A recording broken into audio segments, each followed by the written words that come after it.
going? Has the timer's been in here? There's 2 doors. Yeah, this laptop won't connect up though, but make sure it's not our system. Very Yeah, different. he had sent out an email and he was concerned about the control panel. I was just gonna see if I could track him down and get him the, Who's what, panel what? timer with the new control panel. Concerned about what? And he doesn't know how to use it. My head immediately came up with, well, you do this, never stopped you before.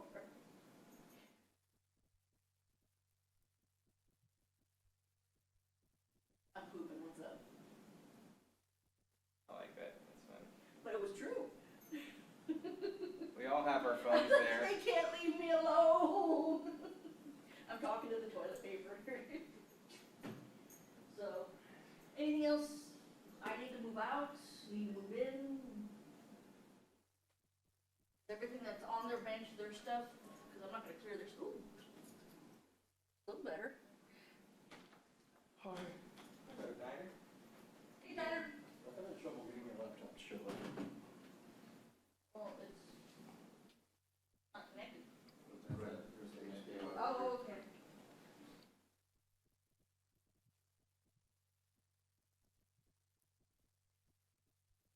The control panel's intuitive, so.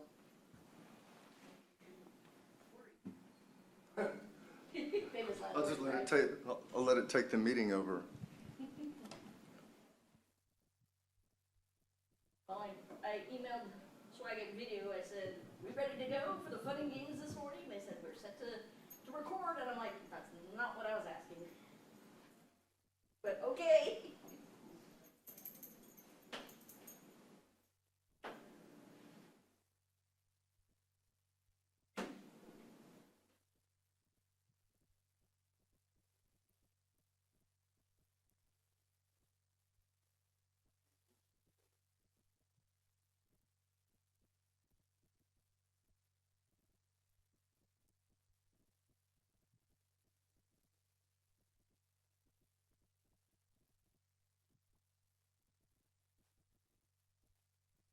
Margaret, how you doing? Morning.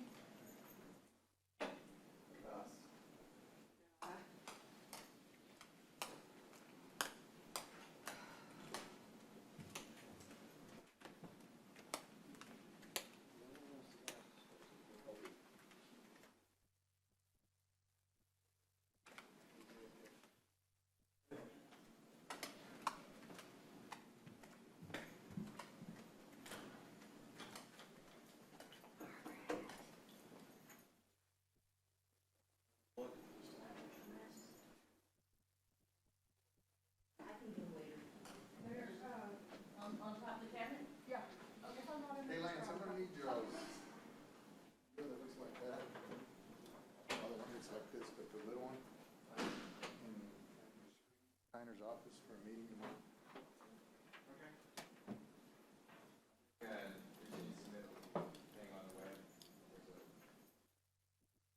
ITER. ITER? How do we do that?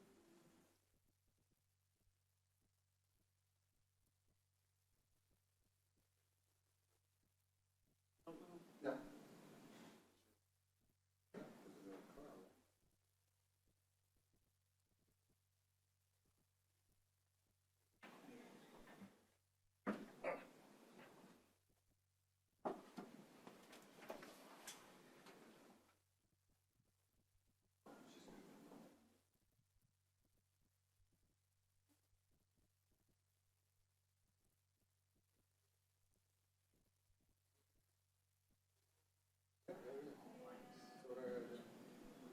Go there. So accept it? Yeah, just accept. It'll take you to the web browser. If you want, you can save that as a home screen icon. Might have it already though. Did we put these on all the phones, right? The little ITER one? On the iPads for sure. I'm not sure about the iPhones. So that's just your Windows login. It'll be your name, that first initial, last name, and then your employee number. Yeah.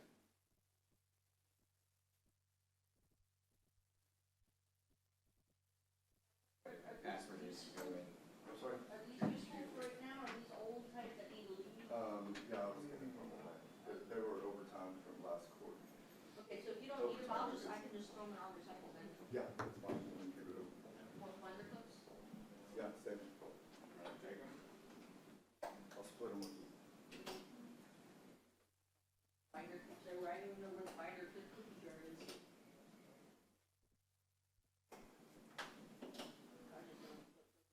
I'm still not receiving signal from your PC.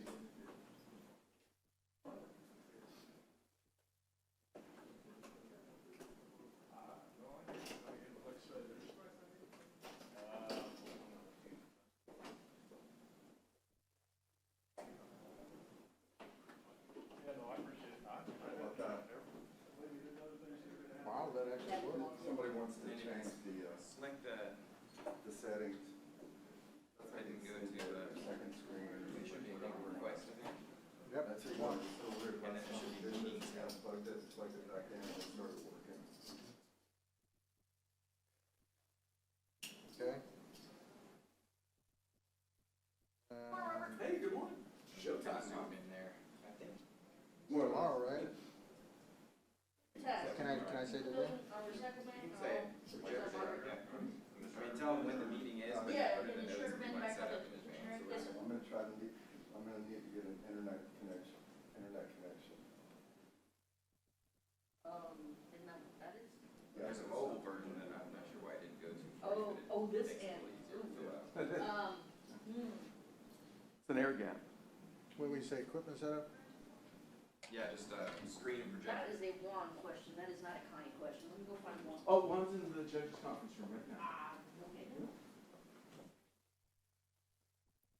Morning. Okay, I'm probably gonna need to get him some monitors on.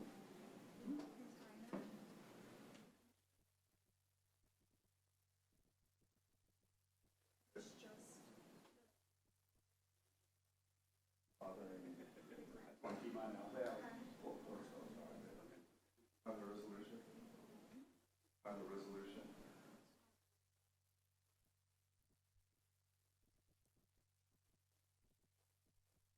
Where's that coming from? That's at the judge's laptop.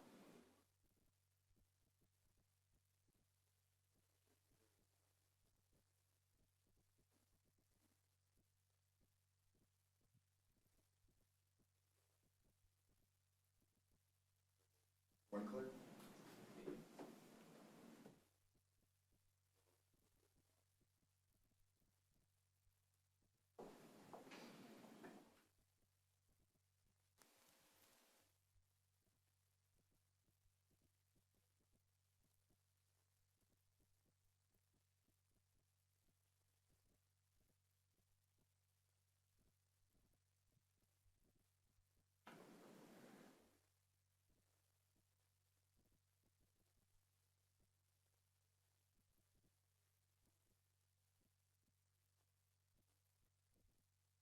Signal. So how do we submit this thing? Bottom should be a submit, I think, right below the attachment. Bottom left corner, I believe. The select files, delete all, drop. Submit, okay, review and submit.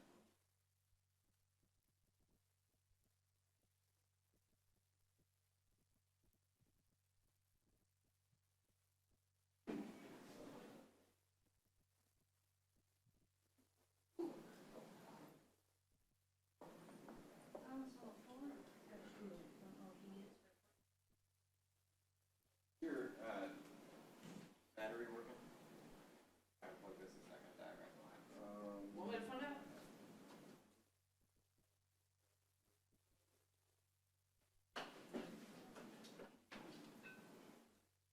Yeah, Okay. I was doing my glasses a second ago. Alright. Stop voting on it. Not a big fan of troubleshooting what I don't know. Where's Um, that thing? Juan said he was gonna go get a table.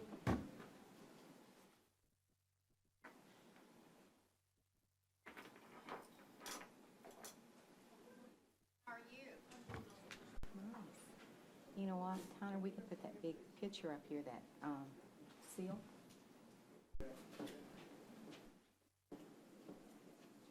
Tight fit. Yeah, I've seen that. I have it in my book to read. There is space right here though. Sure. Oh, well, yeah, Yeah, he's back in his spot again.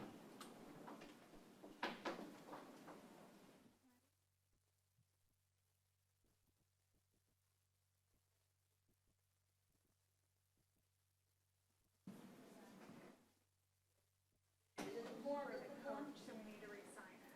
When Got did it. they pass it? Oh, that was like two, yeah. This is like last quarter. Okay. Okay. Thank you. Okay, I'll redo the spots down here, so. What? I'll redo the spots down here, so you don't know. Good area. Not sure we're gonna need to replace that guy. Say that again? Not sure we're gonna need. Yeah, I mean. Our features right now, I'd like to have that long answer 1812.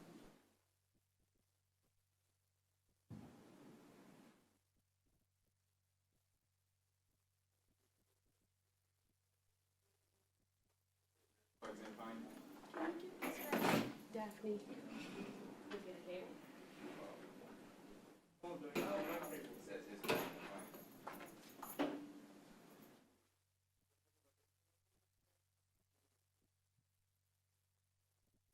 alright. Let's try his laptop with that cable over there. Tanner. Can you get this back to Right. her? She wanted us to sign it, but the judge hasn't signed it yet, so we can't. Number nine, paragraph 9? Oh, you mean? I'm the one who added it, so I Oh, took you it got it, out. okay. Yeah. So, The last one. I haven't heard a peep out of him. Well, we just talked to him on the phone, and it didn't sound like he had any objections with it. So we can go forward. And so it went out yesterday afternoon, but I have paper copies.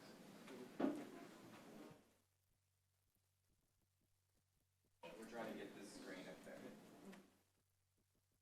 But it's satisfied. We already went over there and it works over there.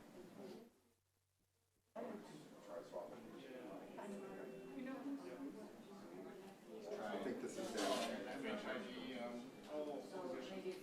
And, yeah, that should be, Because it's not in the right thing. What?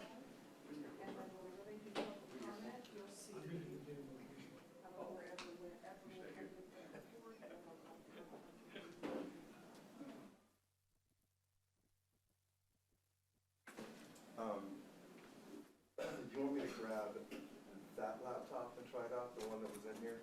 Because I don't know that we have any presentations, we're just gonna have to improvise. You want me to grab that laptop? I'm thinking we might have to we're probably gonna have to move you because it seems like that thing is broken. We're not working. He can't get his PC to display I on don't know, we can just try, want me to grab the other laptop? Well, the laptop worked because it says computer over there. Yeah, it's not the laptop. Oh, okay, I got you. It's the Okay. connection over here that seems to have. There's also two connections over there. Well, three. So why don't you run that HDMI over there somewhere then? So we've got, who's sitting here right now? They're sitting here, right? Nobody. Oh, this is I got one commissioner there.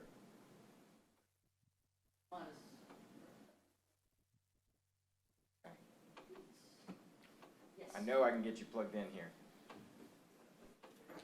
Unless you got it. Oh, you wanna run that over there? Okay, just run it around that way. Where is this thing plugged in? Read Claire. Ah, I already have his email. so nobody's sitting here, so we should be good. So there's two people. No, just him today.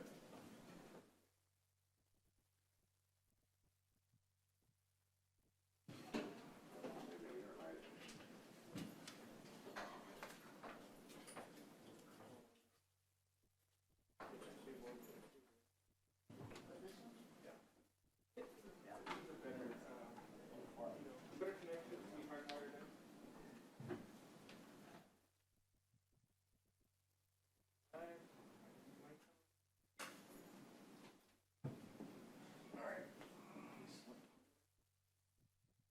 Yeah, if I can get internet, I've got a go-to meeting, I've got a guy coming in, remote.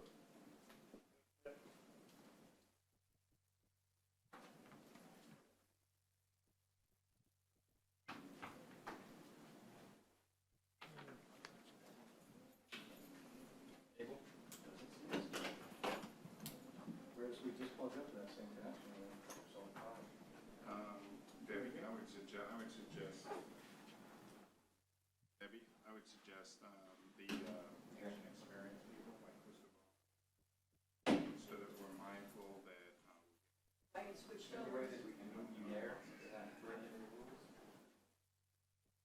I don't have you listed on the seating chart, so Yeah, I whatever mean, you said's fine.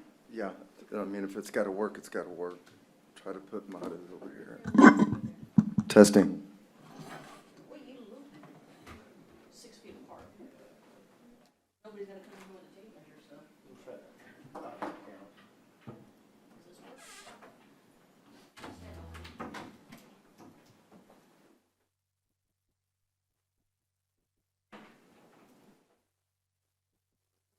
Just laptop. yeah, that's perfect. Thanks. Yep, here we go. It's some kind of combination between a long HDMI cable and Yeah, we'll figure that out. We'll push it for it.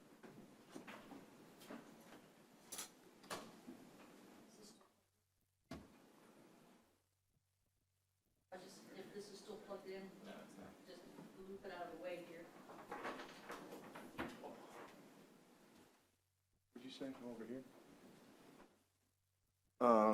You're back in your original spot. I'm back in my original, okay. Man, I haven't had to move you, come on. All right, Tyler, you're up there. I'm up and running. Fine. And does he have internet now? I see the PC. That'd be great. Thank you.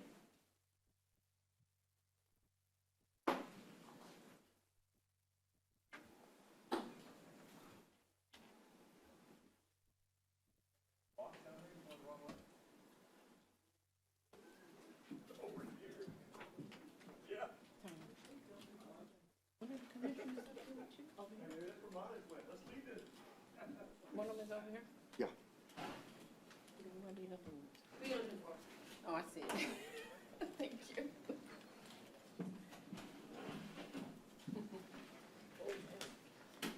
This is yellow cable. Yeah.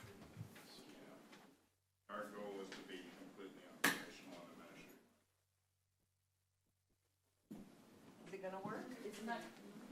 Hey, Modest is over here. Teresa, Oh, we have somebody over there.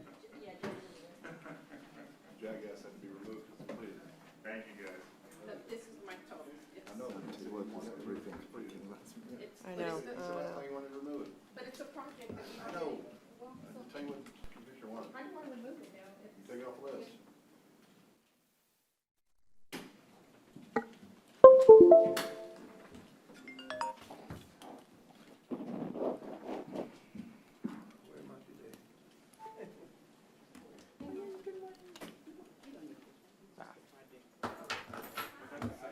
If you don't mind, hi, Sounded like it's going on. scoot back here. Hi, Lance, are we ready to, are we really gonna do it, as they We're say? ready. All right. All right. We're I don't know why I brought this, it was habit. That's okay. Just habit. You want me to take it back to your, Yeah, I guess so. just so it's not here? Yeah, and let me send something to Robert that Missy sent me. Set we go to.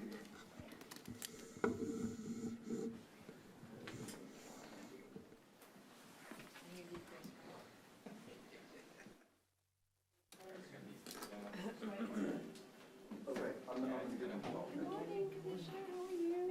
Good, how are you?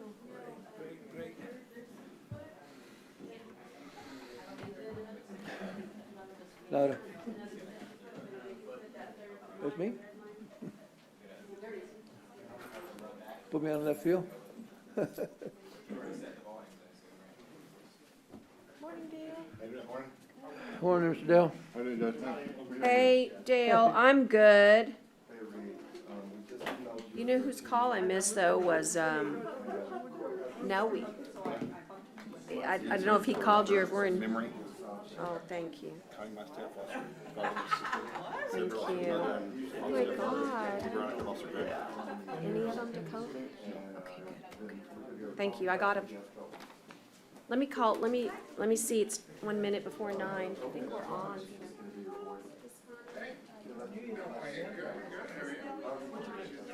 thanks. How was your family? Good? Yes.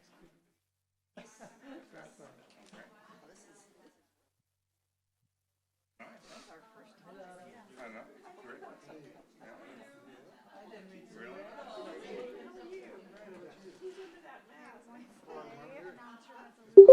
Feel free to just stand up right here and help me. He's beneath the starry night.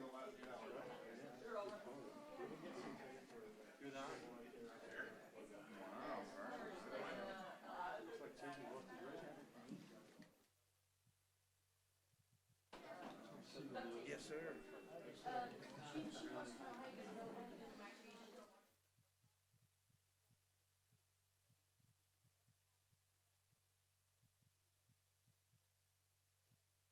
He's not on here yet. Hi.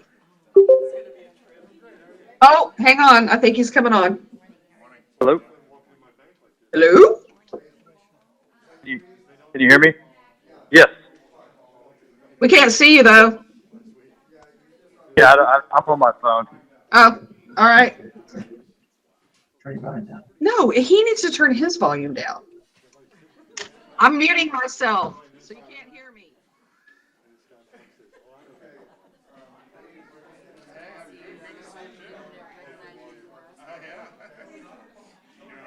Okay, thanks. Good, family? Family good? There you go, right? It's just like that. Give me a break.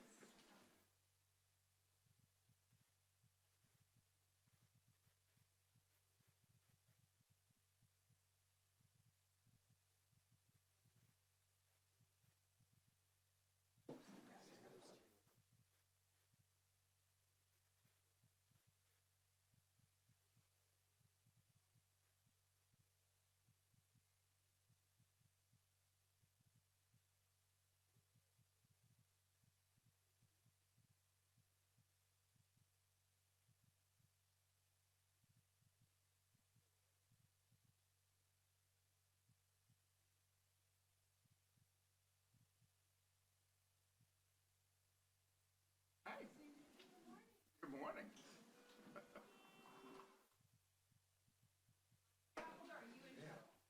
No, I think I was told I need to be here for the board position.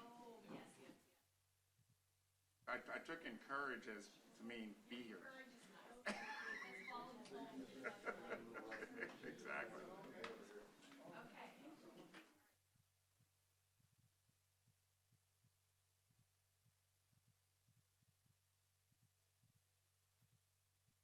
I say it's a new day, a new video technology enhancement that we have here in the court.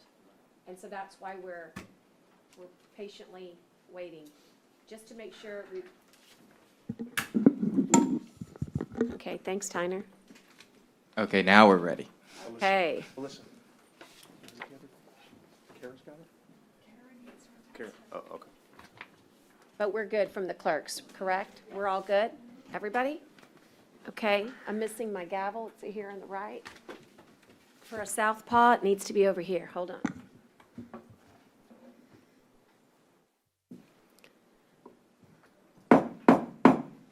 Okay, I'm going to call this Commissioners Court meeting to order. And at this time, I'd like to ask for Pastor Williams to come up and give the invocation for us. Please remain standing as we will follow with the Pledge of Allegiance to the United States of America and to the Texas flag. And Henry, it's good to see you again in the courtroom this time. Likewise, it's good to see you, Judge. Shall we pray? I will lift up mine eyes unto the hills, from whence cometh my help. My help comes from the Lord which made heaven and earth. He will not suffer thy foot to be moved. He that keepeth thee will not slumber. Heavenly Father, we thank you for the low number of coronavirus deaths and infections in our county, our city, and our area. We recognize that this is your protective hand upon our area, and may it continue to be so.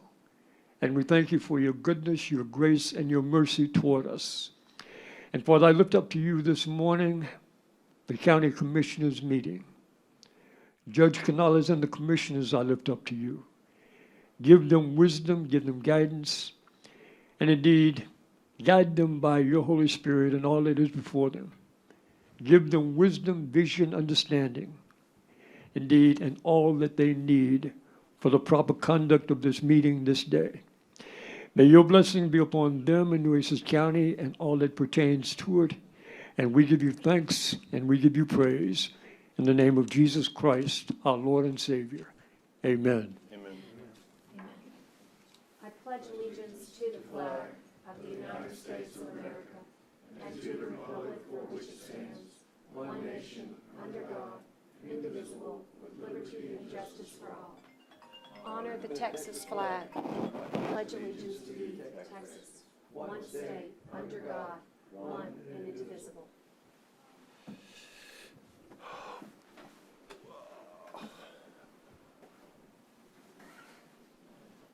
Good morning, everyone. At this time, I'd like to call the date and the time for the clerk. It's Wednesday, May 27th. The time is 9:05 a.m., and we are at the third floor of the Nueces County Courthouse in Commissioner's Courtroom with new technology to boot. And Madam Clerk, I do certify that all commissioners are here present, and we do have a quorum. Timothy, would you give us our safety briefing? Yes, ma'am. Good morning, Judge, Morning. Commissioners, ma'am. We're meeting today on the third floor of the Nueces County Courthouse located at 901 Leper Street. Restrooms are located on the right-hand side of the third floor atrium, past the Human Resources Office. Please note there's a fire extinguisher located at the rear. In addition, there are 5 fire extinguishers located throughout the third floor atrium as well. In the event of a cardiac emergency, Tyner or Edward will dial 911. Individuals certified for CPR within the courtroom today are Dale and Margaret. In case of evacuation, our egress route will be down the atrium stairs immediately outside the courtroom. We'll proceed through the leopard side exit, out through the parking lot, and over to the CCISD area until told all clear. In the event that we need a shelter in place, we'll remain here until told to do so by the Nueces County Sheriff's Office. Our sheriff's safety topics are today is preparing to open the Nueces County Courthouse in light of the COVID situation. That concludes my safety brief. Thank you so much, Timothy. At this time, we're going to move to our resolutions. At this time, Tyner, would you take us through the first one? We have 3. The first one, Judge, is the Robstown High School Lady Pickers girls basketball team. Whereas the Robstown High School Lady Pickers girls basketball team represented this region in the 2019-2020 playoffs, only the second time in school history. The first time in the school history was last year in 2018-2019. This year, this team was ranked by the Texas Girls Coaches Association, the Texas Basketball Coaches Association, and the Roy Report. Every member of this varsity basketball team has a GPA of 90 or better. Whereas coached by head coach Roy Williams and varsity assistant coach Sonia Espinosa, assistant coaches Jordan Lerma, Jeff Grawn, the Robstown Lady Pickers girl basketball team successfully finished this year's season with a record of 27 wins in the 2019-2020 regular season, and again, the most wins in school history. Whereas the Robstown Lady Pickers girls basketball team received overwhelming support from family, faculty, school administrators, students, team managers, and the entire community. Whereas the Robstown Lady Pickers girls basketball team includes seniors Larissa Garza, Marissa Bell Morales, Aylin Rubio, Lauren Vasquez, juniors Kiara Hawkins, Mallory Martinez, Kayla Mesa, Marissa Moreno, Nadia Munguia, Elizabeth Silva, Alexi Villarreal. Sophomores, Alanis Gonzalez, Mia Medina, Serena Perez. Freshman, Mona Hernandez. Athletic Director, Arturo Garcia. Head Coach Roy Williams. Varsity Assistant Coach, Sonia Espinosa. Assistant Coaches, Jordan Lerma and Jeff Grawn. Senior Manager, Alexis Rios. Freshman Manager, Leslie Ramirez. Superintendent, Dr. Jose H. Moreno. Principal, Ms. Sylvia Romero. Assistant Principal, Ms. Esme Limon.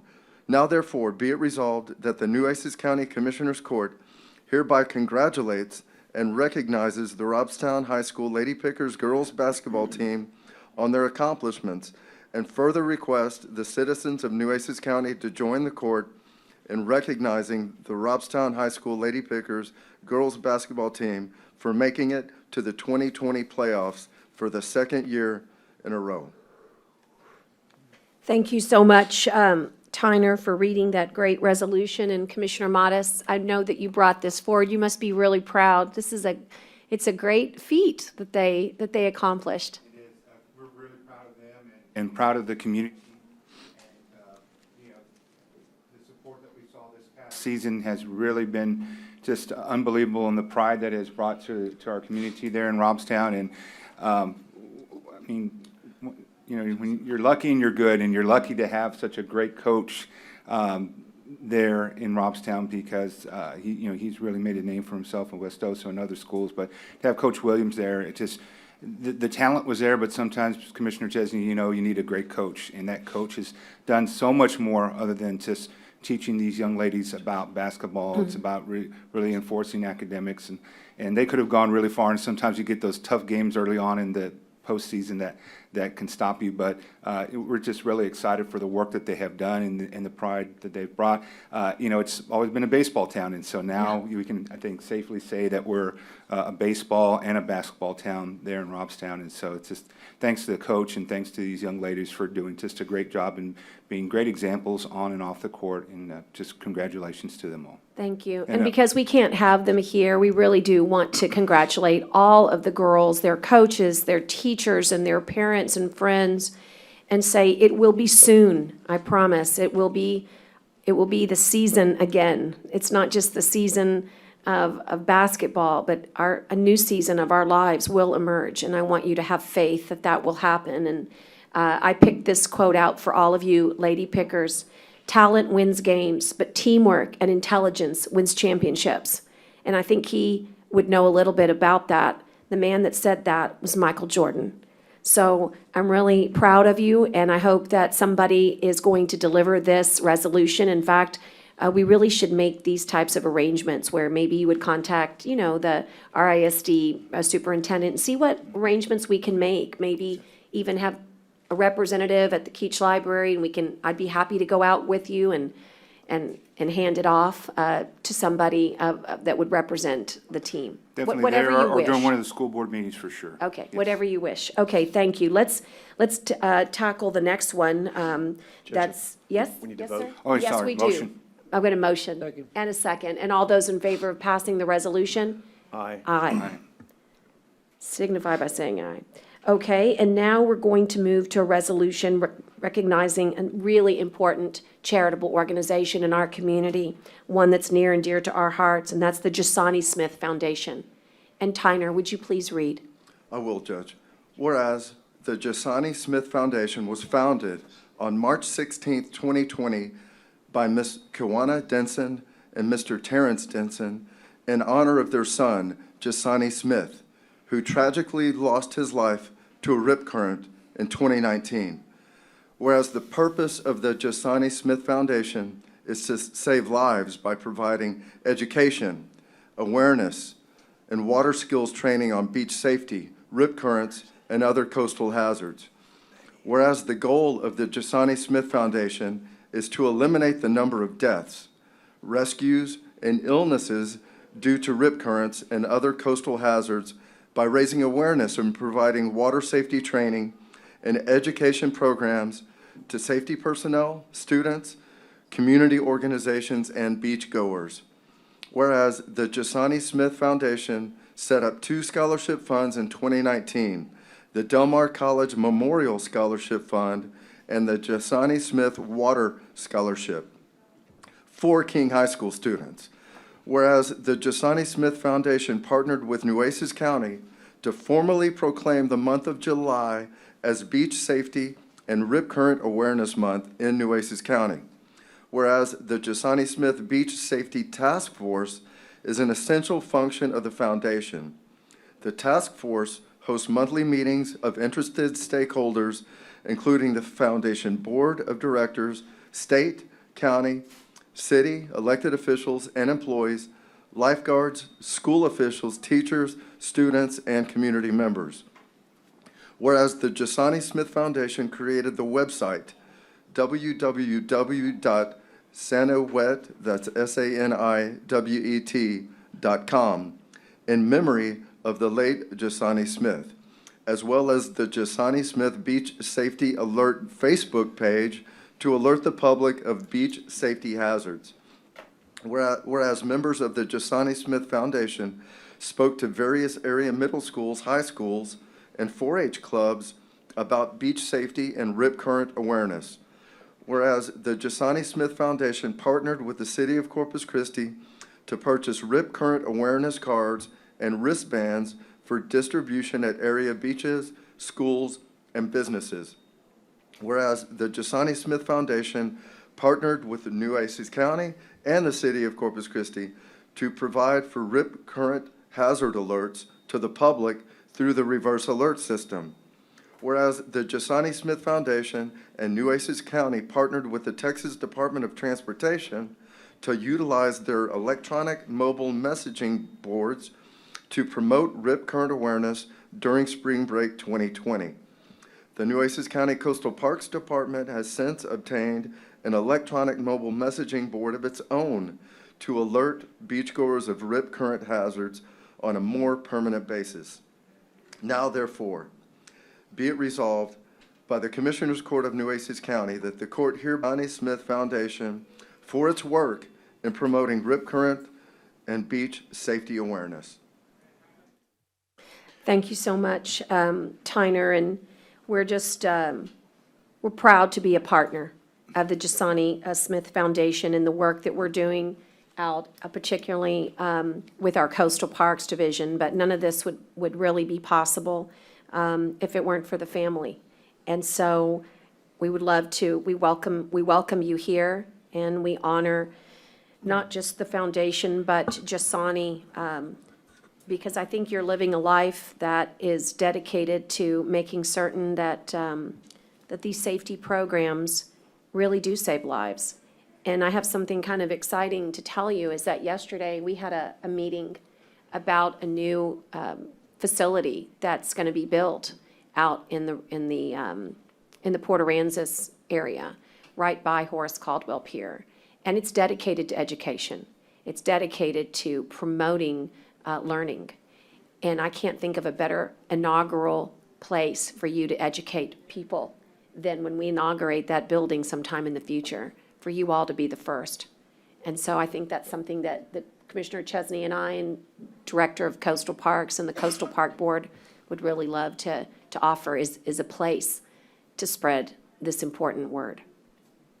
Yes, ma'am, and thank you so much. First and foremost, we would like to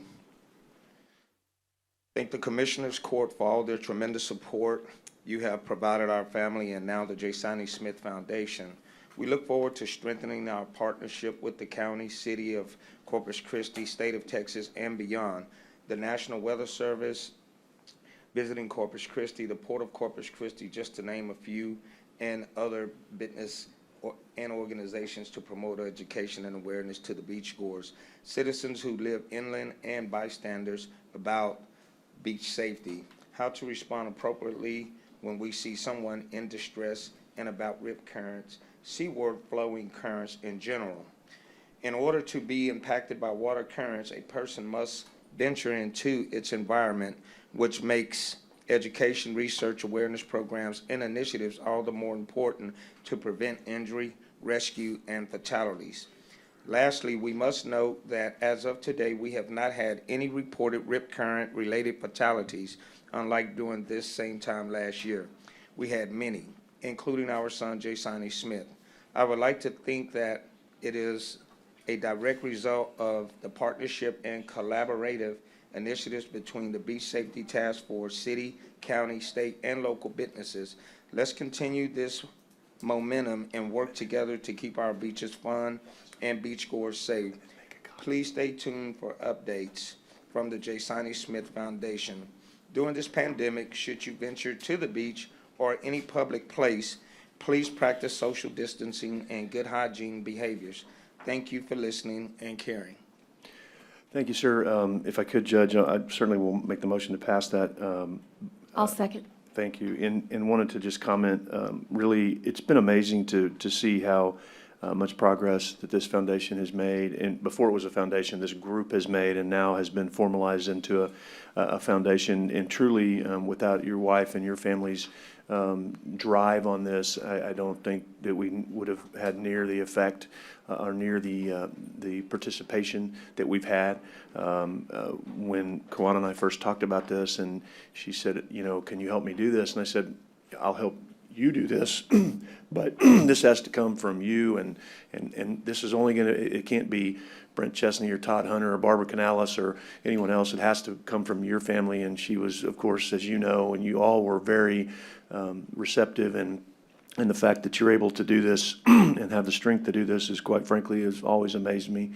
So I appreciate what you've done. I think you've made great strides. And, you know, the world kind of changed back in March when all this coronavirus stuff hit, and we were really on kind of a pretty regular path, and we were making a lot of progress, and I certainly don't want to lose track of that, and we've all kind of gotten a little distracted, and we can't have meetings, and I was trying to get on one the other night with your wife, and the technology didn't allow me to get on, and so I know that we're still out there, and believe me, I still wear my bracelet all the time, and it reminds me regularly of the mission that we all have in regards to rip current awareness, and I think we have made great strides, and we've had a lot of involvement from the city and the county and the state and Port Aransas and just all kinds of folks. I mean, that committee, every time we went, it seemed like it got bigger and bigger. Coastal Parks Board was involved. I don't want to leave anybody out. Del Mar was involved. I mean, it was just amazing how far-reaching this has become, and truly it's because of your wife and your family, and unfortunately it's because of the loss you've suffered, but it certainly has not gone unnoticed, and we appreciate everything you've done. I remain committed to helping you in everything that I can do. Now that we have a foundation, in fact, we've sent this over to the county attorney to review for possibly outside agency funding, and to make sure that we can do some of that, because I think I'm always a big believer that sometimes private individuals can kind of move a little faster than a big ship called government. And so if there's some things that, and it's not for lack of trying, because we try, but I think there's some things that you can help us with that maybe some of the outside agency funds that at least I'm able to participate in, we can use to really help you pump up what you're doing. But guys, I think it's amazing for y'all to understand. I mean, these people literally get out on the beach and they walk around during spring break handing out these bracelets and other bracelets and talking about rip current awareness. I mean, they're boots on the ground. I mean, it's not PSAs or, you know, we do some signs, and we've got our big, sign that the county bought to do some messaging, but these fine folks are out there literally on the beach during spring break and Memorial Day weekend, and just, it's pretty incredible to see all the work y'all have done. So boots on the ground, you have definitely defined the term, and it's been awesome to see. So thank you very much. Thank you, Brent. I'll tell you, it's changed my life. I mean, I look at the flags differently, and I think that's what it's all about. You're not supposed to just go out there and just run by. It's supposed to mean something. And so every time I see the red flag, I need to let you know, I think of Jasani. Yes, But you made me do that. That consciousness is a creation of what you've done. And so it's very real, it's very tangible, and when I become empowered, then I can use my voice to share that with others. And so I just want you to know you're making a major impact, and not just on kids, but on electeds and just average people who love the beach. You know, Mother Nature is to be respected.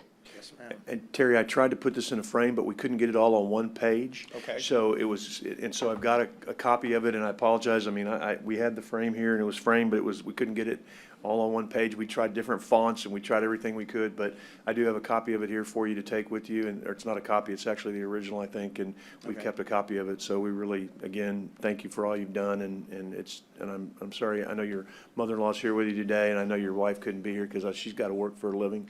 I get that, but please tell her hello, and we really appreciate all you've done, so.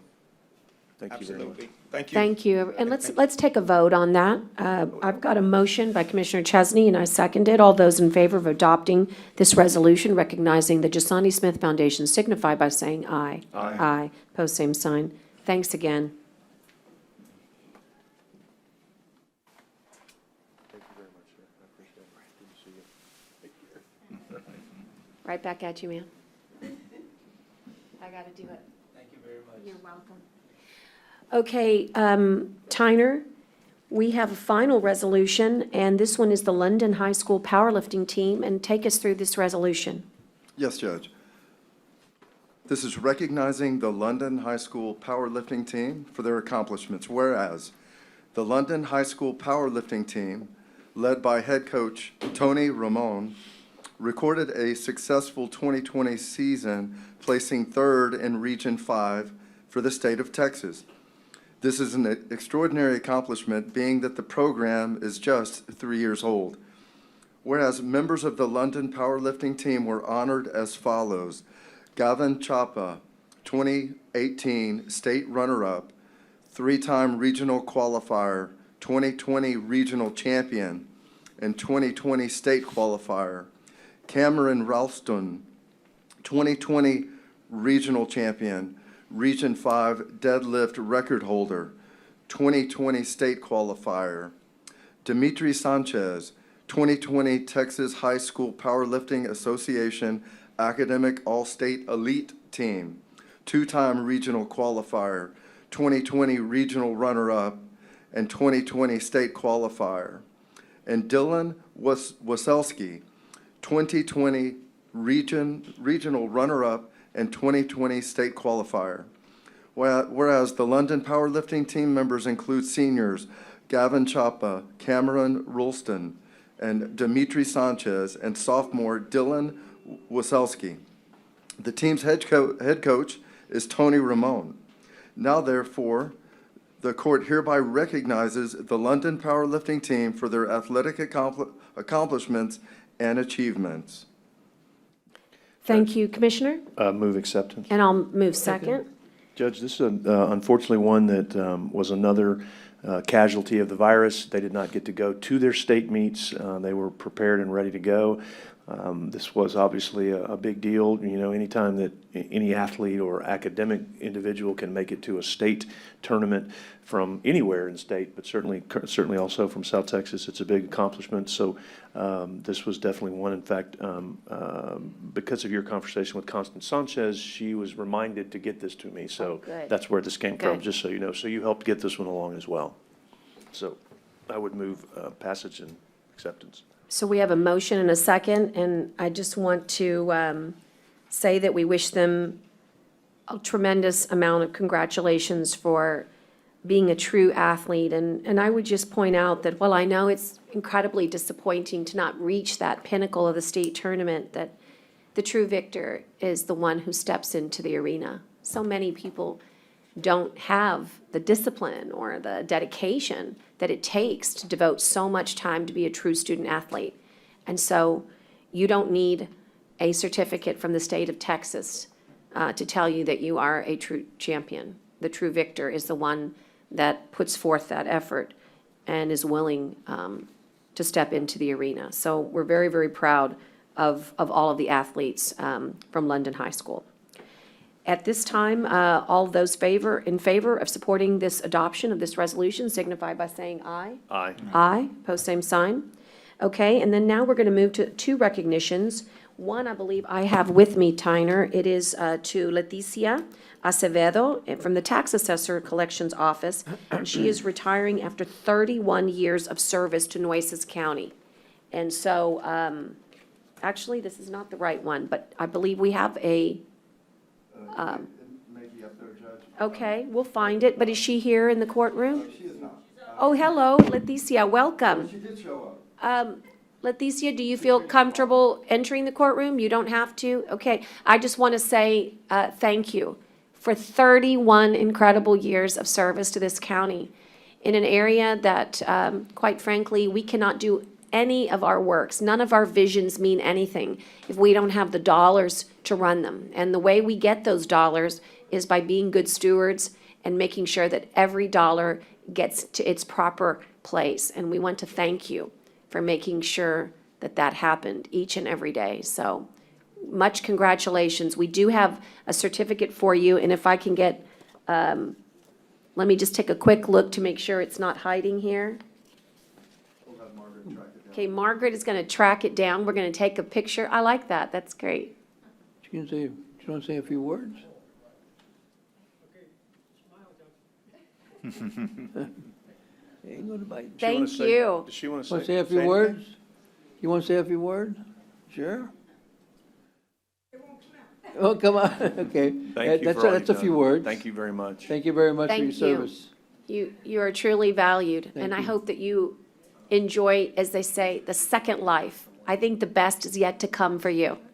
So enjoy whatever it is that you want to go dedicate yourself to, and we wish you the very best. Thank you. God bless you. Judge, may I say a couple of things? Of course you may. I'm Marvin Leary with Weinbarger. Yes. I've worked with Letty for 28 years, and she is just such a positive influence and a positive person.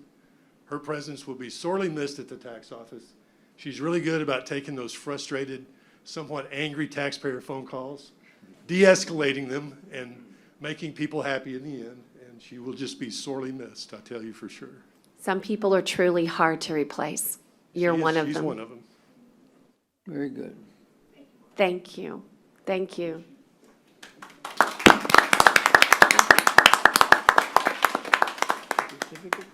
Margaret, Letty, No, there's, Margaret has a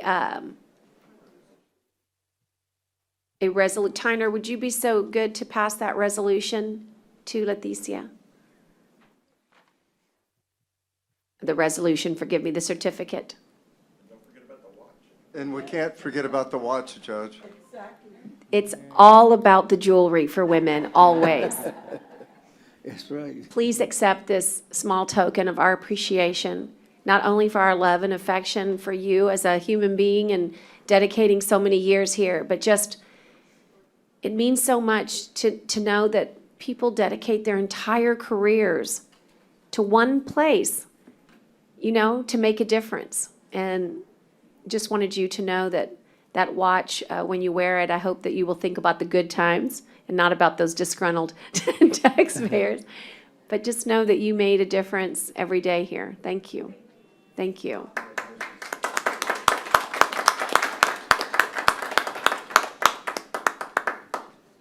Hey, And Tyler, batteries included? The batteries included, Judge wants to the know, battery- Commissioner wants to know. Good. So our next agenda item is F2, and it's always an important one, particularly as we go through this pandemic. You know, people have this impression that the courthouse somehow has, you know, not necessarily been as active as maybe they thought in their mind, but I'm here to tell you it has been. We've all been working, and nobody in my mind has been able to really kind of go behind the scenes and film it. But from the clerk's office and the tax assessor's office and the JPs that have been working in the courtrooms, law enforcement has also played a huge role in making certain that Nueces County could constantly be on watch. And so it's with great pride that today I announce that our June 2020 Employee of the Month comes from law enforcement, and in fact, Constable Precinct 1. She is the administrative secretary, and let me read a little bit about her. So this employee enjoys coming to work. She's spoken of so highly by her administrative boss, that would be the constable. She's always ready to help other employees with any and all tasks at hand. She's looking for a better way to improve daily tasks for officers as well as customer relations with other departments and the general public. She is a great example of what it means to be a good and loyal Nueces County employee. She is Yolanda Guajardo, and she's here in the courtroom today. And Yolanda, on behalf of Commissioner's Court and myself, we started this program probably about 6 months ago. And it's been so rewarding, I think, for all of us to be able to just stop dead in our tracks and say, thank you. Thank you for doing what you do every day. And even though It's a small token of our appreciation, a certificate that simply reads Employee of the Month in recognition for outstanding performance, productivity, and dedicated service. Know that you are setting the example for others. And everybody looks to people like you. You know, sometimes they say that hard work is about inspiring ourselves, but what I really think it does is it inspire others.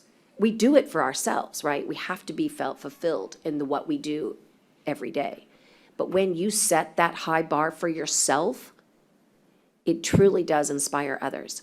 So I wanted to stop and say thank you. And we recognize you as Employee of the Month. And guess what? The governor says restaurants are 50% open. So if you would do me the honor, we can go with masks, we can go downstairs, which is wonderful food, we can go anywhere you want. It would be my honor to get to know you more and to treat you to lunch. And of course, we now will reserve the parking space the month of June that's specially reserved for outstanding employees. And I want to thank the constable for nominating you. And I don't know if he wants to share anything, but we invite him to say anything that he would like to say about his office. I know he's proud of his whole office, but you are a real standout, and we thank you.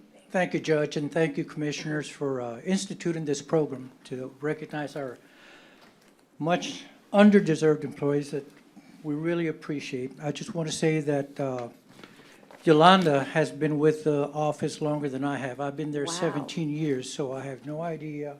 I would say 20 years or so. Anyway, she is the essential behind-the-scenes employee. We really appreciate everything that she does on a daily business, just like our other employees. But if anything is needed or questioned at the office, she's the one we go to. We've had, as the county auditor can tell you, we've had so-called surprise audits. Every time we have come up with flying colors. Yes. So Yolanda and the auditor's office, please continue your good work to account for everything that's going on. Saying, she's truly surprised. She thought we were here for a budget hearing. I think I saw that surprise on her face. So you noted that she was. You know what? I like that. That's like undercover boss. I like that. Constable, if you want to do your budget hearing now, I mean, we can go ahead. No, so thank you very much, Yes, Judge. We thank really you. appreciate recognition and this program, and y'all have a good day. Thank you. And Yolanda, only because we're social distancing, I'm going to pass to Tyner, and he's going to pass to you. But when everything gets normalized, I'd love to come downstairs, take a picture with you, and again, just give you my heartfelt, at least my elbow, to say we appreciate all of the service that you've given to us. Thank you. She was actually nominated twice by the constable and Chief Rosas. Oh, my goodness. So that's what we call trusting and verifying. That is cooperation. Thank you. Thank you. Okay, so moving on to, we've got board appointments this morning. We have two boards, and they're both very important. The first is the South Texas Water Authority Board, and I believe we have some nominations. And so Tyner, would you, let me switch to my notebook, but you can take the lead on announcing? Yes, you have one submitting her letter of interest, and that's Patsy Rogers. Motion reappoint. Second. I've got a motion and a second, and this is a reappointment, Tyner? I believe so. Yeah. Incumbent, Okay. is that correct? And so, all those in favor of Ms. Rogers for the South Texas Water Authority? Aye. Aye. Signify by saying aye. Aye. Thank you. Also, just want you to know, she did have a letter on file, which is always very important and appropriate. And she does say that she appreciated the opportunity to serve on the board, and she would like to continue her experience. So we want to thank her for her past service, and we look forward to working with her again for her next tenure. Okay, the next appointment is to the Nueces County Center for Mental Health and Intellectual Disabilities. This is affectionately known as MHID. And we do have board appointments, and I'm very pleased to say that the letters are being read strictly, because we said that we encourage you, if you can, to attend. And this is what happens when you have a good student, and he has the ability because he works close by, and that is the CEO of Christus Spawn is with us, Dr. Osbert Blow. He is a current MHID board member, and he is up for renewal at this time. So move. Second.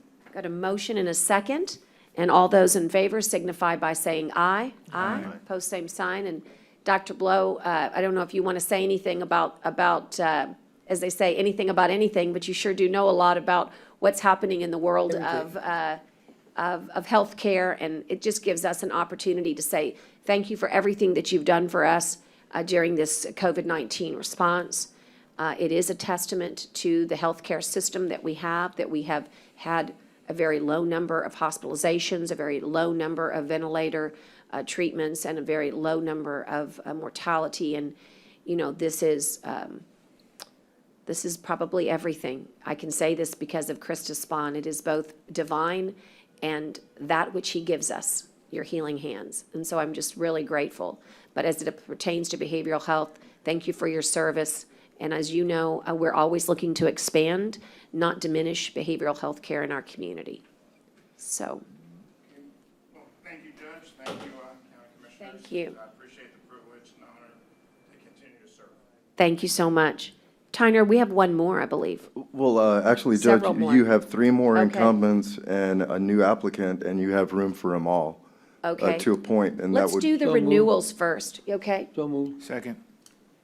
Okay, but let's please announce their names. Okay, that would be Linda Falwell Stover, Alicia Cuellar, and Rachel Cox. Those are the 3 incumbents. Okay, and I'd like to, I've got a motion to approve, and I heard a second by John Mattis, and all those in favor signify by saying aye. Aye, opposed, same sign. And then lastly, you have Jane Dare Haas that would fill actually Tony Diaz's seat. He was emailed and contacted and did not reapply. So you do have room for Yes. Jane Haas. And I've got a motion and a second, and I just think these boards are too important just to skirt through them, so please allow me the opportunity to read what she wrote, that if it was important to us. We need to keep the highest standards for our boards. She says she's been a resident of Nueces County for most of her adult life. She's passionate about health care and well-being in the community. She has over 20 years of higher education, healthcare, and transportation industry experience. She has serving in her current role of Director of Marketing of Halo Flight. We all know her. She's come to present before. 11 years at the Christus Spawn Health System, 5 years with Texas A&M University, and 3 years with CCRTA. Her interest in serving on this particular board in part stems from her 8 years of service while on PNAC, and she first says she saw firsthand the extent of need in our community and the incredible focus on solutions by the center staff. She also has a personal experience with mental health issues in her own family, and she says none of us are immune, so she strives to be able to have some degree of positive impact on this vital lifeline in our community. And then she quotes a beautiful servant leader by Robert Greenleaf, a quote, "The servant leader is servant first. It begins with the natural feeling that one wants to serve first. The conscious choice brings one to aspire to lead." This motivated her and feeds her interest in this open board position. I just thought that was so meaningful and important, and as we go through these agenda items often so quickly, we don't take the time to recognize this is what it's supposed to look like. So for any of you out there who would like to serve on boards, this is how you do it right. You fill out your application online, and then we have the opportunity to hear from you, why it's meaningful for you to serve, what your experience is. And God willing, we will be able to give you that opportunity to help and serve your community. So Jane, thank you. We welcome you aboard, and we will send you your official letter out this afternoon. Muted. All those in favor, do we do the motion? Yes. Unmuted. Okay, that's just the technology talking back to me. It's like Siri. Stop it. Did I have a motion, Madam Clerk? Yes. And a second, and all those in favor signify by saying aye. Aye. Post same sign. Okay, thanks for that. That way I can share with everybody. There's still some boards and positions that are out there that we need to fill, and just good to give a little bit of a primer. Okay, at this time, I'll ask Edward to please come forward with any public comment that we might have at this time. Thank you. I do have Jeff Learman and Lance Murphy. And so Jeff will, oh, here he is, come first. And welcome, Jeff. And followed by Lance on deck. Good morning, Judge. Good morning, Commissioners. Morning. I first want to start off by saying thank you to you, Judge, and the Commissioners for your leadership during COVID-19. I just want to take advantage of just the opportunity to say that as part of this public comment. So as a citizen of the community, I really appreciate that and have a lot of respect for the leadership. I think it's been outstanding. I'm a litigator and the president-elect of the Corpus Christi Bar Association. So what that association is basically a group of lawyers, the group of lawyers that practice in Nueces County. It's a large group. It's about 800 plus members, give or take, each year. And I am here on behalf of the bar to express our opposition to what I understand is going to be a pretty drastic change in the security for lawyers entering the courtroom.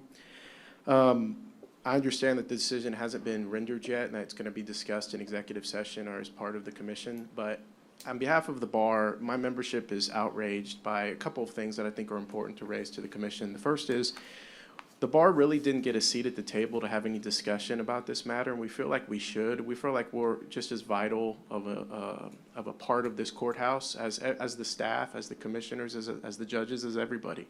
We all work together, and we understand that security is very important. But we're officers of the court, and we feel like we have a seat. We deserve a seat at the table to at least be a part of the dialogue about what's going to happen. Because frankly speaking, judicial economy and judicial efficiency are very important. I'm not going to put them in a hierarchy of security, but I do think they're going to be directly impacted by this decision, and that's going to have an adverse effect on the administration of justice, which affects the citizens, which affects everybody, which we should all be concerned about. The timing of the announcement was very odd, in my opinion. The courthouse is basically closed for most hearings, yet the sheriff just decided to unilaterally announce it. And we really were taken aback by that. And the optics weren't great, in my opinion. So I think that played an impact in some of the outrage by the bar, because we really were surprised, frankly, with what had happened. We were all, we're all very active, some of us politically active, some of us active in the courtroom. None of us were consulted with, as far as I know, except, with respect to the leadership of the bar. And we think that was something we hope, we get a seat in the future to discuss it, because we do have some opinions on it.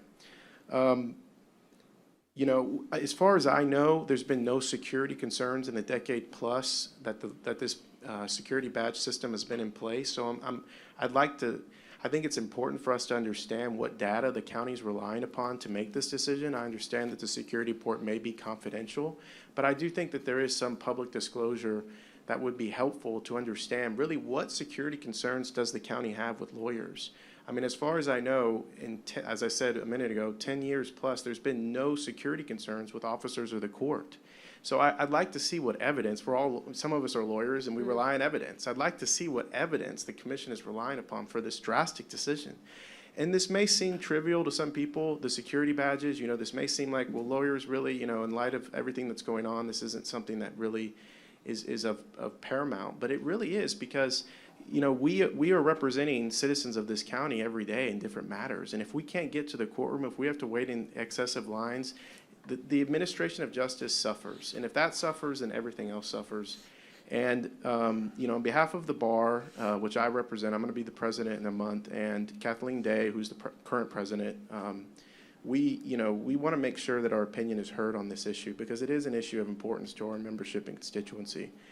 So I'm taking the opportunity. Obviously, I understand that, with COVID-19, my ability to have meetings with the commissioners or interact with them is limited, but I would like to engage in a dialogue with the county judge and with the county commissioners, or anybody that, the sheriff, certainly. I'm not sure who the stakeholders are that are making the final decisions, but I'd like to at least have an opportunity to discuss that, because I think a dialogue is important. I understand that this is a limited comment, and lawyers can talk forever if you let us. So I appreciate your time, and thank you. Thank you. And I just will remind you, in public comment, we don't speak back. So I understand. Okay, just double checking. Thank you. Thank you. And at this time, Lance, you signed up for public comment. Perfect timing. I just want to let everybody know we've got Mark here. He's kind of monitoring things. He was working into the night to get everything going. We had everything from the wrong TVs that didn't meet ADA compliance that we had to swap over with a kind of an emergency TV order, and all the way to a weird connection issue that wasn't happening last night. So, and I almost tripped Commissioner Vaughn too. So it was a good morning. Anyway, I survived. we've got a lot of technology kind of coming together all at once. I think y'all can see on the screen there that we're starting to see the production side of things differing a bit. Hold on. That's the EOC meeting that I've got here. Okay. I was canceled this morning. So anyway, there's a few things that'll be coming in the future. Like the voting doesn't really work at this point because y'all are all spread out. So that still needs to be configured. There's a few more technology pieces we'll be seeing in there. But I just wanted to let y'all know, I think we've got the base of what we had before with a few extra TVs here.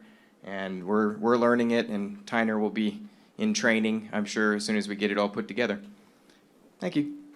And I've heard that the picture and the sound is excellent from great. the outside. That's great. Appreciate it. Okay, at this time, commissioners, I'm going to move, there's no other, by the way. There's no other public comment at this time, so I'm going to close that and move on to the consent agenda and ask that you review items A through X, A through Y. Is that right? Yes. Yes. And ask if there are any at this time that need to be removed for further discussion. I'd like Y. Y, okay. V, D, V is in Victor. I'm sorry, V is in Victor. Okay, any other?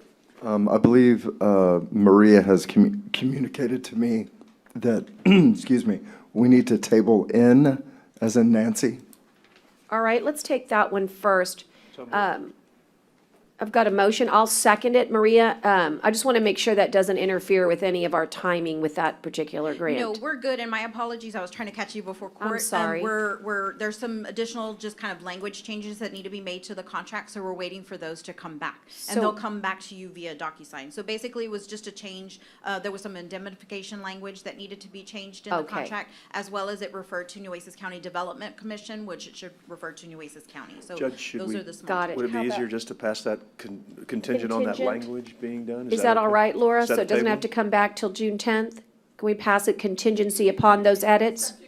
Subject to, Commissioner? I would draw my motion to table and would move that we pass it subject to the language as so noted, or as provided I've by got the a county second. attorney. Yeah. Thank you. And all those in favor signify by saying aye. Aye. Okay, let's take it in order. Let's go to V. V is in Victor. And then we'll go to Y. Actually, I should have actually passed everything else. Let's do that real quick, like. Let's do A through J, K through U, and W and X. All those, do I have a motion to see the approval of those consent agenda items? Okay, I'll take that motion and a second. And all those in favor signify by saying aye. Aye. Aye. Pose same sign. Okay, now let's do Victor. Michael. Yes, this is the amendment number 3 with SecOps for the unarmed security services at the ICPF facility. Yes, sir? This will allow for the payment of the additional security staff that was required at that facility. And that's no longer That- there right now. And as of Friday at 4 PM, we're no longer incurring any charges on that arrangement. Correct. Commissioner, do you have any questions for Michael? Well, that was my question. So we had security still there and, No, they stopped operation at 4 PM on Friday. okay, so nobody actually, there's no residents there at all? No. No. Is this the one? So we're not gonna need this after all? I mean, Well, he's got a question here, but I think, go ahead and answer his question. He said, will we need this? Does this contract give us the opportunity to call them back if needed? Yes. This is what sets the parameters so that they can get paid for work already performed, and also lays the groundwork if that service is required in the future, that we will adhere to this stipulation under these arrangements. okay, I've got another question though. It says $23 per hour, times 2, which is $46 an hour, I guess, for two guards, and they're both unarmed? So how come we don't have an armed guard there? Don't tell them. Melissa, let me ask, do you know if those guards are armed or are they unarmed? Unarmed. Unarmed. Why don't we have an armed guard? Well, in the IFAC, if we were to stand this up again, we probably would have a member of law enforcement there. But this was for previous work, so we actually did have the assistance of Mike Tamez at the time, but he was a county employee. It also says 24/7, so we're talking about 553 per day. Times 2 is 1,100 per day, so, is that right, Mike? I mean, That's the rate. There's And they are providing service. hazard pay is included in that rate, so it's a little bit higher than what we pay over here. There's a hazard pay. They secure a confirmed positive COVID patients for the rest of the commissioners. And obviously, it's not one person, right? They're shift work.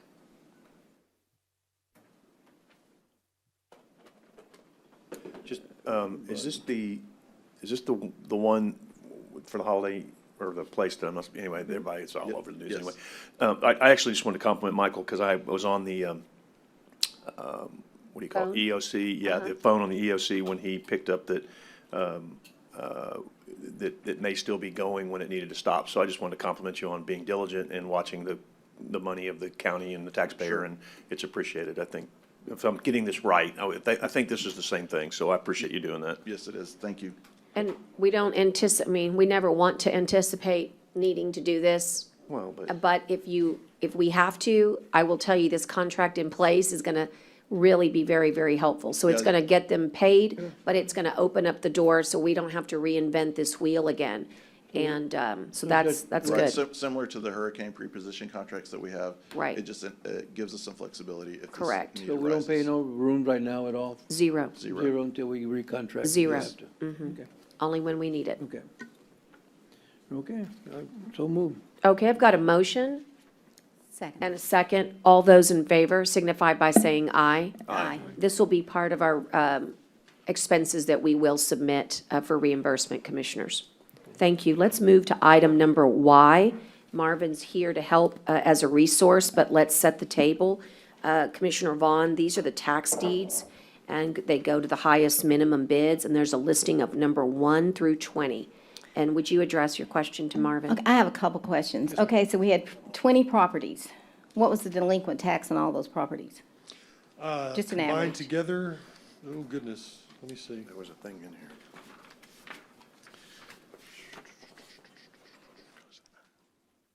I don't have that tabulated, I'm sorry. Just anything off the top of your head, an You're Probably average? talking over $200,000.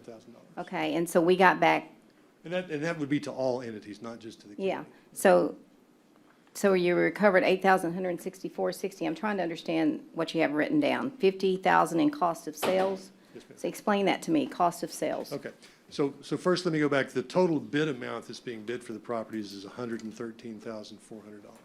Okay, Okay, cost of sale, that's 99% court costs. The cost of filing the lawsuit, issuing citations upon the defendants, the abstract of title, the publication fees for tax sale, and the deed filing fees. All of that together is cost of sale. so basically, we just eat that.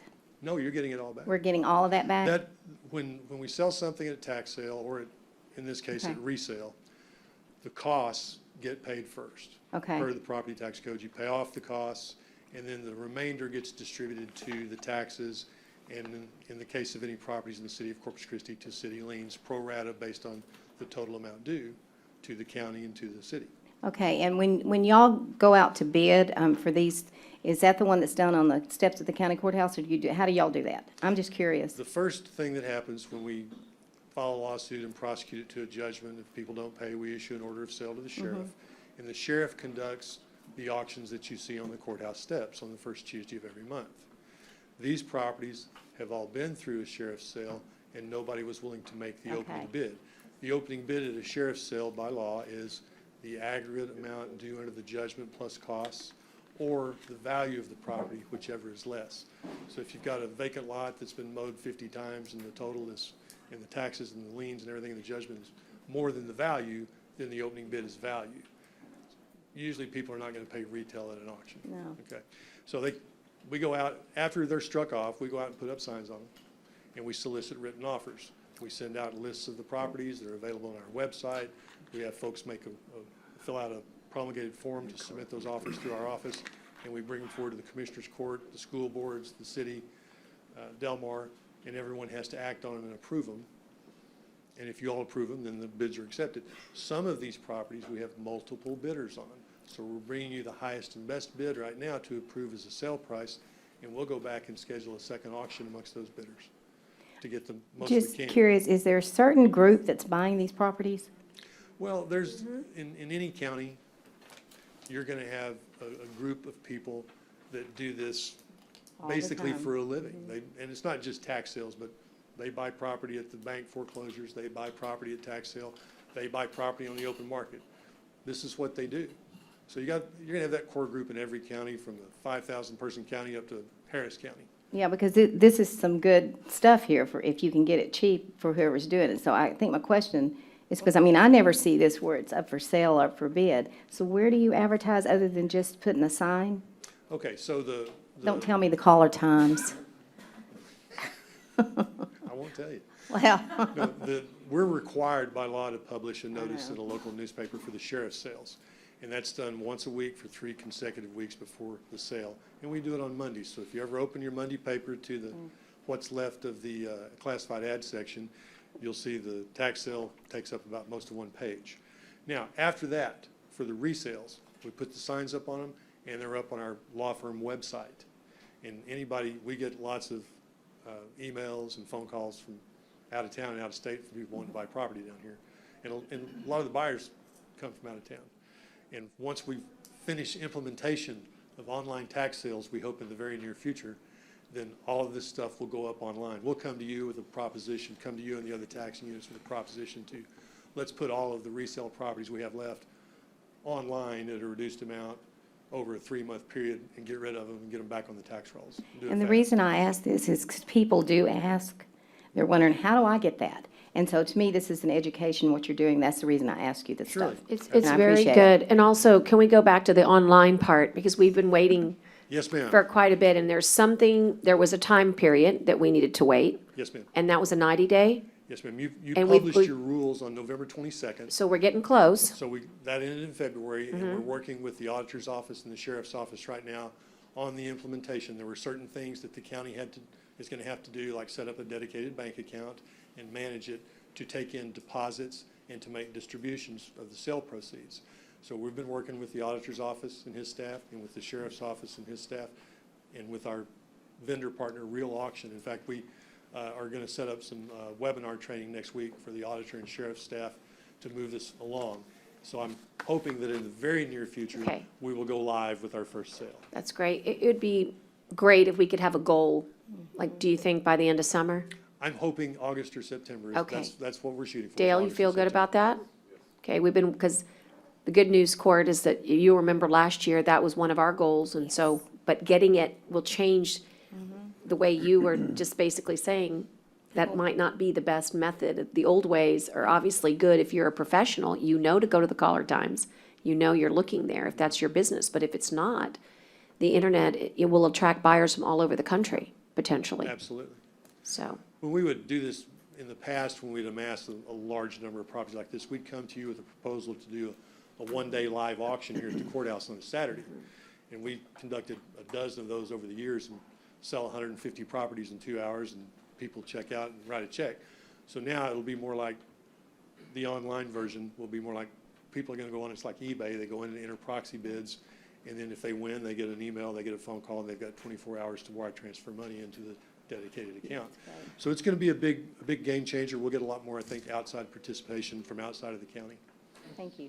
You You're know, I think that, in the same token, I think we need to kind of look, we sell the properties, and sometimes the new owners neglect those properties too, that they leave them without being mowed, without being, how do we do it that we sell them and say, you're supposed to mow this property as part of the sale, part of the agreement? I don't know if we can do that or not.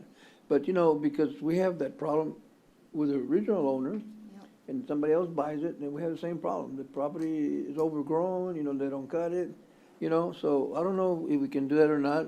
Not as an agreement, as a sale, that they maintain that property for, you know, for the next year. I don't know, but I think somewhere we gotta put something where they're responsible to make sure that the property's kept, the way it's supposed to be kept, you know. You probably can add, like a flyer, just like we do in informing the public as to if there's any services out there they need to go and check, themselves, so that they know what they're getting themselves into. We could add that into it as well, that flyer, basically. That there would be some, possibility of code enforcement if you don't keep it clean or whatever. We could amend that flyer. Yeah, something, because we gotta, you know, tell you what, we go from one problem to the other, and the second owner is just as bad as the first owner. Well, I would tell you, in my experience, Commissioner, probably 90% or more of these properties, when we sell them, the people do keep them up. You're gonna have a few that, you know, you're always gonna have a small percentage of people that really don't take care of things the way they should. Sometimes it happens because they bought them in partnerships and the partnership breaks up, or sometimes it happens because the marriage breaks up. We've had a few of those. And we have had to foreclose again on some of these, but it's a very small percentage. Thank you. Does that help It answer does the very question? much. Thank you. You're welcome. Thank you, and I will take a motion now at this time for the passage of item Motion to approve. Y. Second. Okay, I'm going to do the second and then go ahead, a little bit more, Marvin. Quick question, Marvin, and it's kind of related to this. Are we getting back to, and you may have answered this, but did I hear first Tuesday of the month in June, we're going back to the courthouse steps for, do you know? Well, that's, Share. I mean, it's sheriff's over the sales. last couple of months with the COVID-19 Right. crisis. You know, we've had a lot of calls. You've gotten a lot of calls here to the courthouse. We've gotten a lot of calls at our office because people know that we do the sales with sheriff, asking whether the courthouse is going to be open for sales. And so I talked to Tyner about this, and I know he talked to the county engineer about it, and I'm not sure if he talked to the judge or not, but the plan is that the courthouse, the construction down there at the south entrance is going to be finished. And yes, banks are posting foreclosures again. There are probably 35 to 40 bank sales posted, bank and mortgage company sales and private sales posted for June the 2nd. We've got some tax sales posted for June 2nd. The tax assessor canceled the April and May sales, but we're back. Right. So your understanding is that and I think Tyner, he and I talked about it, I kind of want people to know, because I've gotten several calls on whether, are we going back to that, and it sounds like, yes, we're still on track for first For June Tuesday the of the 2nd. month. Next Tuesday Okay. will be the next sale. And Okay. we're back to our full collection program, by the way. And the tax office is working with people, but we're trying to drive them in there to, Right. you know, to get something worked out. Okay, thank you very much. You're welcome.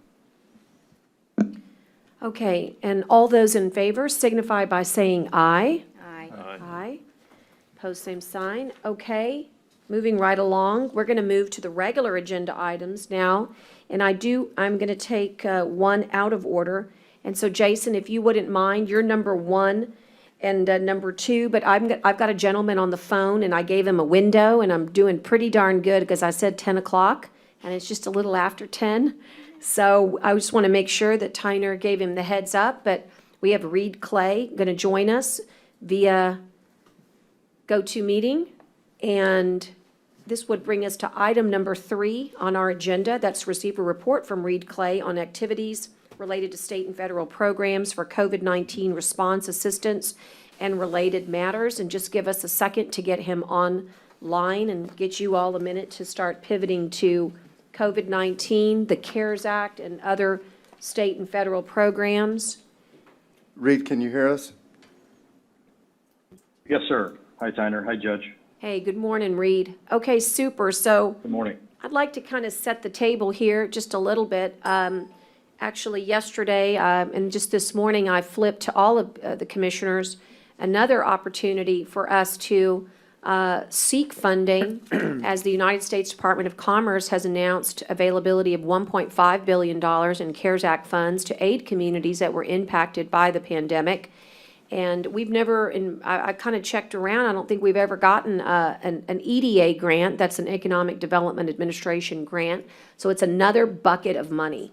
And so that we need to really look to. But I think that the best place to start, Reed, is for you to maybe give us the opportunity to just hear from you, maybe even just remind the court a little bit about your background. We have this pretty fancy, sophisticated technology now, and so the public, I hope, is getting a good opportunity to hear what we're saying. And I know we're all interested in how we are going to seek reimbursement for some of the costs that we have had to expend regarding our response, and then what opportunities are available. And I know you and I have discussed things like airports and libraries and economic support, and we've talked about personnel issues, and, well, we've kind of gone through the gamut. So let me let you kind of begin, and then I will allow, if you don't mind, Commissioners, give him a chance to kind of give us a little bit of an outline, and then why don't we do a little Q&A here? Would that be all right? Of course. Okay, all right. Reed, as they say, take it away. Remind the court who you are and what you're supposed to be helping us on. Sure. Thanks, Judge, and Commissioners. Thanks for the privilege of being here this morning and for working on behalf of the county. Sorry I can't be there in person, but hopefully as things start to ease up, that will be possible in the future. And certainly things are looking like we're turning a good corner here. So again, just great to be with you, and very honored to work on behalf of you in trying to protect the taxpayers there in Nueces County by accessing the federal funds that will be available over the coming months and frankly, years. So just a little bit of background. I'm a lawyer by training. I'll try not to do the typical lawyer thing, which is, talk forever. And so I spent, 5 years in DC right out of law school working for the Department of Justice. I then moved down back to Texas, where I'm from originally, moved to Austin to work for then Attorney General Abbott, and was with him for his final term as Attorney General, and then moved with him over to the governor's office. I spent almost a decade with the governor, all in, and sort of had, the continuing sort of senior roles within the office, ultimately ending up being his deputy chief of staff and the chief operating officer for the state. In that last role, I was, sort of charged with handling the response and recovery for Hurricane Harvey back in 2017 that I know all of you are very, very familiar with. And so, that experience, that effort on behalf of him led me to interact with many counties and local governments, across the coastal region that was affected by Harvey, working with them on these very issues to try and access the various federal funds that are available. With any disaster, and COVID will be no exception. In fact, it may be even, to this much larger scale. There are numerous federal agencies involved, which makes it, it's not as easy as it should be. And then, of course, typically there are state agencies, sister agencies that are also implementing those monies, and there are layers of rules and regulations that come with that. The good news is there is money out there. The bad news is, as I think anybody familiar with Hurricane Harvey will know, it never quite goes far enough, and I would expect that this will be no exception. And so, I think what from a very high level, what I hope to help the court and the judge with and the county with is to put forth a very organized, diligent, and sort of ever-present focus with the state to access the various federal funds that are available. With all these federal funds, one of the things that we've always got to watch out for, the implementation periods can be years, and frankly, with Ike, they're still implementing Ike money, so they can even, go into the decades. But always, always, always after these disasters and after this amount of money, especially, there will be audits. And so, understanding, which pots of money should be used for what, making sure that we are, the county is documenting and keeping the correct records, making sure that procurement is going, by the book, is going to be very important to make sure that not only are we able to access that money now, as, to sort of help the taxpayers in Nueces County, but also protect the taxpayers on the back end to make sure that, a couple years from now or even longer into the future, the federal government doesn't come asking for the money back, which obviously could have, pretty devastating impacts on the budget. So that's just at a high level, kind of what we're focused on. Obviously, the judge mentioned some specific issues that we've been working on over the last, 6 weeks or so. Obviously, a big component of that is the Coronavirus Relief Fund, which was a part of the CARES Act that was passed at the end of March. You guys are all aware, I know, of the letter that the governor sent out a couple weeks ago regarding, counties, the amount of money that would be available for counties that have less than 500,000 in population. Nueces County is obviously going to get $700,000 or $800,000 of that, and then the city of Corpus will get somewhere in the range of 17 or 18 million, if I remember correctly. And so we're working through. One of the things that was very explicit in that letter is, with the way that he allocated the money. There's a very conspicuous line in the letter where he is asking for cities and counties to work together because so many of the costs and so much of the effort crosses those jurisdictional boundaries, and Nueces County and the city of Corpus are no exception to that. My understanding is, there's ongoing conversations with the city to, make sure that that effort is being coordinated, and that's important. To make sure that the costs that the county has incurred in protecting not just the unincorporated areas, but obviously the incorporated areas as well, get covered. So a couple things that we're paying real close attention to at the moment is the interplay between FEMA's public assistance and in particular, there's a long list of categories we're most concerned with, not concerned with, but we're most closely watching Category B, which is emergency protective measures. There is a fair amount of overlap between what is eligible under FEMA Public Assistance Category B and the eligible uses for the Coronavirus Relief Fund. And so, one of the things that we really want to do working with the judge and Maria is make sure that we are tapping those buckets appropriately to stretch the amount of money that the county can get to the maximum extent possible. For instance, last week, the White House and FEMA announced that the Coronavirus Relief Fund can be used for the local share of the FEMA public assistance. So typically that cost share is 75% federal share and a 25% local share. So what the White House has done here, which is somewhat unusual, usually they don't allow federal funds for these purposes, but in this case, they're allowing CRF money to be used to pay for that 25% local share. So we really want to make sure that that effort is coordinated so that we can stretch that CRF money as far as possible to access and leverage the public assistance Category B dollars. Another thing that we're working through is obviously there's been a focus, and I think rightfully so, on making sure that as we begin to reopen, that the businesses that have been affected by this have the support of the county. So we're working through the availability of using some of the CRF money and some of the EDA dollars that the judge just mentioned to try and help put together a program that would assist small businesses as we begin to reopen.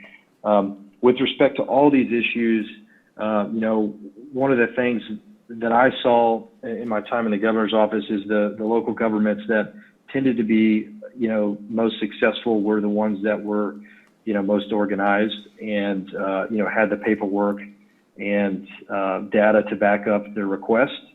One thing I know, very well about the governor is that he's a very empathetic person and is going to want to help anyone out in need. At the same time, he understands that there's going to be very tight restrictions around this money, and that there will be audits and there will be clawbacks, and the state and the local governments will be on the hook for that.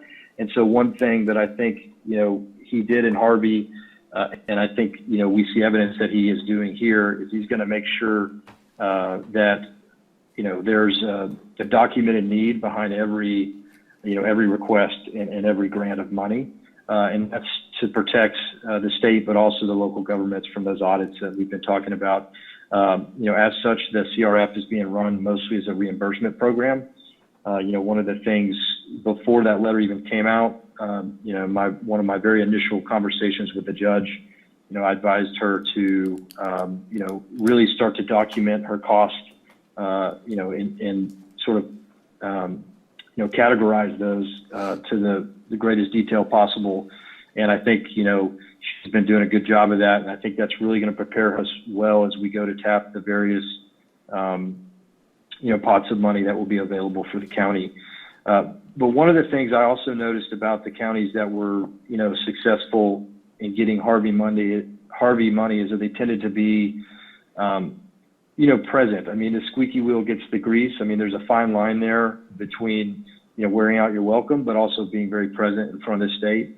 One of the things I'm hoping to help the court and the judge with is making sure that, we're always, walking that fine line very carefully, but making sure that we are, in front of the decision makers with providing them awareness of our needs, your needs, and providing them, the basis for, for the help that they can provide, so that they are justified in the decision that they make when they do ultimately provide those grant dollars to us. With that said, we have an initial meeting later this week with TDM to kind of go over a laundry list of items as we try to, start to categorize these different expenditures. The judge mentioned several of those. Several of these are going to be, squarely in the CRF and FEMA public assistance dollars, which lies with TDM, but some of these are also, we're going to be looking to other state agencies, like protecting, polling places. Secretary of State's office is going to have some federal grant dollars available. There's the airport funding that's coming from the FAA, and also TxDOT. And then, obviously we've got, the pressing issues about making sure that your public facilities are ready to reopen, and have the mitigation measures in place to ensure, the public health is well protected. We've got the payroll issues from all the folks that have been working overtime, doing a great job protecting the public health, during the pandemic. And so those are some of the issues that we're going to be, talking with TDM later this week, and the other various agencies that I mentioned as we go forward. And then, I expect that those meetings will be, as I said, I think periodic and somewhat on a regular basis to make sure that, we're presenting the county's needs and making them aware and providing the justification for the grant dollars that we hope to receive. And then longer term, obviously, these disasters, as you guys well know, they play out over, the recoveries play out over a course of years. And so there are a couple of things that, we'll be keeping our eye on as, we sort of get into the lead up into the runway before next legislative session. The first is, as you guys may know, the state did a report after Hurricane Harvey with a lot of policy recommendations in it, many of which were passed into law last legislative session. They are going to do another report, and so one of the things that we will do is make sure that we are on top of, the recommendations that are coming out of that, and hopefully, provide an opportunity for the county to participate in that process. If the process is anything like the previous report, I think they will solicit, the input of county officials and counties around the state. I think that's even probably more likely this time around because, the public health operations in the state are so locally focused, as is disaster management in general. So I expect that, there will be an opportunity to participate in that process. And then obviously, just as legislative hearings, interim hearings were about to heat up, COVID quickly, the pandemic quickly sort of pressed pause on that.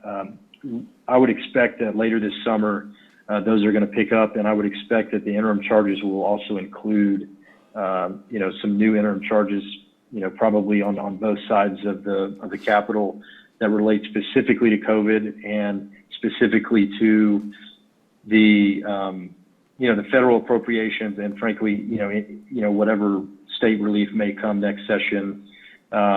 Obviously, they're going to have a tight budget as well, and so that will be I would assume, a very keen focus in the interim hearings leading up to that. And so we'll pay very close attention to that and monitor that and provide the information that you guys need as decision makers and to the rest of your legislative team as we get into the lead up to session to make sure that you guys are prepared to participate fully in that process.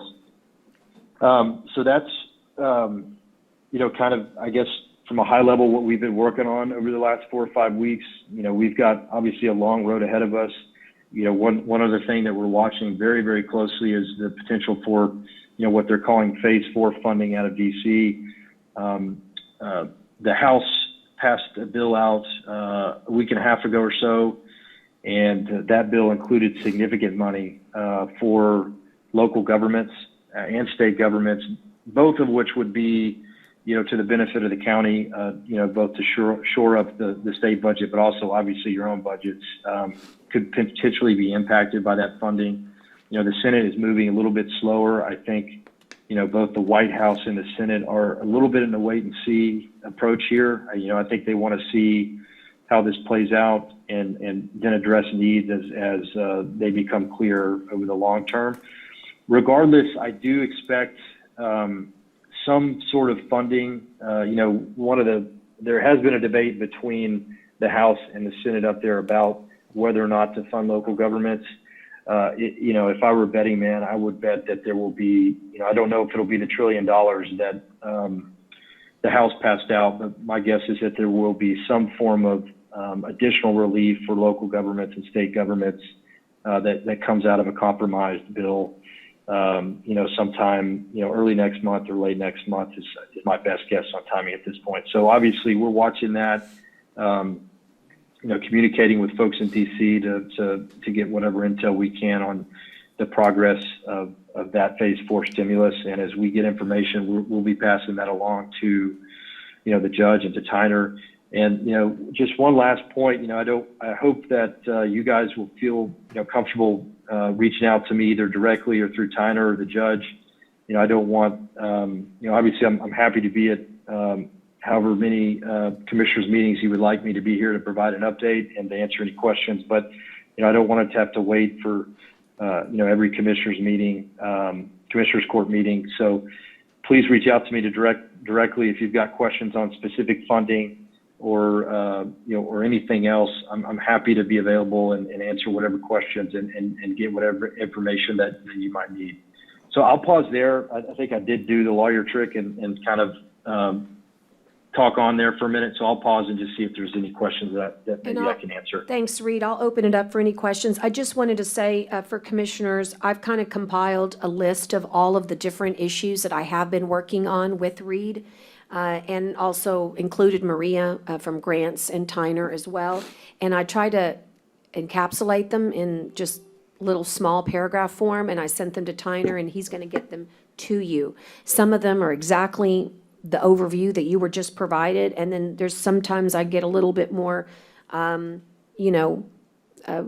question like, hey, Reed, is there anything out there for social service reimbursement or veteran service reimbursement? And what about law enforcement, jails, and our courts? And so you'll see that I go through a little paragraph about the hospital district and the interface that they've had to incur some costs as well. So, I think that there's, you've got a great overview with that. And then there's also some real specifics. So maybe it'll jog your memory when you see my my outline as to some of the things that we're working on. The most important thing to know is it's not one bill, it's not two, it's multiple bills, and there's tons of nuances to this. And so whatever you think you know about FEMA, that's only a part of the story. And like Paul Harvey said, the rest of the story is going to make those dollars that we were given stretch if we know how to apply them carefully. So I want to repeat the analogy that Reed gave to me because it really makes a lot of sense, and that is if you have a $10 expense and FEMA can pay 75% of that expense, you want to let FEMA pay $750. And if that $250 extra can be paid from the CARES Act so that your local share is now, you're going to be able to use new federal dollars to pay that local share, that's going to be your better way to go, rather than you saying, I'm going to use all $10 of my CARES Act money. How you do that will be very tricky because there's certain parameters that 25% money, that CARES Act, those local dollars that were given through the governor to counties under $500,000, there's parameters, and some of those parameters are tricky because they'll say things like that it's not in your normal budget. So we're going to be working through all those nuances. What is our goal? Very simple.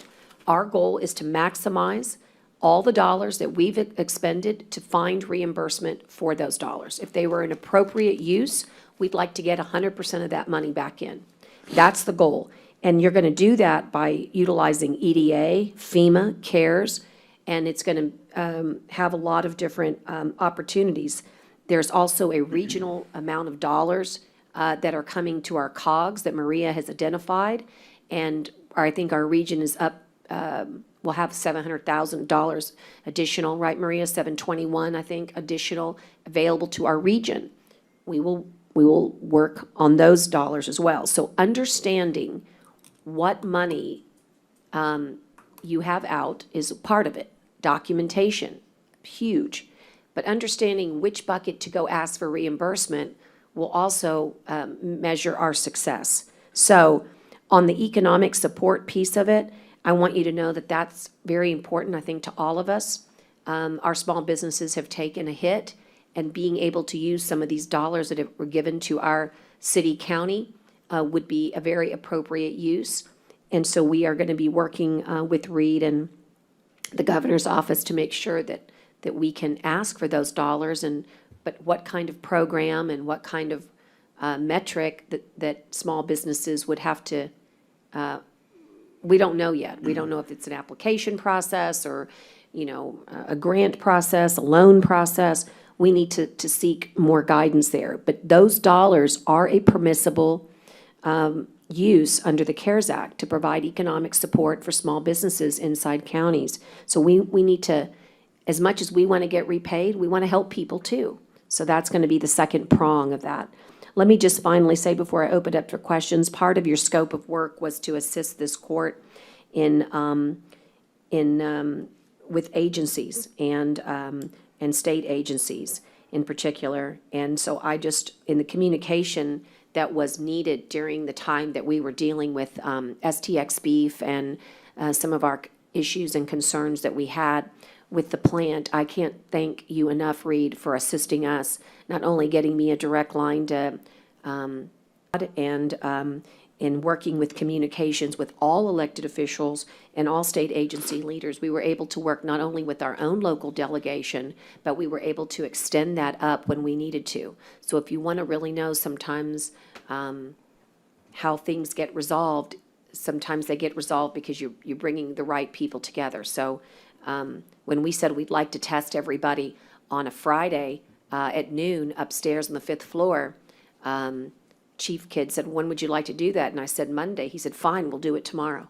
And of course, tomorrow was Saturday. So that's the kind of response that we got, but it was because of all parties understanding the seriousness of the matter. So anyway, Reed, that was a, as they say, trial by fire in Nueces County, and your help was greatly appreciated and had a good result for all, for company and for workers. So we thank you for that. Okay, commissioners, how about specific Absolutely. questions? Specific questions or the willingness, I think, for you to reach out is also a good way to do it. If you want to reach out, we'll make sure you have his full contact information. Okay, everybody good? All right, Reed, we thank you. As they say, we'll be in touch very soon, and I got to read all this EDA stuff. That's new, that's the new one for me. And Judge, I recommend yeah. you stay on the phone for the next item. All right, no problem. Reed, Because can you we do work that? together on this.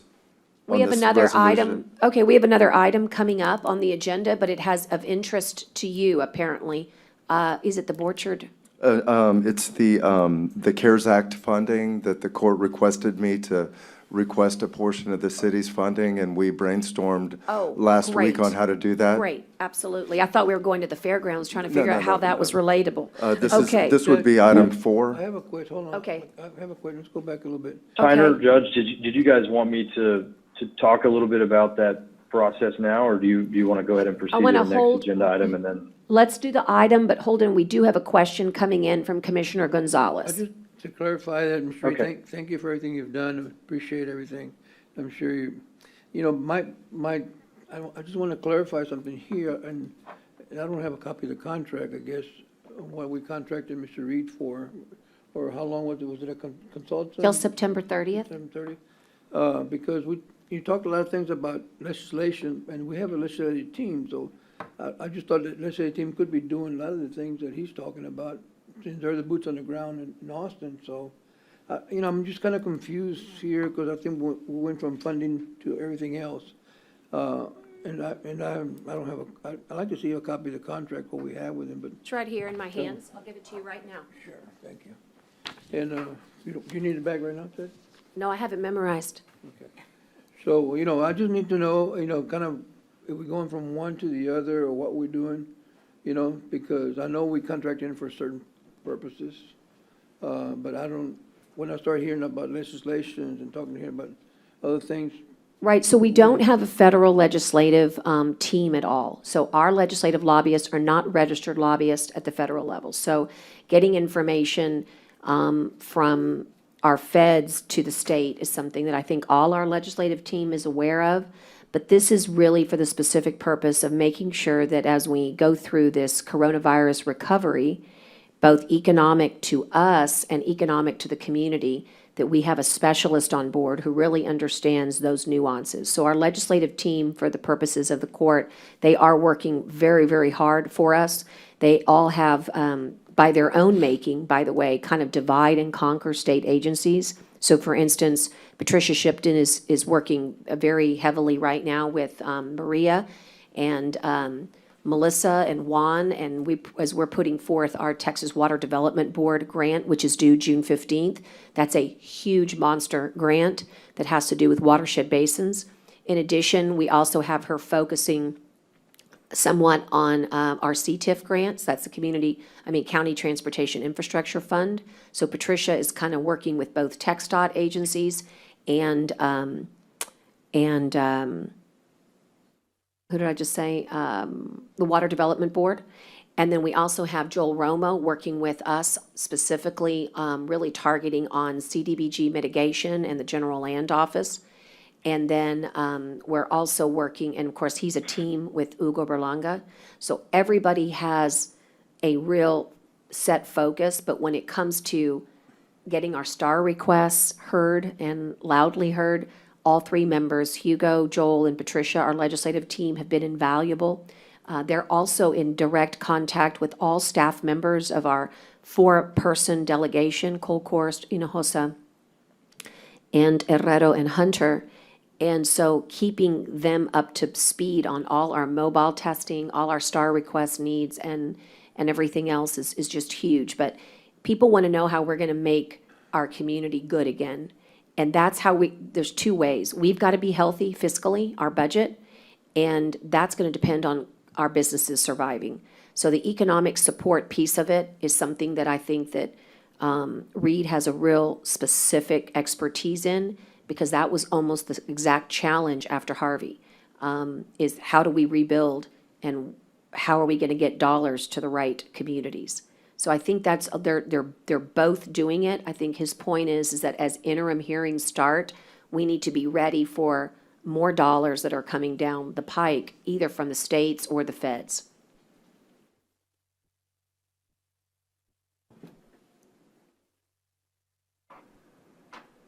So at noon today, there's actually going to have our Economic Advisory Council. Do you remember all of you as commissioners gave me names? All of them are meeting downstairs at noon, and, I'm sorry, at 11 a.m., and they're actually working on finalizing the plan as our hotlines will go live on June the 3rd. So on June the 3rd, citizens will be able to call in and say, hey, I have a ABC salon, and I really struggled, and I didn't get any PP help, I didn't get any bank loan help, there's nothing for me, but I'm struggling here. And we want to make sure they survive because they're taxpayers. And so this advisory council that you all helped put together is meeting today, but they're going to need dollars to do good. They can create the plan, they can create the volunteerism, we can create the hotlines, but how are we really going to help people besides guiding them to the right sources of money? Well, we could have our own resources. If you're Williamson County or Travis County or Hidalgo County, your county has provided real hardcore dollars for your businesses, and I want to do the same. And we need to make sure that we get that opportunity. And that's something that's, quite frankly, right up Reed Clay's alley, because he did that after Harvey, is understand how these buckets of money can be used for communities to help their citizens. And so a lot of emphasis is going to be put on not just our reimbursements, but an equal amount on our economic support that this county can give. So what are we looking at? I hope at least $1 million or more that this county can have in a fund to help small business, at least at minimum. And that's on par with Travis County put 10 million in. So we can do some math, but somewhere between $1 and $4 million is probably about right for us. And I'm gonna ask this one more time, because I always ask it, and I always say, where's the city on this? Because a lot of these small businesses are always in the city, you know? Correct. So they've put $2 million in already in their Lift Fund program. They moved Type B money to their Type A, I guess, bucket, and they've given $2 million to their Lift Fund, which is being addressed through CRDC, which is the, is that right? CDRC, I guess. It's the Del Mar's Regional Council, and they are actually downstairs too at 11 o'clock. So we're also going to partner with the people that are working with the city so that we know we don't want to duplicate services. So if you can get helped by the city's fund, great. But just so you know, that's a maximum award of $25,000. That the city has $2 million, and they're giving maximum awards to small business of $25,000 each.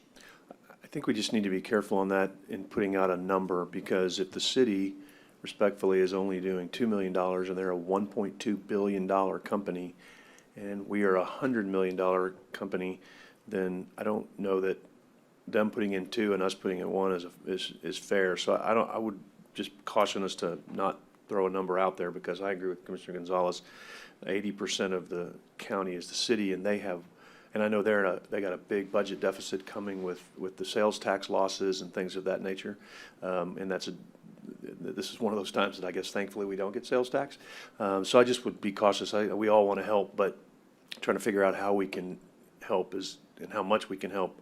I would think the city needs to take the lead on this based on the amount of money that they have in their budget, and the port and some of those entities that are, have some additional revenues before we commit to it. But we all want to help. It's just how we do it and how we come up with it, and maybe we can go to foundations and some of the stuff you're talking about. And sure, but we're entitled to those funds, and the city of Corpus Christi is inside Nueces County, and really the county should be co-captains, if you will, and in all the major counties that received, the 12 that received direct allocations from the Department of Treasury, it was in that Department of Treasury's verbiage, not the Department of Treasury, in the CARES Act verbiage, that economic support should and would be given by counties. So the county leads on economic development, and the county is the one that they come to for tax abatements. So we have a huge stakehold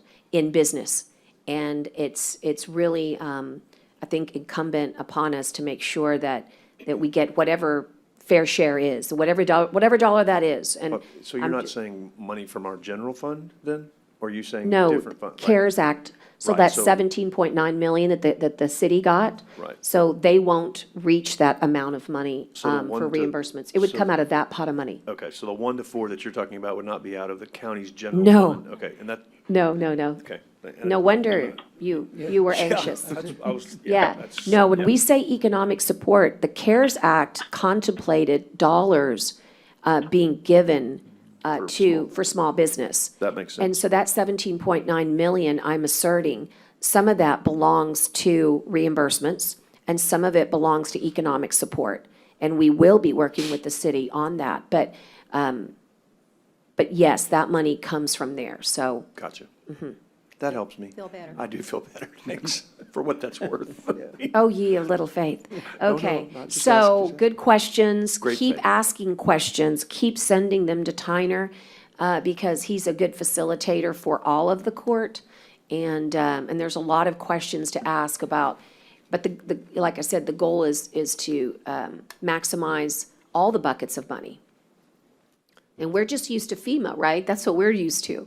So now we've got multiple buckets of money, and we need to make sure we understand them all. And Maria has her hands full, but she's got a lot of help, and so that's great. And that's what these guys are here to do, is to really say, think about doing it this way, right? You've done it this way before. Now let's spread out and see what else we can do. Okay, and like, for example, I noticed it was on the consent agenda. I don't know if anyone really, we didn't bring it out, but the Help America Vote Act, the HAVA Act, that's a $315,000 opportunity for this county to seek extra dollars for us to be able to use for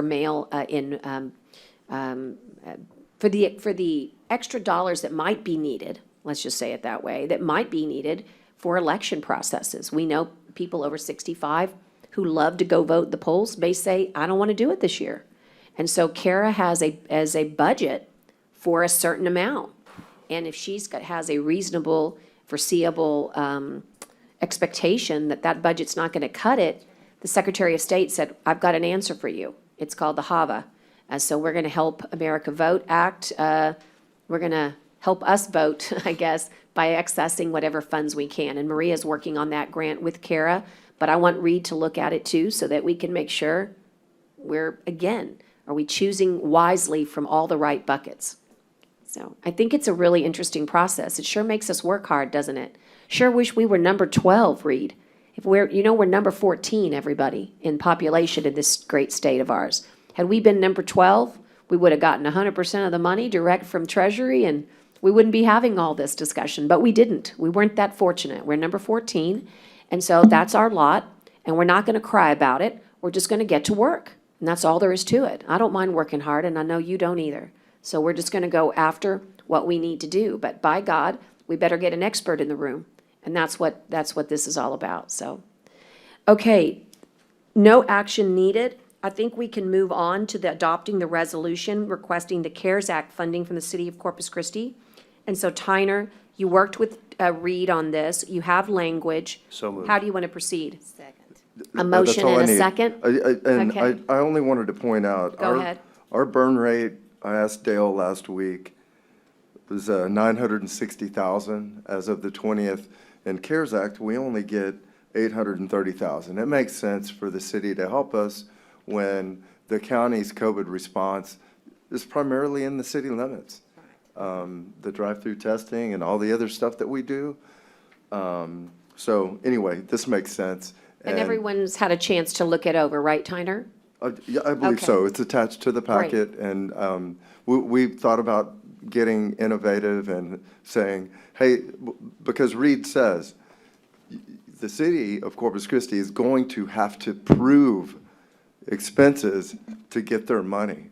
Right. And we started brainstorming on, whether or not the county could insert our expenses into the city's request and that type of thing. And whether or not to put that in the resolution. Well, I sent it off to Reed. He talked with his folks. He said, no, let's just leave it like this. And then, once Good. we have this, we'll get to work on how how to do it right. And we're in active dialogue with the city about all of this, so I don't want anyone to think that this is not going to come as a surprise to anybody. And we do have a city-county health department, right? So it makes sense. Okay, so we've got a motion and a second. Everyone's had a chance to review this resolution that's so important for reimbursement. Is there any further discussion? Okay, hearing none. All those in favor signify by saying aye. Aye. Aye. Post same sign. Okay. All right, Reed, we'll cut you loose. We kept you a long time, but we think it's important for you to, this was a good beginning, and we'll let them reach out to you directly from now on. All right, thanks, Judge. Thanks. Commissioners, appreciate Okay. it. Have a good Okay, day. thank you. Okay, Bye. we'll go back in order now, and thanks for your patience, Jason. It's always good to talk about money before you come to tell us how we're losing money. We want to try to figure out how we're going to get money. But we do have a presentation this morning, Commissioners, from Spectra Venue Management. But first, we're going to talk about the good stuff, which is reopening, and you can give us the whole holistic approach if you'd like. But today on the agenda, there are two items that deal with Spectra. The first is the reopening plan, and the second you can transition into, it's an action item for us, and that's to approve the emergency services agreement between the two of us for Exhibit Hall A for a period of time. So however you'd like to begin, Jason. Okay, great. Thank you very much. Yes. Good morning. Yeah, the main topic I will be going over this morning is our reopening plan. I've been in constant contact with Tyner, Edward, Michael on various items. Spectra appreciates the great relationship we have with the county, and Spectra's reopening has a slogan called Together Again. Coming up very soon, we're going to start events. So it looks like the weekend of July 12 to 14, so maybe about 3 weeks from now, we could have a pool and spa sale, a small wedding ceremony, and a team roping event. The following weekend, on June 19 to 21, we would have the peddler show just in the arena. So we're allowed to do a 25% capacity on events with social distancing. We have formed a reopening task force that will comprise of Edward Herrera and Michael Robinson from Nueces County, along with Fire Chief Javier Zapata from the city of Robstown. They will work with our key members of our team on reopening preparations and strategies. In terms of having all the materials and supplies for events, Nueces County has helped us obtain some, and our local and national suppliers have helped. On a national level, Spectra has agreements with companies, which is great. Some of these items are masks, face shields, hand sanitizer, cleaning chemicals, thermometers, spray bottles, portable hand washing stations, and plexiglass shields. Spectra's reopening plan is very extensive, so I want to just touch on some of the highlights. I had sent the Spectra reopening plan is a very thick document. Every venue in Spectra has been asked to customize it per your own venue. So we're pretty much finished with that. So we'll be getting you a customized version of our reopening plan, hopefully this week. Some of the highlights, though, are taking event diagrams and making sure the capacity for now is at 25%, and look at the room layout for 6 feet social distancing, preparing the building for cleaning and system checks, et cetera. Prepare our employees. We are developing an employee handbook and further COVID-19 training such as social distancing and cleanliness and sanitizing. All employees coming to work will have their temperature taken and screened. Getting all the proper PPE, such as the disposable masks, washable masks, face shields, gloves, hand sanitizer, disinfecting wipes, and other items. We're stocking up on supplies. Example is liquid hand sanitizer. We plan on having hand sanitizing stations to where there will be staff spread out and can spray patrons' hands. Also, any chemicals for sanitizing and cleaning we are using are made to battle COVID-19. We plan on cleaning bathrooms a lot during events and deep cleaning after the event is over. We plan on spraying down equipment that is used, fixtures, etc.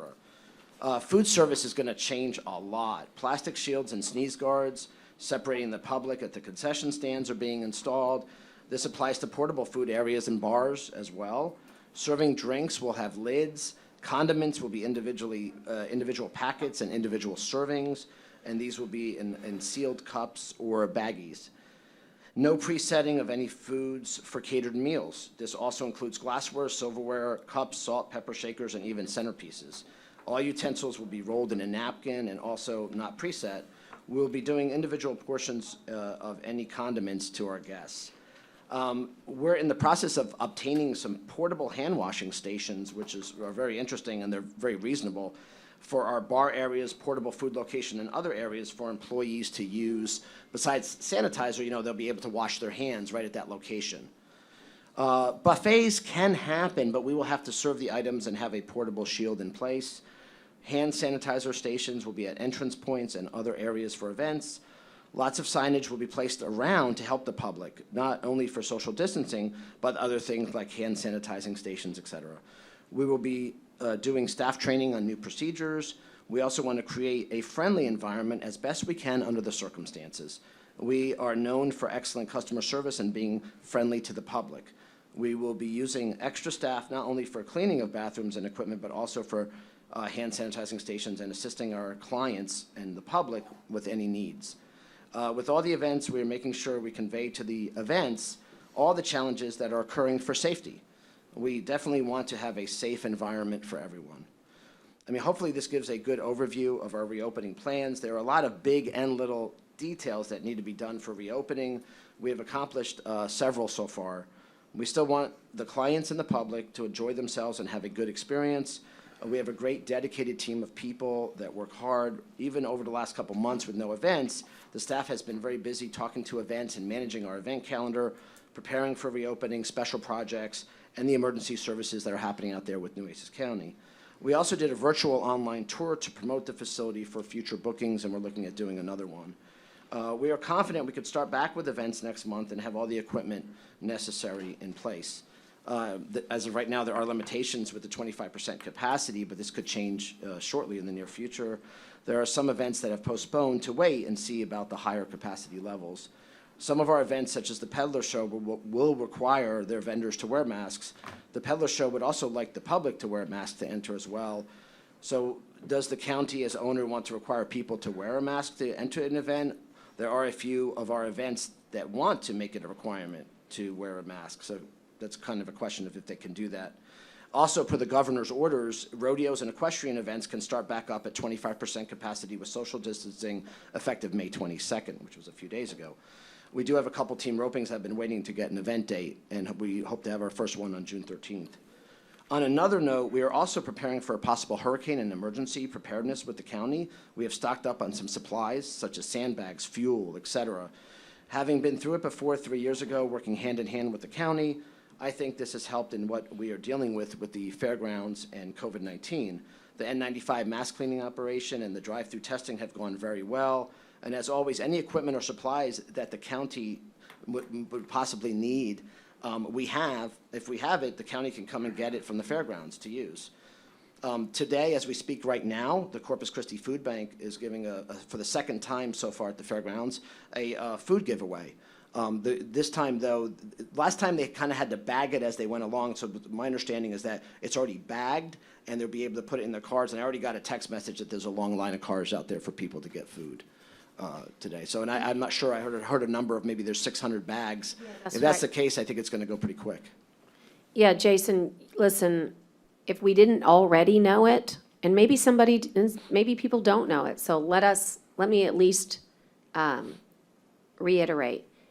Our Richard Borchard Fairgrounds are a jewel for this county. It is, besides this courthouse, the single most important asset that we own with over 500 acres. It's the space that's so great. And if anybody's going to be able to get back into business on events quickly, it's going to be us at the fairgrounds because of the wide open spaces, because of the arenas, because of the outdoor areas. And quite frankly, I mean, our ballrooms and exhibit halls are just the biggest also in our community. And so I'm hoping good things for the fairgrounds in months to come, but knowing that you're going to do it right is even more exciting. And I think people want to patronize places that will do it right. And they want to run, not walk, away from places that aren't. So I think you're setting yourself up for success. And I think we need to continue to promote the fairgrounds.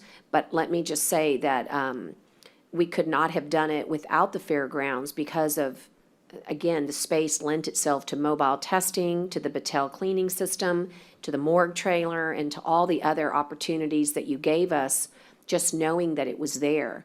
And getting ready for hurricane season inside a pandemic has created a brand-new operations plan that Melissa and her team have put together. And again, you have to have the partnership of Spectra. So we've done great, but our asset is these fairgrounds. And in fact, just yesterday, I got a request to see whether the fairgrounds would be a good place to hold jury panels, so there's all kinds of utilizations when you have this much space and you can social distance hundreds of people at a time. So we're thankful for that. We're also mindful, Jason, that your contract is expiring and we need to bring it up. And I want you to know that it was actually had a placeholder for this agenda and we moved it to June 10th. So our office and county attorney's office and your office, we have work to do and I know we'll get that done. So I want the commissioners to know that by next court, they'll see a new contract if it's the will of the court to have an extension, I think, for a year. And my hope is that we've made a tremendous investment as a court to improve the fairgrounds, and the dialogue that we've been having, that was great dialogue, even during COVID, with your folks, with Keller, right? Yes. With correct. Keller, is to say, what kind of partnerships could we continue? And so, anyway, look for me to call you here probably tomorrow so that we can get on our agenda, so we can work on that. But I want the court to know that contract's coming up June 10th, and that hopefully, and I don't want to hide the ball either. You have projected some strong losses there. Yes. And I think they're on the average of about $240,000, I think was the projection. Is that still holding for you, or is this Well, reopening it depends. changed? The reopening will change it a little bit. If we start having some events and getting some revenue, it'll Good. change it a little bit. Okay, but we've got a worst-case scenario, so we can share those lost revenues with you. But again, they've had just a whole, litany of cancellations. Not their fault, just the way the cookie crumbled there. So anyway, we've got a lot of good things on the horizon, and so the court will expect that. Okay, great. On the emergency services contract, Tyner, what do you want to prep us for on that? And we do have an action item. Yes, Edward was kind of the conduit between this, but this All right. actually, Edward? this actually provides for an agreement between the county and Spectra for the use of the facility for the morgue trailer and the Battelle mask cleaning system. And Edward probably knows more about the details. Essentially what this does, it allows Spectra to allow us to use that space for our purposes. We've been using it for the Battelle system as well as the morgue trailer, as Tyner said, and is also with the National Guard out there. So this relieves them of the obligation of our being there. That's essentially what happened. So we recommend its approval. It's through July 31st with subsequent, right now we don't know how long Battelle's going to be there. We've been authorized for at least another 3 months, perhaps less, depending on how these things are. Are they doing well, Edward? They are advancing, I can say that. It's not necessarily a position of well. The thing is, as things change or as positions change, the ideology behind it is, it's a good idea. It's just, can we get people to buy send it? their masks in? Correct. And we've been getting masks in, but they've been from Laredo, from the Valley, different areas. It's just, people need to see the benefit of the system. Okay. Okay, well, I think we need to help on that, so that's something that we need to put our EOC to work on. Okay, but on the recommendation of approval, commissioners, is there a motion at this time? So moved. I've got a motion and a second, and all those in favor signify by saying aye. Aye. Post same sign. Jason, we're going to see you next court, so if there's anything else, we're happy to hear it, but we're going to catch you back again on June 10th. Okay, I just wanted to thank you all very much, and we appreciate the teamwork and the support. It's great. And then just as a side note, this July, I'll be at the fairgrounds for 12 years, so it's been a long time, time flies, but I appreciate everything. That's Thank you very great. much. Thank you for your positivity during this difficult I have a time. question, I don't know if it's Jason or Juan, yes, I thought I saw Juan back here. Juan is here Where's Juan? in the hallway. Could you get him, Can you Edward, call him, please? I don't know who's to answer it. And also, I don't know if I'm getting feedback or is that just voices in the hallway? I think we're in the hallway, probably. But, you know, I just have a question, and I don't know who's, maybe we can ask it later. The ballroom B doesn't have air conditioner? What, because. Edward? Exhibit Hall B. Exhibit Hall B? Doesn't have Is it broken, or is it, what is No, it? it's never had it. It's just those the central fans up there that circulate the air. It's never had air conditioning. Exhibit Hall A is the one with the air conditioning, sir. I'm gonna get an estimate, and see how much it costs to put air conditioner on it. I mean, we're missing a lot of. Revenue. Revenue in Now, this advance. is South Texas, you know. goodness. So can, that's why I want to ask Juan, maybe he can, get with Juan, see if he can put a kind of an assessment of what we need. Well, I think on Exhibit Hall A, that was about $1 million, so I'll check with them. Okay. And Edward, usually I'm not such a stickler about it, but I really am catching a lot of feedback. I think it's our mics are so strong. Whoever's in the hallway, would you ask them, please, that it's interfering with, it's just too loud. I'll close the door.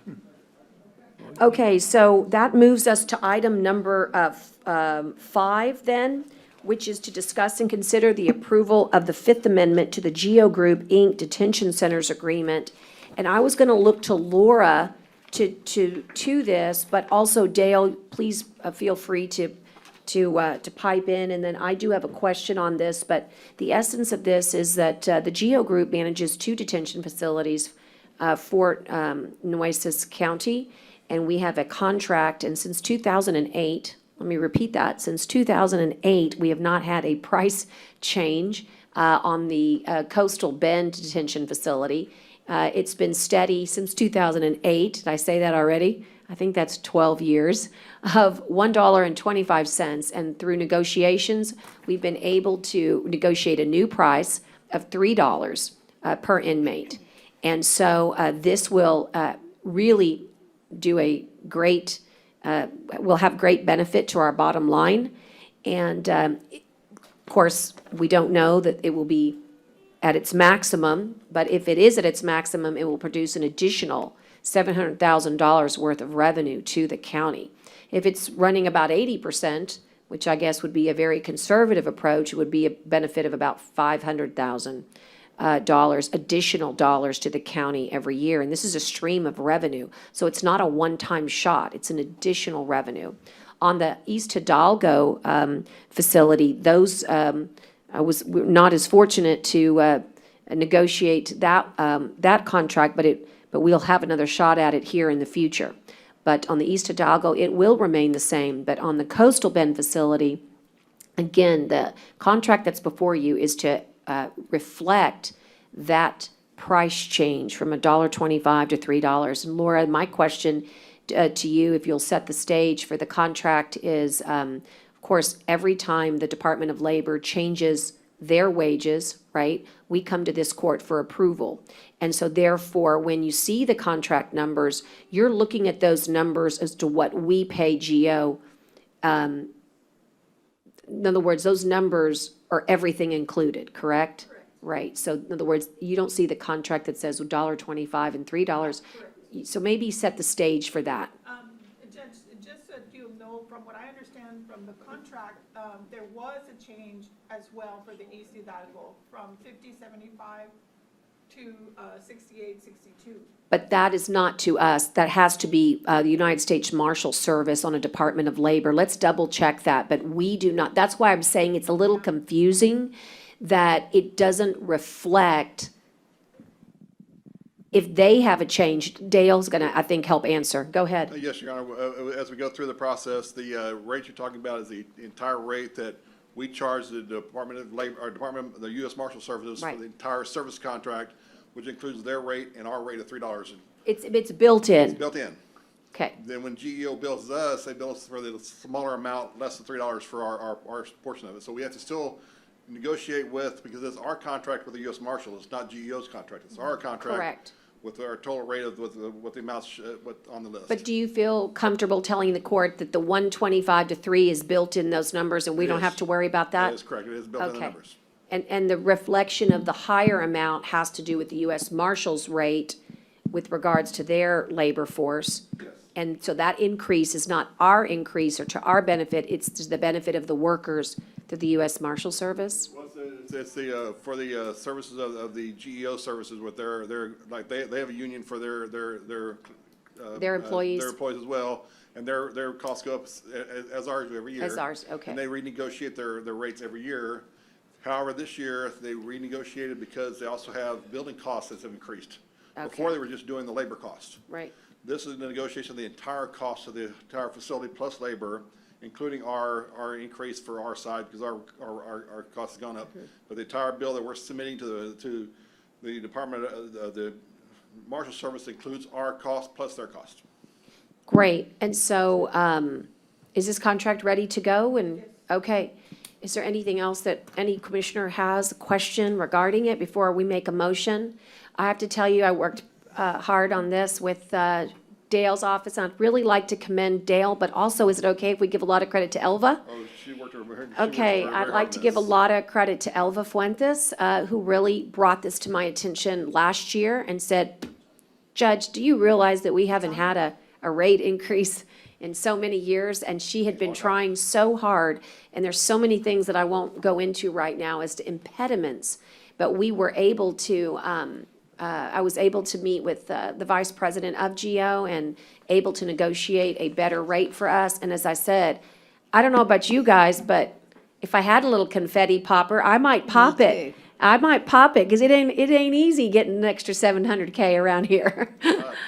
Judge, I want to thank you for doing that. I mean, it's a long time coming. I don't know how often you get to do this, but I mean, we've got to start looking at these things to bring in Yeah, revenue. well, I was saying, what else is out there, Yeah, right? Didn't that yeah, kind of make you absolutely. wonder what else is Yes. out there? Yes. Good Yeah. stuff, good stuff. But East Hidalgo, I'm sorry we couldn't get there, but again, that gives us room to expect more money perhaps in the future, right? And by the way, this money comes to us because the auditors earn it, not because it's a freebie. They put a tremendous amount of effort in the administration of these dollars, and that's what we're being paid for. So cumulatively, Dale, we make about, what are you thinking with this new money? Trying to think of how much we get from East Hidalgo. 1.6 plus an extra 7, we might bring in 2.3 this year? Probably. Yeah, about 2 million, so we're gonna go from about 1.5, 1.6 to about, remember, it depends on your jail population, right? That's why it's hard to know the exact number. And just so we understand Yes. why didn't we negotiate with East Hidalgo? So that one is a really interesting one. So, so East Hidalgo is definitely, the name means everything. It's not here, it's in Hidalgo County. And so you can imagine that Hidalgo County would like to be able to get their dollars. And so this one was a little trickier in the sense of they believe that we would be under high competition, you know, if we were going to ask for increased pay and they could go to another forum. But having said that, I would really like to make certain that at least the cost of living is, you know, as I said to them, inflation between 2008 and 2020 can be calculated. And you just have to Google it, and it'll tell you that your rate, I'm sorry, it was too low. I think it was actually $2.25. So we get paid $2.25 at our East Hidalgo facility, and if you just got inflation, it would be $2.70. And so we need to at least get to where, like Dale said, our costs have gone up too.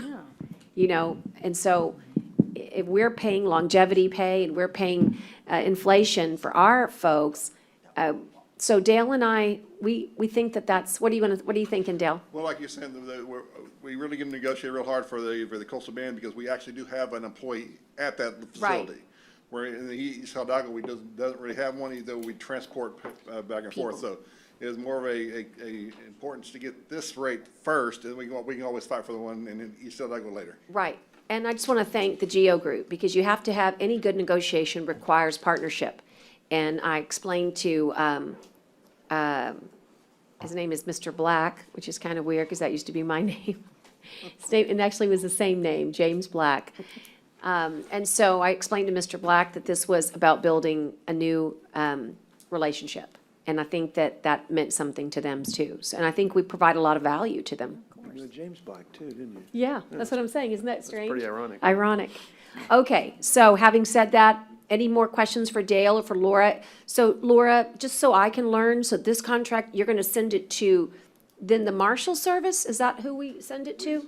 We filed a report with the Marshal Service because it's contract with us and the Marshal Service. Okay. And Elva's ready to transport. And Elva's ready to do it. Okay, and then you'll provide a copy to Geo? Yes. Okay, thank you. And then all those in, so I need to vote on this. All those in favor signify by saying aye. Aye. Aye, post same sign. Did I need a motion? Yes. Okay, but I thought, okay, motion and then Second. Commissioner, okay, thank you, Commissioner Vaughn. Okay, let's move on. We've got, let's see. I moved over my agenda, number 6. Okay, discuss and consider the amendment to the Nueces County Disaster Finance Policy, County Personnel Rules. This is kind of left over from last time. Do y'all remember? Hard to forget. Who wants to take the lead on this? I will, I guess. Okay, Judge, I'm gonna go back on in the policy that was there, the last two the meeting before last, you know, we had it wasn't the last meeting, it was the meeting before last. okay. That we looked at the policy. And at that time, there was a motion made, it nothing to do with changing the policy. It was just a motion made, I think. And the motion was made by me, it says, motion by Commissioner Gonzalez, second by Commissioner Vaughn. Motion to approve 45 days of overtime for all employees and department heads and extend the overtime for the additional 14 days, which was last week, but we tabled it for today. At the end of 14 days, the Commissioners Court will review to stop and continue the overtime. And that should have been done last week, but I guess there was a confusion, but I guess we're doing it this week. So I thought we actually approved everything last time. It had actually been approved already, unbeknownst to me, right? But the overtime was approved until till May 20th, Right. which was supposed to expire. And basically, the court's action should have been to, continue another 14 days or to stop it or to have another date. And actually, that wasn't done. So technically speaking, right now, the court will have to approve some time period or stop it. But, whatever work was done since May 20th till now will have to be paid. Right. Because we let it continue. Right, correct. So this is, and then I remember, I went ahead and tabled it for this meeting. Went ahead and, tabled it for this meeting because to get an opinion from Laura, and I guess she did give us an opinion, but I guess at this now, I have probably make another motion, I guess, because that was a motion we voted on last time to review it and continue to stop, so. So the issue, Lauda, is whether or not it changes the policy. I maintain it does change the policy. You only have a choice. Your choice is to approve it or not approve it or rescind your policy. And that's what we need clarification on. It doesn't change anything. The Judge, policy remains itself. here's the policy, Basically, you Judge. have the authority to, initially, it's for 14 days. Can you get on the unless you mic? give it another, Can you get on the mic? I'm sorry, Laura. I can't hear very well. sorry. Can you hear me now? Yes, much better. Too loud, I'm sorry. Initially, the first 14 days are automatic, and then after that, the court can decide, will need court approval. So after that, the court will decide whether or not to stop overtime from then on, or to have a specific date, or to continue with the 14 days, or, however the court desires. So basically now, the court will have to approve any overtime. And the last approval was until May 20th. So now we have some time that needs to be approved, and then the court can decide whether to stop overtime. That can be the motion, or you can have overtime and give a specific date, like you did the last time. You said 45 days, I believe. That led to May 20th. So right now, the the actual policy does not change. It is, you don't have to rescind it or anything like that. It's in effect. It still will be in effect in the future. You just need to make court approval as to overtime. But you're supposed to do it before people incur it. Correct. And Right. that was a misunderstanding in the implementation last Friday. That should have been done last Because Friday. now we've gone another 7 days. Correct.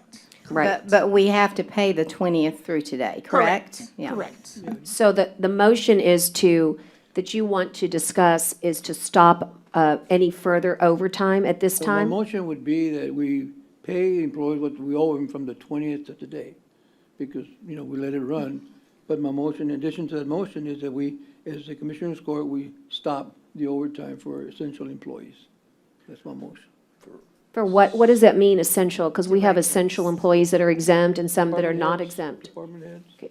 So your motion is to stop, essential, what, you know. okay, essential is sometimes not a good description. Exempt. Exempt, I'm sorry, I didn't say essential, I'm sorry, exempt employees. There are- Okay, so you don't want to have exempt employees, that you want to, so you want to even restrict it even further. So it's not even department heads now, it's exempt employees. Right. And how are you going to plan to deal with that with regards to the city county health department, who have 4 exempt employees that are over there working day and night on They're not things? no more. And because of why again? Because there's no more COVID, or? No, because they're not doing it no more, they were going back to the time that they were doing before. And if there is an emergency, like there is almost all the time, Well, we have to deal with it as it comes, Judge, I guess. and you don't believe that the fact that you can get reimbursement for this, No, I for don't. these? I don't. That's just your philosophical That's concept? my opinion, Judge, that Yeah. nobody else is. No, I think it's been heard loud and clear by our employees.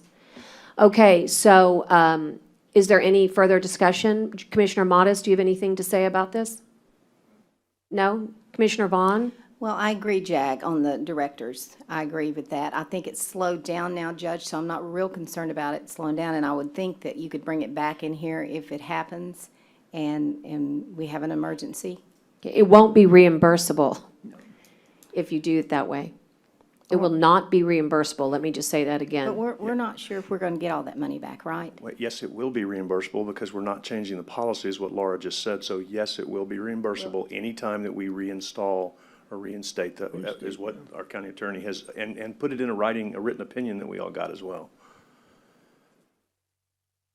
Laura, it will be reimbursable? I mean, basically, I don't make the, you know, the decision as to whether or not it's reimbursable or not, but you have to have a policy in place, and you do have a policy in place. So your opinion, with the policy in place, it is? Should be. You can ask for the reimbursement. If they're gonna deny it, I mean, I don't know on what basis that would be the case, but you do have a policy in place. Okay, well, I want to go on record to say that I think that in the middle of a global pandemic, despite the fact that everybody feels very comfortable because we have such good numbers here in Nueces County, that the opportunity to really deny department heads to have the ability to work on overtime and be compensated for that is a reimbursable expense that would get the maximum consideration by both the feds and the state. And to deny it because you think that, just philosophically, that they don't deserve it, I don't understand. If we are going to get into the practice of going into micromanage department heads, I think this county's in big trouble, and I think it sends a really bad message to the people that have worked tirelessly, that they would have to rely on a political decision to What do you make mean certain political decision? that their hard work is covered.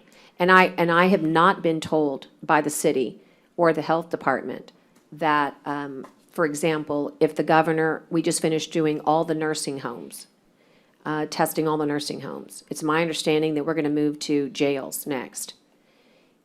If that's the case, then you're going to basically be going on a 9 to 5 or an 8 to 4 work schedule with no overtime in an arena that, quite frankly, doesn't respect the time clock of 5 o'clock break time. I think it's Well, Judge, I would hope, because I'm not against people getting what they're worth for, but I look at what's going on in the community and the people that have lost their jobs, and I think we are being looked upon, so on what we're blessed to be able to continue because of what everyone pays in. And I would think that with our department heads, and I think they've done a better job, I would think with our department heads, they could figure out a way where we don't have to do that. We can maybe do it in the workday, or if you have to work from 5 to 8, then you don't come in until a certain time. That's just my opinion. I understand. I do. And I respect the difference, in opinion. I'm highly concerned of the message that we're sending. And quite frankly, I'm also concerned that when work needs to be done, it won't get done. We have 60 days to accomplish, quite frankly, the greatest feat. I thought maybe the challenge was getting us to go remote. I now believe there to be an equal challenge in getting this courthouse up and running for the appellate courts and the 14 courts that we have here, not to mention all the JPs, not to mention the satellite offices. To get those folks up and running is going to be a big feat, and I'm not certain that it can even be done in 60 days to get ready for the jury trials that are soon to come in August. But again, Well, I'm open to listening to others' opinions and see I'd like to hear from the others. I do want to point out that the declaration is still in place. It hasn't been subsided or anything like that. So you are under the declaration still. yeah, I have to tell you, I think that I personally don't have clarity at all. We have an employee policy. We have a comprehensive disaster finance policy that includes overtime for department heads upon the approval of 14 days of court. We're under an emergency. And I really don't understand, quite frankly, how this court can reject that which is an emergency. I don't. I feel like we need an employment, law specialist to look at it. I really just don't understand what it is that we're doing here, because it doesn't make sense to me intuitively if we're under a disaster, if it's reimbursable, if it's a part of our disaster finance policy, which everybody says we're not changing, and that this court is supposed to approve it, and that you have an auditor who is able to create a compliance mechanism to make sure they're doing it right. Let me ask the auditor something. You think this is okay, the way you got the record's good? Do you think you can back it up and say, when they do an audit, that it's clear, and also, I'm gonna ask you what I asked you last time, Dale, this is reimbursable for department heads. Before he answers, if you look at the disaster policy, there's certain requirements under there, and there has to be specific description as to the work being performed. That's what I'm asking him. We have some discrepancies in some of the reports, and we're working with the individuals to try to clear the balances up. And as I mentioned last week, once this entire event's over, I'm going to request to hire a CPA from the outside to come in and do a thorough review, because as Mr. Clay said, we're going to be audited to death on whatever it's going to be, and we want to make sure all of our I's are dotted and our T's are crossed and everything else, and there are some discrepancies where we need to resolve. We understand that, but just right now, there's just a limited amount of resources, and working with the people that are working real hard, it's hard to get everything clarified as we need to, but we will be working on that. And do you know your overtime between the 20th and today? I don't have average? a rough number. It was only a few days, and we did have the holiday off, so it's not going to be a significant amount. So did you see where there was a downturn? Because the last time we Almost did definitely. see that. Yeah, most Okay, definitely. well, that matters. It's I about didn't receive very many, $50,000 more. I did not receive very many activity logs over the weekend when we had the holiday, so I don't foresee a lot of more overtime. Like I mentioned last week at our meeting when we had the special meeting on this issue, I think the word is out. I think if there is any concern as far as department heads saying, is this work that I can do during regular hours, or is this something that can be accounted for overtime? I think that we've gotten response from that. I don't want to handcuff anybody to a situation that may come up that you need to rely on your staff, and they'll do it. I've had several department heads tell me either that they're not going to claim the overtime, or even if it disappeared, that they're not going to stop working. They're still going to continue to do their work. So I think I think, what my initial support, and, I was one of the first ones to say, that we needed to have a kind of a stopgap every once in a while to look, reevaluate, are we still in a situation where we can justify that need of overtime? And I still think that we're in that spot in certain places. I want to make sure, though, that, the community understand this is tax dollars, and we are all aware of that. And even, we got to operate like we're not going to get reimbursed, even though we hope and we believe that we will with a lot of this. The overall cost is a smaller portion than what we're looking at the overall operating costs of dealing to this response. So I think we're being very mindful of that. We do have to put these hours under the microscope like we do everything else that we approve. And so I get what you're saying, Commissioner Vaughn. I think the public is concerned when there's people that are still struggling. Thankfully, the economy's kind of picking back up for some, but it's not for everyone. And I just got a call yesterday from someone concerned about evictions. Have evictions already started? So that was just someone out of the blue who called. So there's a lot going on.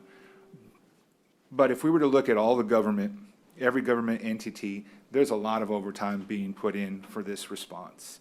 And so I would say, have the public trust in that we're gonna look at each dollar that's coming in and be mindful of it. I think, I don't know how this vote's gonna turn out, but I think it's a great exercise for us to say, we care, we are very responsible with your dollar amount. I don't think anyone here in this court would say to spend however much you want. We all understand that it's a finite amount, whether it's reimbursable or not. But I'm not gonna put the handcuffs on them now. I think that we're fine as long as we can continue to reevaluate, is it justifiable or is it needed? Then I'm going to continue to support it until I feel that we're at that point. It's not going to go, I can tell you, everyone now, my support will not last years or a year from now. It's within the months, it's within a handful of months, unless we see a really big uptick in cases again or specialized response that we need. But for this point right now, I'm going to continue as is for those employees. I definitely do not want to lump in exempt employees with our the department heads as well, so. Yeah, I mean, there's a reason the Fair Labor Standard Act exists. And the reason it is because if you leave it up to people as to figuring out who deserves what, it doesn't wind up being equitable. So if you are a non-exempt employee in our county and you work overtime, you get compensated for that. Right. And that needs to be absolutely understood. The reason to remind everybody why we included department heads is because your EOC team is made up of department heads. And the whole purpose is to make sure that they could be compensated for that time. I believe that the time has been greatly reduced because we happen to be in the wave that's coming down right now. I've seen decline in our cases, but I have not seen decline in our issues. So every day, we're working 2 jobs. And again, we point this out all the time. And there is no way to do it adequately in some cases within the 8-hour period. And so that is the concern that I have, and I have seen it. And it happens when you least expect it. A ship comes in, it's got somebody on it, on a crew member that might have suspected COVID, and then you need to get to work. A detention center inmate gets taken overnight to the ER, and he's one of only 50 that are there. Everybody's negative and he's positive. That positive cannot stay in that ER, and he cannot stay in that detention center. Otherwise, you're risking 50 more people and all of those healthcare workers. Where does he go? Well, he gets moved to an isolation site. Well, who's going to do that at 8 o'clock at night? These are the things that are happening, and they're not necessarily in the job description, because it's not in the job description, since we don't have hazard pay, to go and put yourself in that kind of harm's way. Or at 3 o'clock in the afternoon, someone says, we're going to test every single nursing home in our community. At 5:30 in the afternoon, the state calls you and says, I'm bringing in a morgue trailer. I'm bringing in a Battelle system. Oh, and by the way, I want it air conditioned 24/7. These are the issues that I have seen as your emergency management director. And I'm just sorry that I have not been able to compellingly advocate for this team that has protected these taxpayers that we are so worried about. They are the ones delivering meals homebound after hours. Why? Because you can't do it all in an 8-hour day and do everything else. They are the ones addressing, and I'll just make up a name. It'll probably be somebody's name, so I guess I shouldn't make up a name, right? They're the ones addressing John Doe's lack of food at his home because he just got displaced from a meat plant because he's positive with COVID, and so are his 10 family members. These are the things that I've seen us do, and I wish to God it pretended that it worked on a time clock that was so nice and neat. But if you really want to know what my real concern is, it's with our city county health department. Because there are county employees that are exempt, that are working there, that if you put them on a time clock, people's public health is not maximized. And so I'm sorry, the idea that we would limit them, and maybe it's not right that we just have to worry about them, but what you do to Group A, you must equally apply to everybody. And so because we have a city health department, and because we have exempt employees working overtime and department heads working overtime, I want them on overtime because those are lives in the stake. And that's what I'm worried about. Judge, just so you'll know, they're under the city policies, so whatever decision is made here is not going to affect them. They will still continue with overtime. And that was my next question, was because to me, there are categories of people, and we may not agree totally on this, but I do agree with the concept of some that would have to be in an overtime mode. And quite honestly, I've kind of changed my opinion on even being able to put like a Melissa in something like that too, and not to slight the other department heads, but just as I've kind of thought through this and listened to her and so forth. And so that was my question. And it sounds like what we do today, whatever we do today, would not affect those folks. So my They would not because they're under a contract. Hey, and I understand about the city, because I mean, I've got all the emails, one as recently as yesterday, but they are also looking to see what we're doing, just like we're looking to see how they're doing. And so that city-county employee policy is also in danger, in my opinion. And it's a 50-50 rule there. It's 60-40 on financial, but it's a 50-50, do you agree? Well, A Laura, type of can we, I'm sorry, Judge. Go ahead. I interrupted you. That's it. No, my Go bad. ahead. I'm done. I apologize. Can we carve out, because that's the problem that I'm struggling with on this. I think there are some who should be working overtime, and there are some that shouldn't be working as much overtime. And that's where I'm struggling with. So the question is, can you carve out and say, City County Health Department is treated differently than some of these other exempt employees and again, I'm not saying there's anything wrong, and I'm not trying to question anyone's integrity. I'm just having a hard time looking at some of the overtime on some of these exempt folks going, okay, I don't quite get that one. These I get, and I totally get the city county health people, so can you carve that out?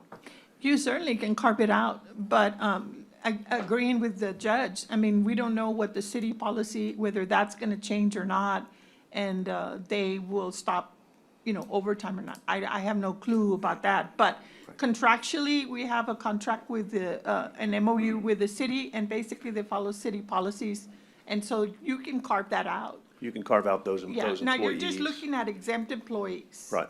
You can We're carve out. not looking at non-exempt, just No, exempt. correct. Nobody's, no. So you could carve out those exempt employees if you wanted to as part of the commissioner's motion, which would be encouraging to me. The other question I would have, just as a point of question, I don't know what I would do, is can you carve out county exempt employees if you wanted to, based on emergency operation? Can you do that too? You can do it with the city county. Can you do it with other exempt employees that to me feel like maybe should be working more overtime or because of the emergency situation? Is that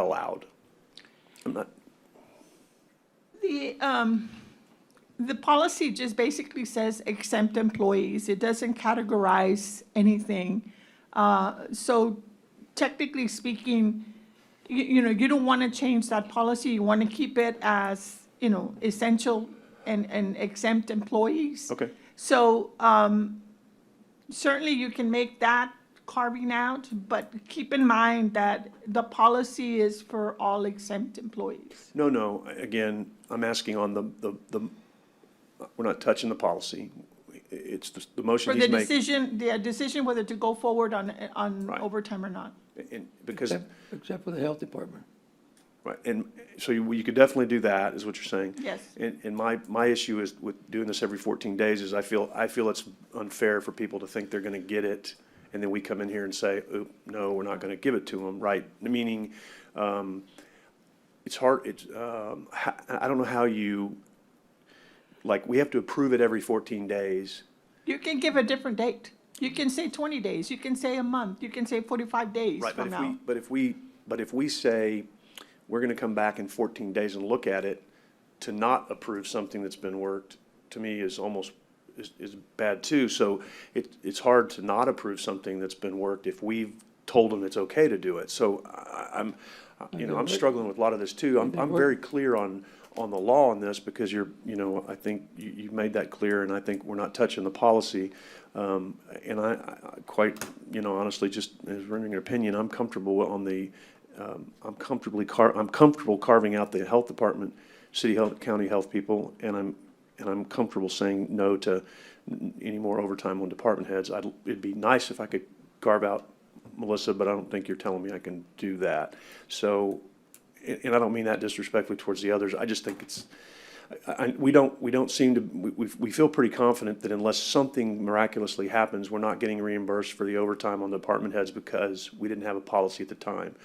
My feeling may change on this over the next emergency because we're going to probably then get reimbursed. But we've continued to pay this overhead knowing probably we're not going to get reimbursed, and that's a struggle for me with everything like Commissioner Vaughn says that's going on and everything Commissioner Gonzalez has said as well. So that's whatever that means. I don't know. So just to keep us moving along, I mean, I think that we can probably talk this one, to death. What I want to make sure of is that it's May 27th, and that we have one motion that deals with May 20th, as the record reflects. We have approval through May 20th, and today's May 27th. So I think there was a beginning of a motion to get us through May 27th.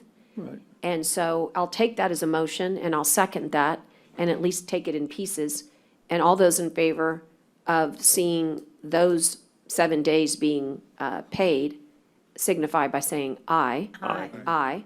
We've got through that. And then the motion that Commissioner Gonzalez has, as I understand it, is to not approve any further overtime for exempt employees, but to recognize that we are under an MOU with the city, county, public health department. And therefore, that MOU stands, and we will pay public health accordingly per our contractual agreement. Is that correct? Correct. But, that's correct, but I'm not, I'll tell you what, I'm not just because it's our employees, the health department, they need to be looking at their overtime too.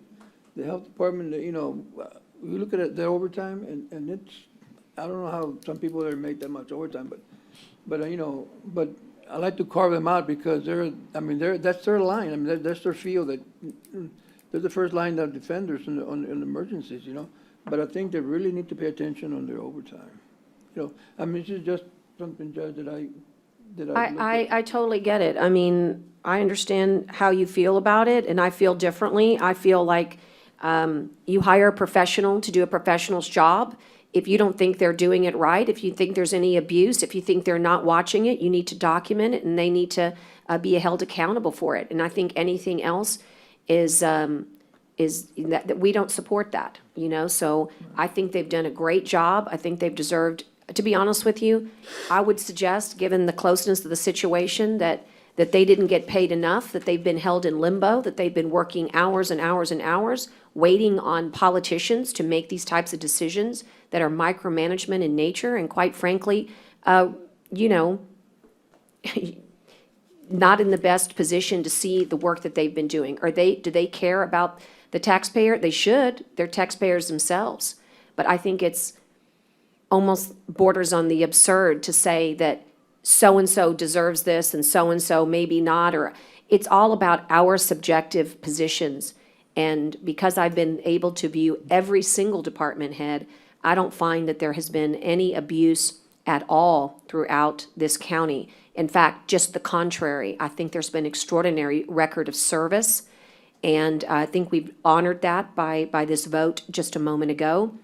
And if it's the will of the court not to continue, it's the will of the court. Let's get it on the record, let's vote, and let's move on. I mean, that's really all there is to say about it. And you know what? I'm gonna keep fighting to see if there are, opportunities to get 100% reimbursement. And I think honestly, the 14 days is not a good time frame. And if Laura thinks that we can move that to 30 days, that's a more appropriate time frame for a pandemic. 14 days makes a lot of sense for a wind and weather event, water, and it makes no sense for a pandemic. So I'll let you know because I'll be on the front lines. And when we have a problem in the middle of the night, I'll be calling you. And let's see if everybody comes running and you go convince them to get out of their bed. 24/7, Judge, call me 24/7. Well, let's see if you can convince them to get out of bed and go do their jobs because you don't have their jobs and that's not in your job description. And we don't I have a have the job right, description. we don't have the right to go do those types of jobs. That would put peril and liability into this county. And that's where I don't agree with you there, I'm sorry. Can I say Laura? something? Oh, Look, I think people should get paid what they should get paid. But when you are a department head in any company, with that title comes greater responsibility. And there are certain things that you know are going to happen when you have that greater responsibility, especially with emergency. I don't like this, but I'm concerned about what's going to happen to the county, the city. We don't know how much money we're going to lose, and I'm concerned about what we're spending. And I know the citizens are concerned about it. I'm getting texts right now. And they're concerned about it, and I think they need to see that we're concerned about it, Judge.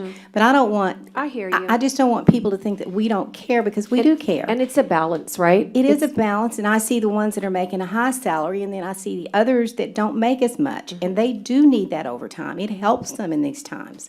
So I don't think we're being mean or ugly. No. And I don't think you're telling us that, but we just need the employees to understand it's not about how hard you work. We know how hard you work. We've seen it. But I just think there is a balance, and we've got to look for the future of what's going to happen. We don't know how much money we're going to be short. That's just my thoughts. Good points, and I think the public sees that, and I think and I'm going to give the credit to the public that they also see the value of what the overtime gets them. Their grandparents getting food, the veterans making sure that they get food, making sure that we have mobile testing at 5:30 in the morning so those nurses can be there ready to swab at 8 a.m.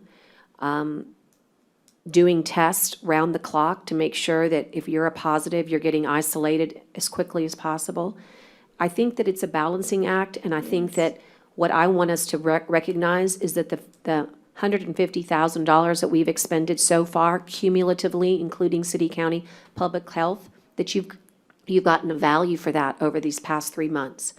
That's what we've spent cumulatively, including city, county, public health, which, by the way, gets paid at time and a half, not time, per our contract. All of those $150,000 have been well worth it.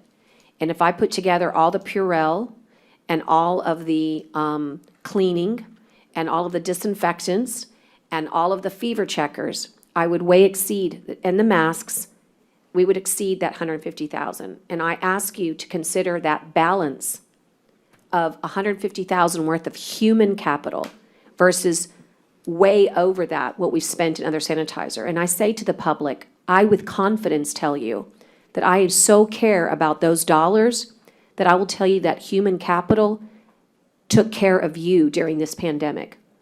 And they're going to continue to do so. And by asking them to stop, I would just ask that we revisit it if I believe that it's doing more harm than good.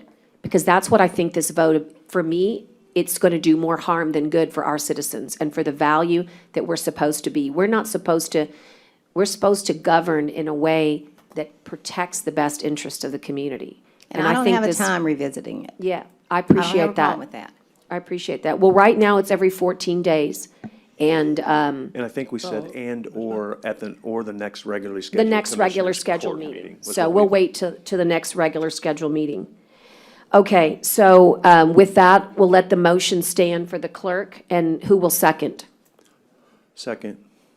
Motion and second by Commissioner Chesney, and all those in favor signify by saying aye. Aye. Okay, and opposed, nay? Nay. 2 nays and 3 ayes, and we'll make that adjustment, Melissa, in EOC. It needs to get out immediately so that they will not incur any time today. I'm sorry, tomorrow. Today's the 27th, right? Okay, so tomorrow, starting tomorrow.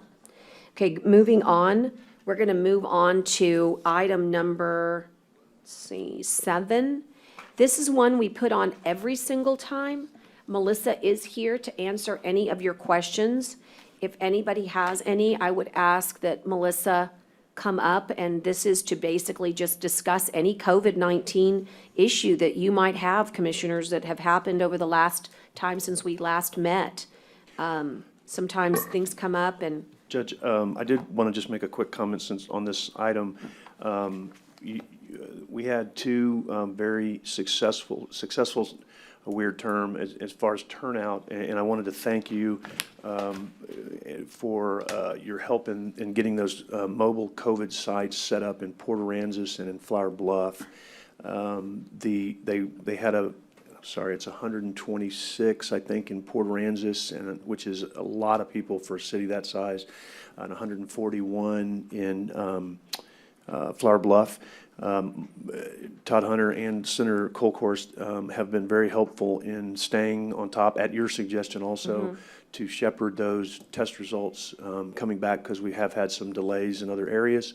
My understanding is, and I say this with hesitancy because I'm always a little leery of saying it, but my understanding is those Port Aransas ones have now come back, have been notified. I hope I'm right. This is coming from Annette at the health department that Alyssa checked in with me for them, and I think they have all been told. Again, I'm not 100% sure on that, but that is very. If that's right, my understanding is they test you. The positives, Nueces County alerts, and the negatives, the Texas Military Group sends a text to. And so I'm not 100% sure, but based on your direction, I think that one has gone well. I hope I'm right on that.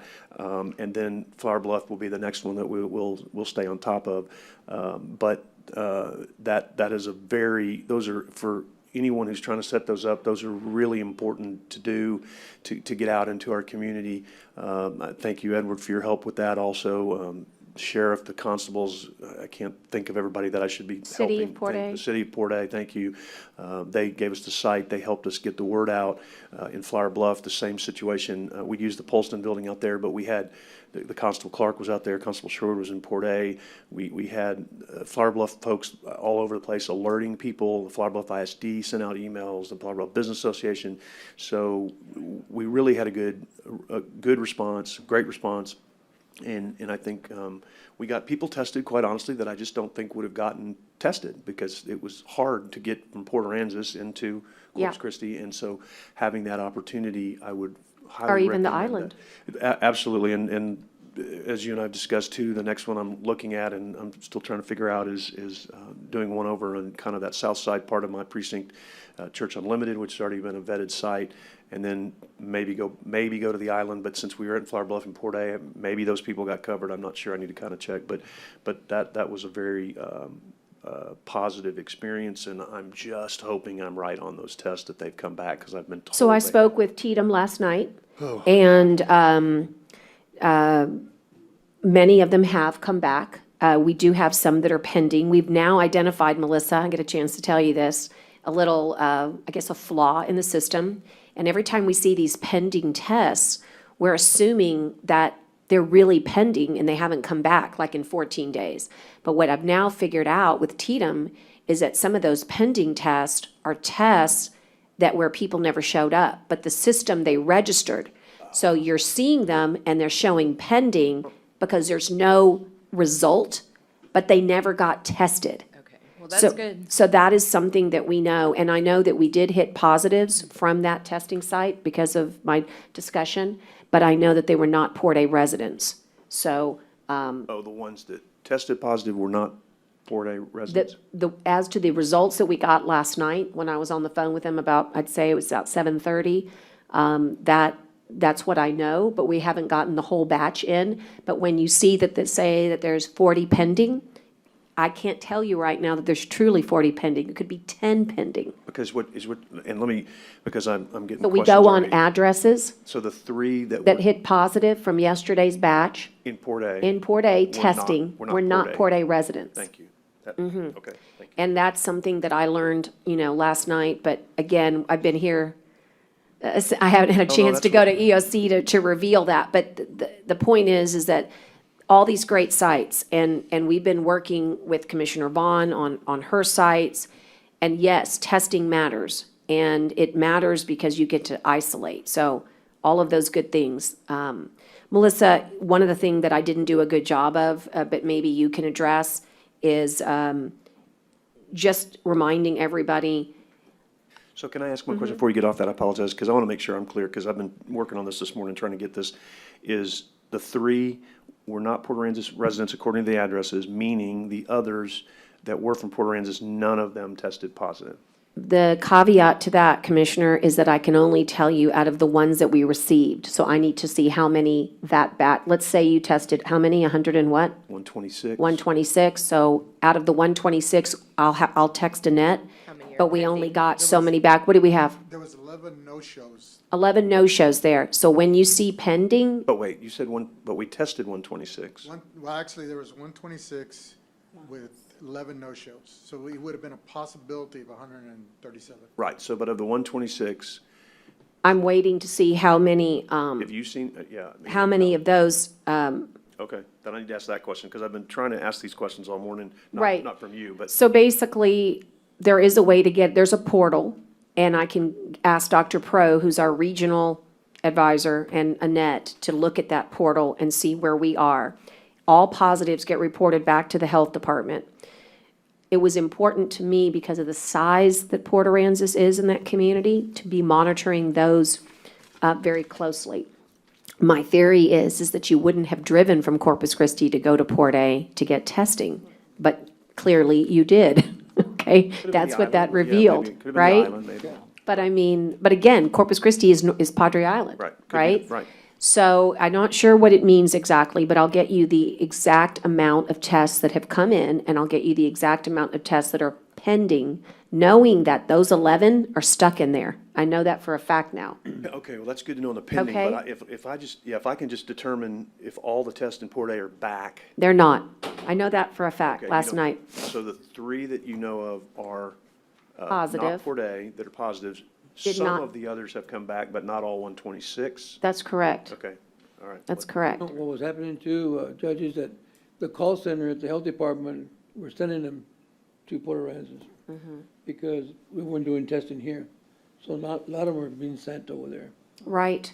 And That's kind of correct. with testing, how, it is complicated. Edward can do attest to it. If there's different people testing is open to anybody as long as you're registering. And so somebody from Corpus can register in Robstown, somebody from Robstown can Right. register in Port Aransas. And then, of course, the results come back in different timeframes as well. And then we know this pending thing isn't Right. That pending really. negative or positive, Yeah. it's just And pending. just fresh off the presses too, what Alyssa's telling me is that she's been in contact with Annette this morning, which is, and she says she thinks they're all back, so. That'd be good. And that would be even maybe new that what you. Yeah, no, and I my talked- information is from last night. And Todd's was too, and he, when we talked last night, Yeah.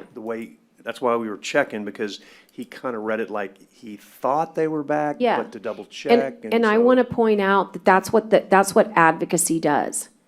If you think that getting all those tests back were important for your people in Port A, I can tell you that's how I feel about the STXB families, and they've had to wait 14 days and everything. And I wanted to check the system to see what we really could achieve if we were really pushing, okay?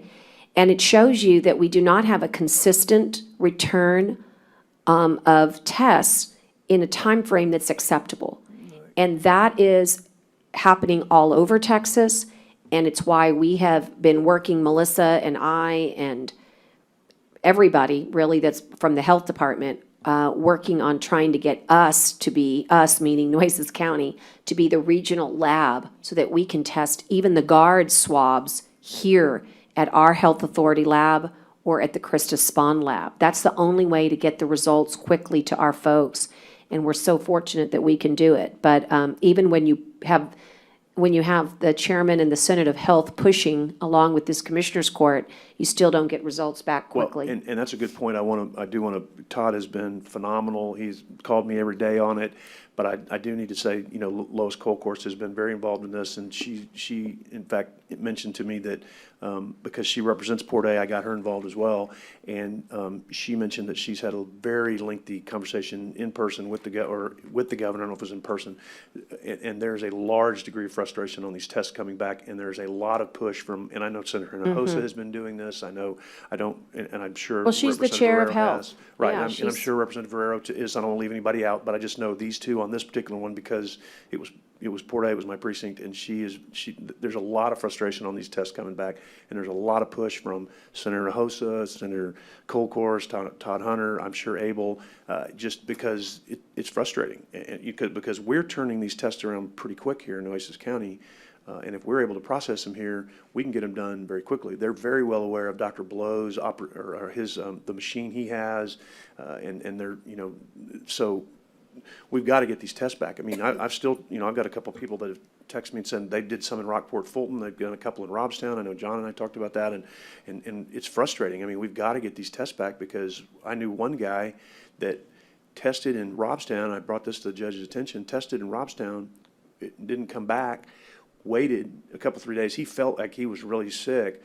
He went and got tested at our facility, got it back quicker, was positive, and I'm not sure he still has those tests back. So there's definitely a disconnect, but I think there's a lot of work being done by our state delegation on this. So that's very encouraging, and I'll just leave it at that. Melissa, do you have anything else to add? So It can be anything. Just with the testing, I think that's just kind of a mission that we've been on for at least, I guess we're approaching 2 weeks on it now, which is the self-sufficiency part, which is we have our testing down and we can get the results very quickly. We just need the resources, the materials to be able to swab and test.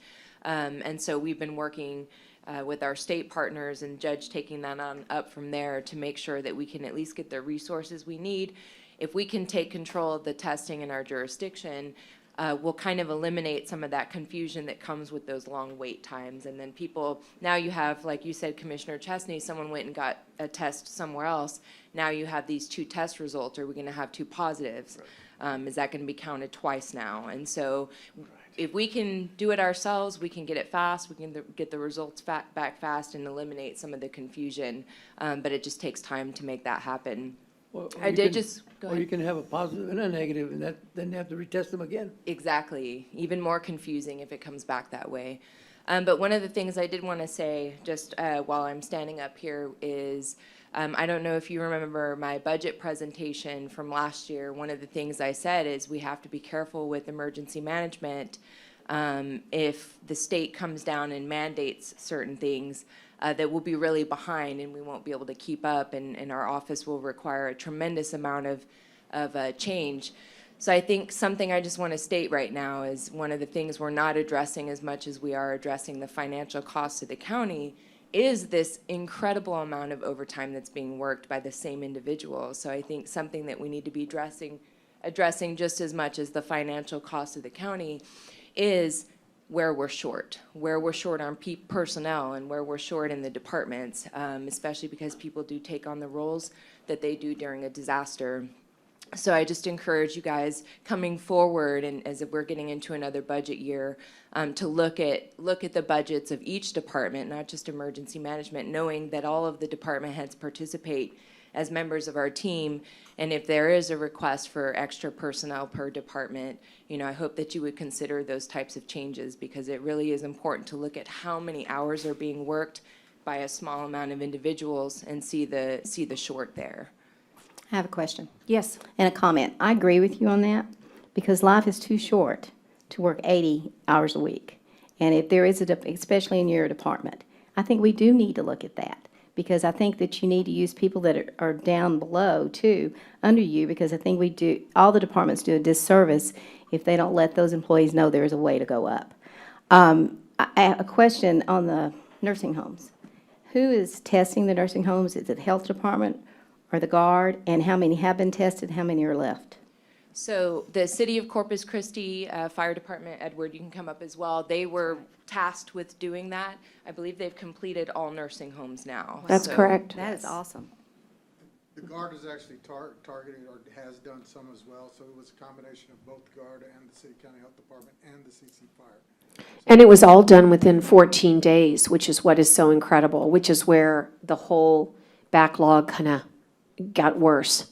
But And that's a feat, Judge, because It there was an is. article in the paper about that There is. across the state of Texas, that was going to be very difficult to do. So it's Yeah. good to know that Nueces County did it. Yeah, we did it, and where we had positives, and we did have positives within the nursing homes, we were able to identify them as asymptomatics and put them in isolation and protect the overall community. If we had not done that and they had stayed asymptomatic, they could have spread the virus within the nursing home unwittingly and caused unbelievable, potential harm over time. So the governor was very, very wise to point out that 75% of the deaths in Texas to date were from the nursing home population. So this shows us where our vulnerability is. And just so you know, just because you're clean today doesn't mean you're clean tomorrow. And if you really want to know where the threat is, it's in our own comfort and safety. Until we get a vaccine, you need to stay, this EOC needs to stay on high alert. And I believe that the disaster, it was asked on a conference call last week with the governor, last Friday, was, do I need to keep my disaster in place? And the idea is you do, because you don't have to. The governor does take into consideration all of us as counties, but by doing so, you open yourself up to the opportunity to get resources that you need. And each county is unique. So we happen to have the trifecta here. We have a lot of nursing homes, we have the jails and detention centers. Now you learned today we have not just halfway houses, but we have real detention centers in our community outside Robstown. And we have, of course, the meat processing plant.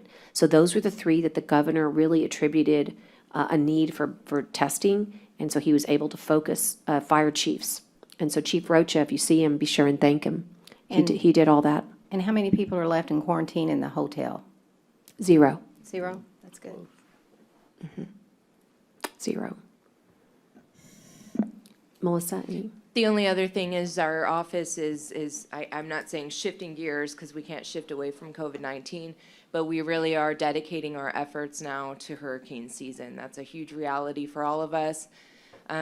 We are making sure that the hurricane reentry program is updated. Kathy Ard-Blattner, the deputy, as well as Brenda Elizondo, is helping work on the program. That's critical for us to have done before the hurricane season really arrives, which I believe is in 3 days or so. So we're making sure that we're taking not all of the actions that we normally would in a year for hurricane prep, but the most important ones, and we're going to be trying to achieve those over the next 20 to 30 days. So hopefully by mid-June, we'll be caught up on all of our hurricane preparedness stuff that we kind of missed the last 3 months. But our hurricane reentry program will be updated, which is again, it's critical for us to have that in place. Tomorrow, we have our first meeting with some of our members that participate in the fairgrounds portion of our hurricane plan and the evacuation and the staging of resources there. This first meeting is going to be a series of probably 3 or 4 to completely redefine how we're going to operate hurricane evacuation, staging, and those types of things in a COVID-19 world. So to include social distancing, PPE that would be needed, and different types of transport. So we're going to start a series of planning meetings over the next 2 weeks or so to address these issues and then try to modify or update the plans as best as possible in that time. That way, if we do have a hurricane, for FEMA purposes, we have plans because it's all reimbursements, all based on plans. So I have, I think, a total of 8 of our annexes and the actual hurricane plan to update. And so we're working on that, and I feel pretty prepared that in about 15 days or so, we'll have a really good plan in place as best as we can. Thank you. It's a daunting thought, but a necessary one to be prepared for a hurricane in the midst of a pandemic. Okay, moving on, and thank you. Moving on, we have quite a few agenda items left, but Scott, this one is just one that actually comes back to us. We have some knowledge about it already, and today we're going to consider selecting Coastal Environments, Inc. for environmental and permitting services. And then, go ahead. Yes, ma'am. Can y'all hear me? Sure. Okay, so we've already presented CEI. I keep wanting to say ECI. Anyhow, we've already presented this to the Commissioners Court, this group, to help assist Commissioner Vaughn with the permitting and environmental aspect of the canal project. And so all I'm making a recommendation to you today is that you select them. There is with some language in their proposal that I was not comfortable with for the county to commit themselves to, and that was mitigation and monitoring. And if you want me to go into why I wasn't comfortable with that, I will, but for the sake of time, I'm gonna ask them to remove that. It's no impact on the county. It's actually gonna save the county money, and it's still gonna help Commissioner Vaughn get from point A to point B in accordance with that interlocal that was done with the city in getting this permitting done. And I've already met with Belinda in your office, and as did Commissioner Vaughn and the judge and myself, you know, on getting that professional services contract ready to bring back to court next week and execute it. But I think it's pretty much wrapped up. I highly recommend you select them, and let's get this thing going. I'll make a motion to select Coastal Environments Incorporated. And I'll second that. And then can we also, could I supplement the motion, Laura, there's 2 edits, the one to remove mitigation and monitoring. Could we make a motion to direct you to finish that contract so that it comes back on June 10th in final form? We could, but I'm sorry. Go ahead. We could, but we don't know the dollar amount. I think, yes, we do. The dollar amount is already there. Okay. It's already there. It's just those two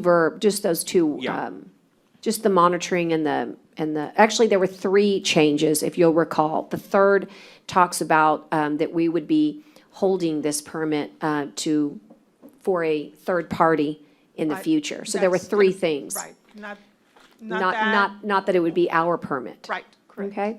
And the reason, let me clarify the dollar amount. The dollar amount is already there because it's already tied to the work performance of the firm that's gonna do all this. They just referenced the county being responsible for Mitigation and monitoring. long-term after their work product is done, and we don't want that. That belongs on the developer. So it didn't affect the price or the contract, it just affected our role, and so we Exactly. decided to remove that. So tell them what the dollar is. 188,000, And some change. 500 and Yeah. something. And we had budgeted 250. Yes. So, and we came down from 198 now to Right. 188. We saved a little money, and it's within the budget of the 250. Okay, so I guess the motion, Commissioner Vaughn, if you don't mind, could we supplement it so that it comes back to court as course well? you can. So let's got go money? ahead and select and instruct the county attorney to make those changes and to please bring back on June 10th in final form. But that way, we're ready you can execute, and all we need to do is ratify it. And Scott, thank you. You did an awesome job. Thank You worked you. really hard on that. Okay. Thank you so bet. much. Okay, all those in favor signify by saying aye. Aye. Post same sign. Okay, almost. I've got one that I think it will be very pleasing to everybody, and that is the addendum for the City County Law Enforcement Center. It's an interlocal between Nueces County and City of Port A. Let me give you the quick rundown. Harvey destroyed the Law Enforcement Center. Our constable and our JP, Duncan Neblett, housed there. and we need to rebuild it. And the city of Port Aransas is pursuing the grant with FEMA. It's a 90-10. And as to the 10% match, the city and county would share in it. But here's the great news, which is already great news, the 90-10. But the state of Texas is going to pay for that 10% to the 75-25. So our percentage just keeps going down and down because out of this 25% that the city of Port A and Nueces County would be responsible for, we would split that again 65-35. So it's a very small amount, probably under $100,000 that we would be able to, put forth, and we would get a new law enforcement center. And I think it's really an important relationship to continue in that Port A has suffered greatly, and this gives us the necessary spaces that we need, and we'll be designing it with any pandemic in mind, I'm sure, given that it's a courtroom. But the cost is really low. But having said that, we have learned over time that sometimes things fall through. And so we thought that even though the guesstimate is about $100,000, that we would set aside $200,000, given that it's in our CIP for over just about at $1 million. So it's just a great cost sharing, but it's made possible because of the federal assistance post-Hurricane Harvey. This addendum is what FEMA needs to move forward. They can only have one governmental entity who will make application for this.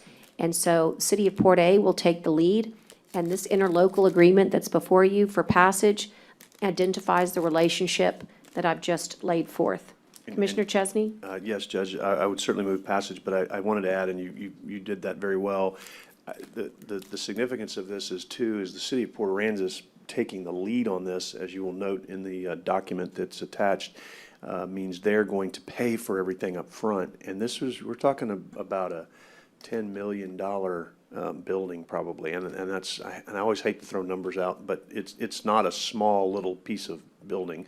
And the fact that FEMA is indicated that they're willing to do this on a 90-10 is I'll believe it when I see it, and I might change my mind about FEMA if that actually happens, but I'll wait until we get it built. But the city of Port Aransas is taking this on and being willing to fund it up front, and then they've got to wait for reimbursement is a lot better than us having to do that, I will say. So I think it's And they're already in thinking about design and working with an architect, and so we're going to get brought into the fold when that time is appropriate. We'll let you guys know, but again, the big winner is that $1 million building is basically going to cost us less than probably $70,000. But so we need to do two things, Laura. We need to take action on the addendum itself, correct? Yes.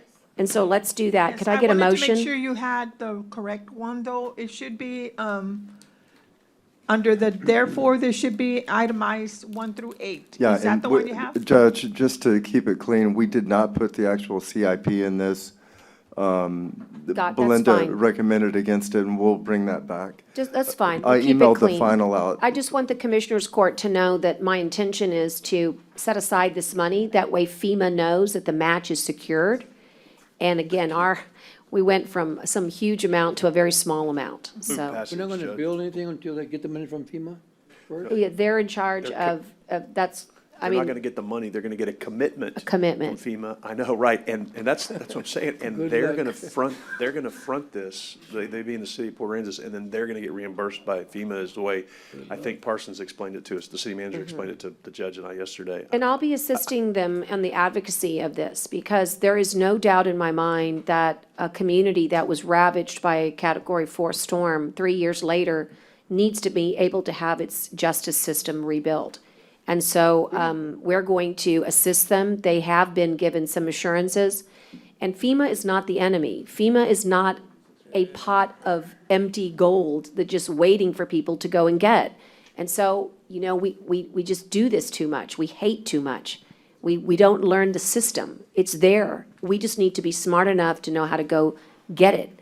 And that's what they're doing. They're working with, they actually have Senator Cornyn's assistance in this very effort, and I believe he spends every Thanksgiving in Port Aransas. Yeah, I think it's Corn And and I think- Cruz, Cloud. And I think they're all we are doing it. going Yeah, to get you're this right. done. I have a lot of confidence. But the best part, again, to reiterate, is that our port is very, very minimal to the dollar, but maximum to this joint law enforcement center. It's great, and it reduces our need to spend $1 million building it. Okay, and so we have the correct one in front of you. I'll give you a chance to look at it. I think there's a motion by Commissioner Chesney. All we need is a second. Second, multiple ways, and all those in favor signify by saying aye. Aye, post same sign. And again, just look at number 8. It says 65%, 35% at the very end. Okay. We'll let David Parsons know, Tyner. Go ahead and let him know that that passed. Okay, there are a few more. I just want to give everybody a heads up that at 12:45, I'm going to take a 15-minute break. And I need to go downstairs we have the Economic Advisory Council downstairs, and I need that 15 minutes with them so that they know that you love them. that we love them, but not only that, but they're there to help us do what everybody says is so important in this courtroom, and that's get businesses back open. And where are they, Judge? They're in the central jury room. We could all take turns. If any of you wanted to like sneak down for 5 minutes and come back up, back and forth like that, just go ahead and do it. But I personally want to do it at 12:45, okay? 2 of us can do it at once, and then we could rotate every 5 minutes. Okay, let's do software as a service agreement. This shouldn't be a big one either, Lance, because we kind of already have come through SAS before. Yeah, we discussed this, the last Commissioners Court. Y'all told me to bring back the numbers. Correct. And the final contract, and we had that reviewed by County attorney? County attorney, and everything Looks good? looks good. So, Right, so we're ready to move. Recommend We're ready to move to the cloud. All right, yeah, I've got a motion to approve, and I'll second. And all those in favor signify by saying aye. Aye. Aye, post same sign. When can we expect the transition? I'll send everybody an email That'd be once I get great. the finals. We were told a quick timeline, but I don't want to overcommit them. I think that's fine, but just keep me posted. Yep, will Because I do. want to make sure that I know. Okay. Thank you, Commissioners. Great, thank you. All right, Ernest, thanks for your patience. I noticed you came in a while back. And this is, we're in another season, that's called budget season. And this is to consider a professional services agreement with Ernest Garza, not to exceed, I think it's a $10,000, not to exceed $10,000. And the budget is available in the court administration's office. And Ernest, last year, you were invaluable because it gives us a chance to run every scenario in the book. This year is going to be challenging, but with your help, I know we will present a strong budget.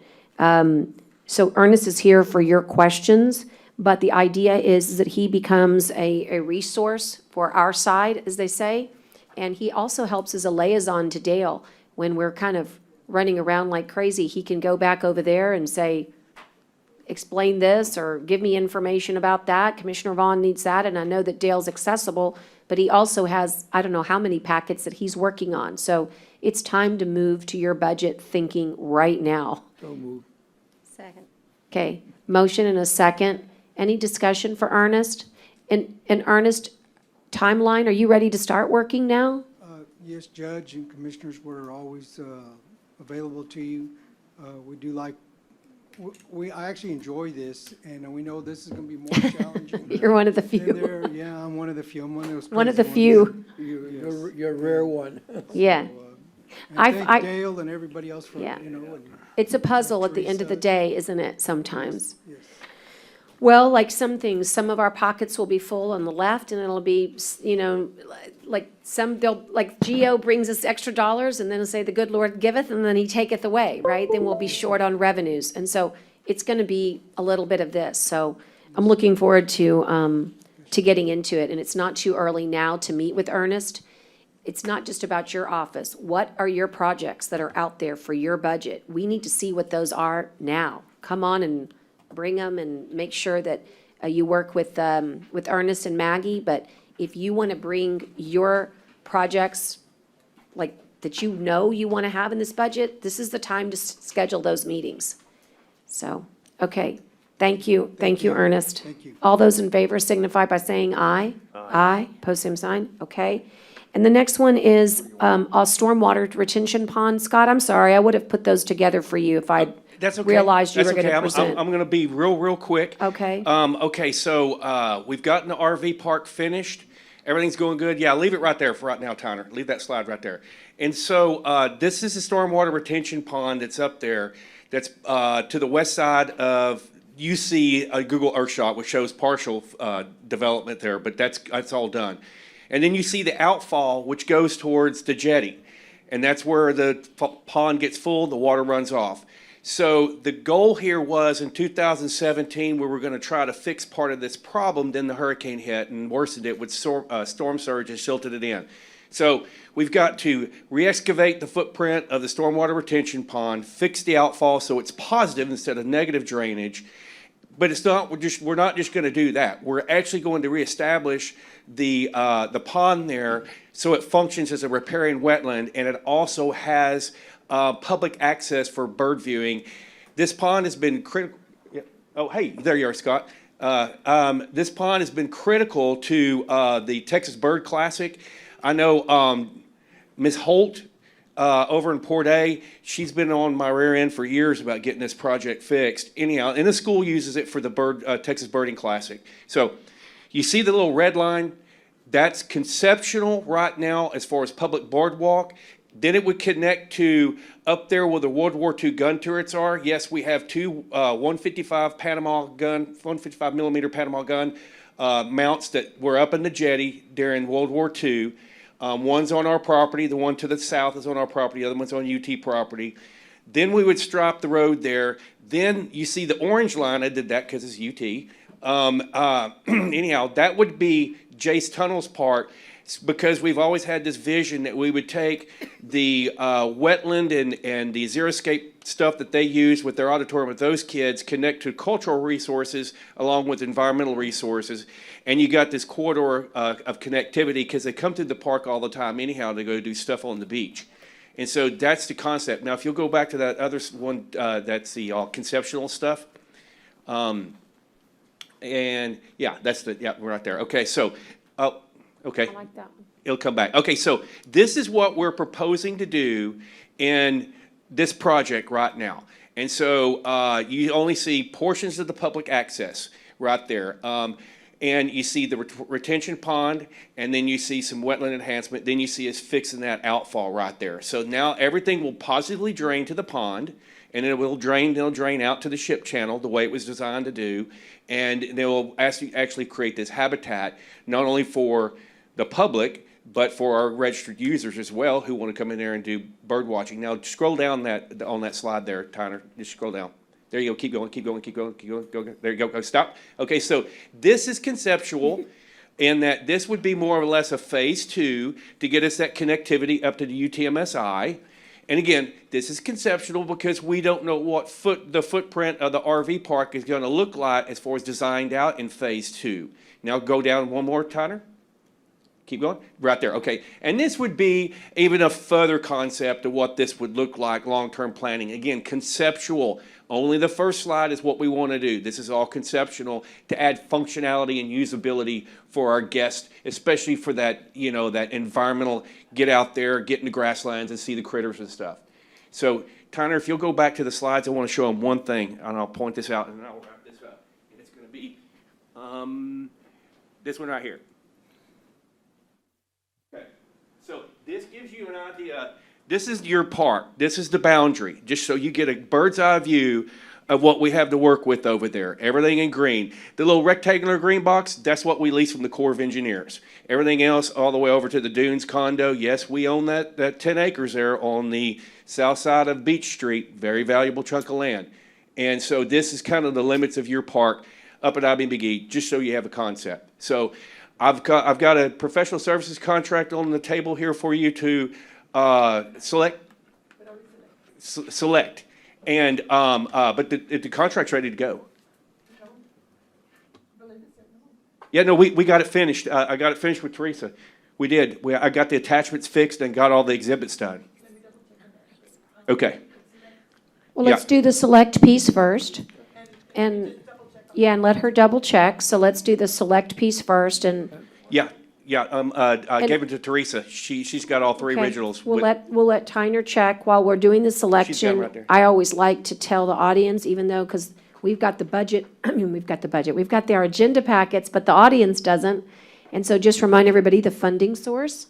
It's Go Mesa. I'm Right. sorry. That's Yeah. okay. Just wanted to let the folks know at home. And that's important too, because that is not general fund. That is I'm going to say grant for lack of a better term, and that is only for coastal restoration projects.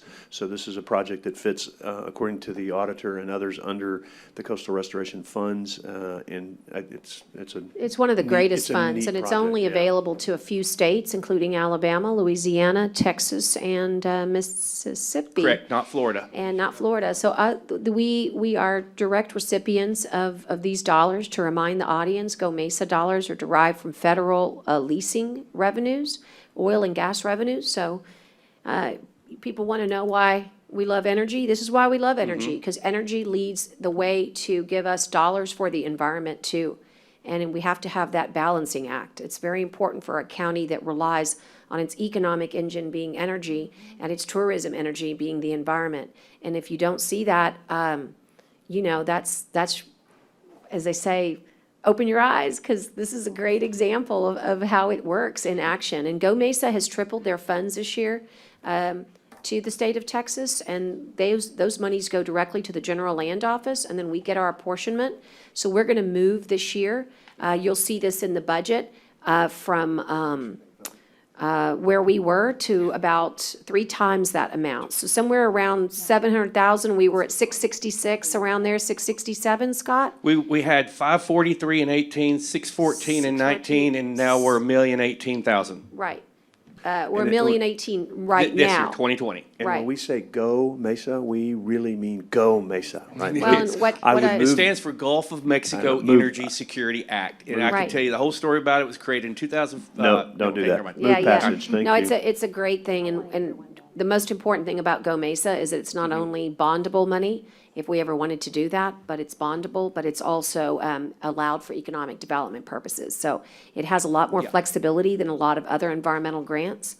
So anyway, this is great. So let's do the select. I think I have a motion. The agreement is Is good to ready. go. So let's do the motion, Chesney? So Yes? moved, And yes. a second from Commissioner Vaughn. All those in favor of the selection of LAN for the stormwater retention pond at IB McGee signify by saying aye. Aye. Aye, pose same sign. And then let's do the contract that's has been assured by Scott and Belinda that it's in final form. All those, I need a motion to accept the So moved. contract. Motion and a second. And all those, any discussion? Okay, I'm sorry, I thought I heard something. Second. Oh, you said second, sorry. And then all those in favor signify by saying aye. Aye. Okay, we're Okay. going to go to work immediately on this. All Awesome, awesome. right. Bye. Okay. Lunchtime. All righty. The next piece is the thermal scanners. And this is a discuss and consider approval of order granting an exemption under the Texas Local Government Code. So the action that we're needing is you have to authorize the exemption, We have to okay? approve the order first. Approve the order, and then we're going to ratify the purchase. And go ahead, Michael, just give us the basics. The commissioners know a little bit about this already. So, as y'all remember, we had a demo provided by RS Technologies last Commissioners Court, where they demonstrated the thermal camera that will do our temperature checking at both the Leopard Street and the Lipan Street entrances here at the courthouse, as well as in the jail, where folks enter into the interior of the jail. These items will be, they're actually already installed at this point. And then this order under 262-024 provides an exemption for items necessary to preserve or protect the public health or safety of the residents of the county. And these items are exempt from competitive bidding. So what you have is an order Okay, requesting for you to grant us that exemption, and we recommend that approval. And then after that, we'll have a separate item to ratify the purchase order. So the first order of business, commissioners, is do I have a motion to grant the exemption under section 262.024 at this time? Method of procurement. Okay, I've got a motion and I'll second. And so all those, and again, this is all those, we'll go to the next piece. All those in favor signify by saying aye. Aye. And it's a total of 3, you said, correct? Yes, it's 3 So- camera systems. Okay, 3 cameras, 1 for the jail, 2 for the courthouse. That's correct. Okay. And this is going to replace our It's going to human, replace the human the temperature. human temperature scanner. scanning. Okay. And this will be taking place, we hope, in the next week or 2? Yes. Okay. And so now, all the information is in your notebook under tab 13. Is there a motion to ratify the purchase of these? Or are there any questions for Michael at this And this will be time? under Project 0104, 2005, testing and monitoring, so it's going under the COVID accounts. Who's gonna monitor the machine? The folks from SecOps I have a will question. be Yes. monitoring. Yes, ma'am. I'm just curious because I always have problems with these things because I feel like it's Big Brother. And Judge, I understand you have the authority to do it. My concern is this: if someone has got a fever, how are they going to pull them out of line? I can answer, or you can answer. Go ahead. Yeah, so basically, just like when you go through security and they say, "You've beeped, ma'am, you need to come back out through the line and you'll need to come back through." That's also the same procedure, is that they will be able to identify the person that is showing a thermal scan of over whatever the setting is. Let's say the setting is 101. You get to adjust the setting, whatever we think that appropriate setting is, probably per the health department. They will say, "Excuse me, would you please," a security guard would make sure that they would be able to come through again. It could be a misreading, it could be an error or whatever. There's no database that's associated with this, so there's no privacy invasion here. There are people that, may not like it, but I will tell you, I've witnessed it myself. There's people that don't like our fever check either, But I think that what we do recognize is we're about to go full-scale opening up in August for jury trials, and we're going to start having large jury panels come back to the courthouse again, and people will start getting comfortable again, and there'll be a real need to not backlog people in a one, with a fever checker, 1-to-1. And I assume the reason you're doing it is because of COVID-19, but Absolutely. let me ask you this. Yeah. But you could come through here a week before and not have a fever and still have it, right?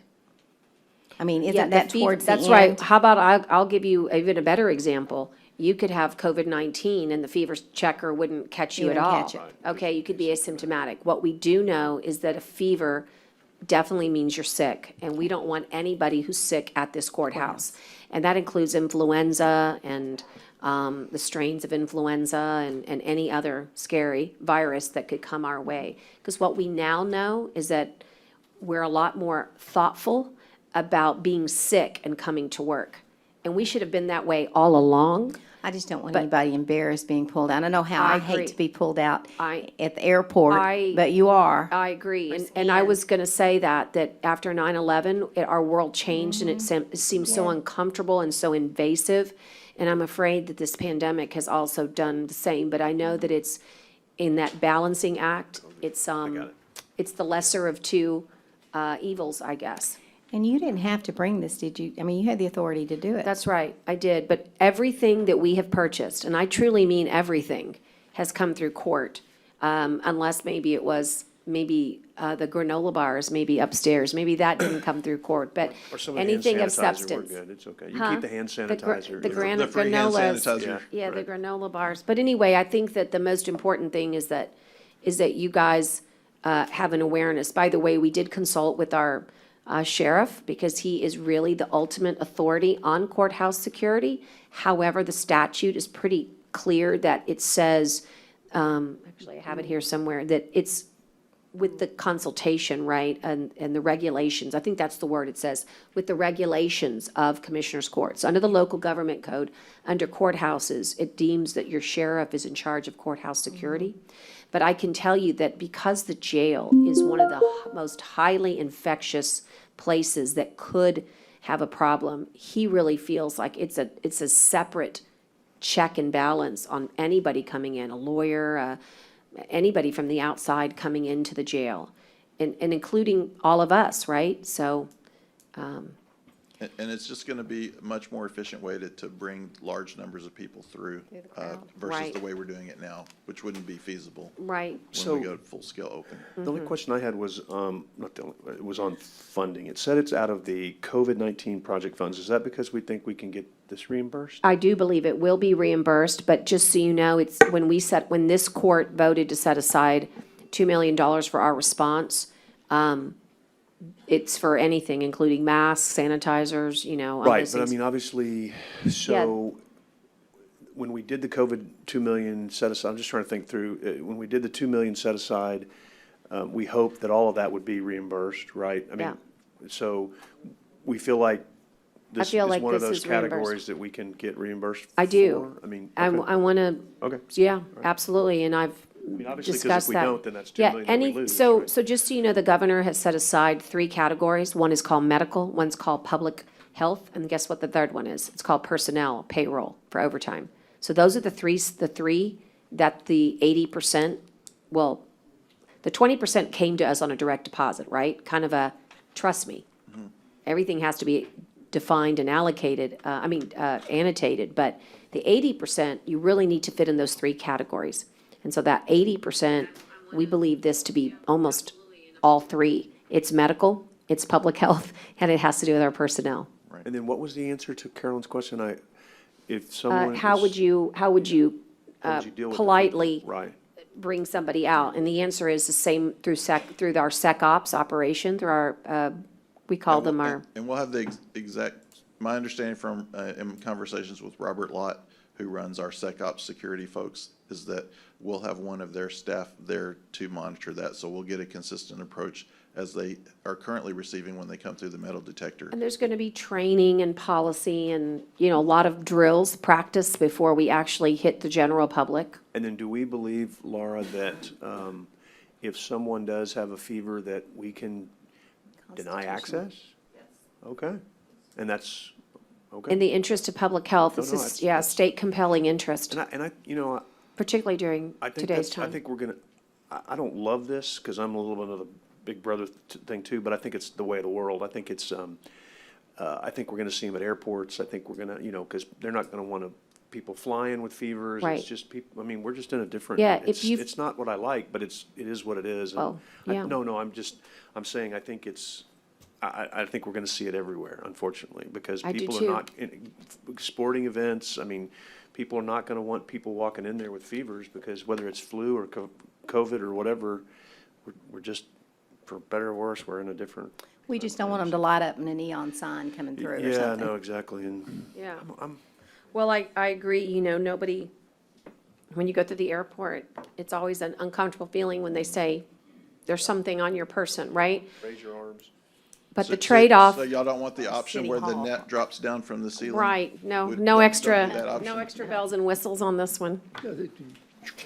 Okay, so, you'll notice already that they're making, Yeah, we've completed the install in the sheriff's office. They're currently installing and underneath maybe we'll us get right some now. insight from the sheriff. He's been walking. I've missed him, but I'd love to get his intake, his input on this The later. person that sits behind the desk is very happy right now. Yeah, I imagine. Well, we all want to be safe. Okay, so in that case, we've already done there's a two-part prong here too. Yeah, this is So just we've the- already the- done the first prong. So the second prong is ratifying the purchase. Yes. And I'll make the motion.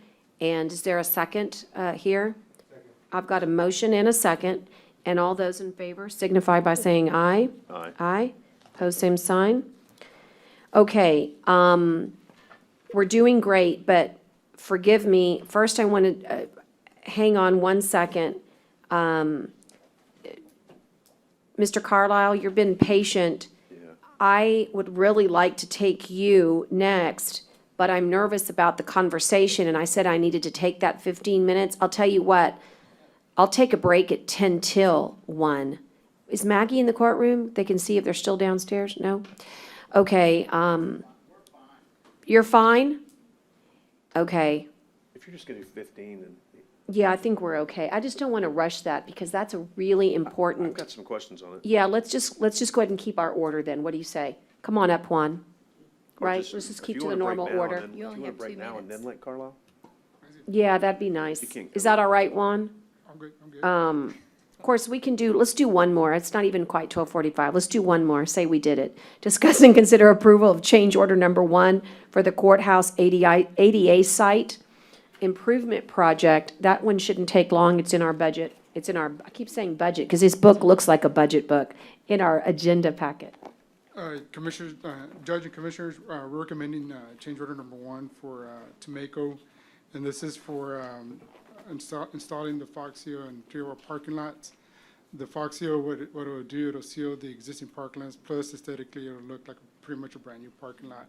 And this is going to be the ones facing towards the east, the ones on the south parking lot, and then the parking lot over here on the, I'm going to call it the east side. The east side, so. And not only looks like, I mean, I think it helps protect, like, and preserve that parking lot for a lengthy period. It'll right? preserve it from Yeah. from water going into the Yeah, into it's the a bays really and- good thing. And so it's a $48,000, I think, add-on? Yes, Motion ma'am. for. Okay, and I've got a recommendation, I've got a motion and a second, and all those in favor signify by saying aye. Aye. Aye, post same sign. I still have 2 minutes, and I know this next one is also something that shouldn't really cause too much alarm because it's a supplemental, but it's just to keep the ball rolling, and that's with Turner and Ramirez on the annex. Yes, ma'am. This is just an extension to Turner Ramirez contract, Time only? time only. Time So only. moved. Second. And all those in favor signify by saying aye. Aye. And then number 3, I don't believe we have any other issue there, other than a ribbon cutting that's due at some point. Yeah, and I meant to ask Scott before he left. Okay, well, you'll get that information to us. Gonna table Thank it. you, Juan. And Juan, did you, it's okay, I'm good. Okay, thanks. Yep. And so we'll stop there. It's a good spot. We'll come back with basically Tom Carlisle ready to roll on purchasing, and then I'll take this 15-minute break. Is there anybody that would like to go down with me right now? I'll go. Okay, Carolyn, come with me, and then how about you and I, Carolyn, force each other to say we'll stay in the room till 5 till 1, and then I'll just who- go out and stand outside and. That would be and great. Wave at you and say, And then "Come if on." y'all want to just come in after we leave, okay? All right, we'll be running down there. Yes, ma'am, so sorry. The time is 12:46 PM. And we'll be back. Kara. Huh? I'm sorry. No, which one?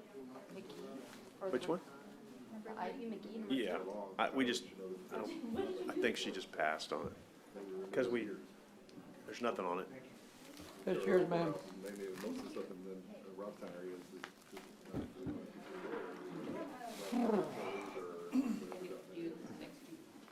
Oh, I can argue with Francie.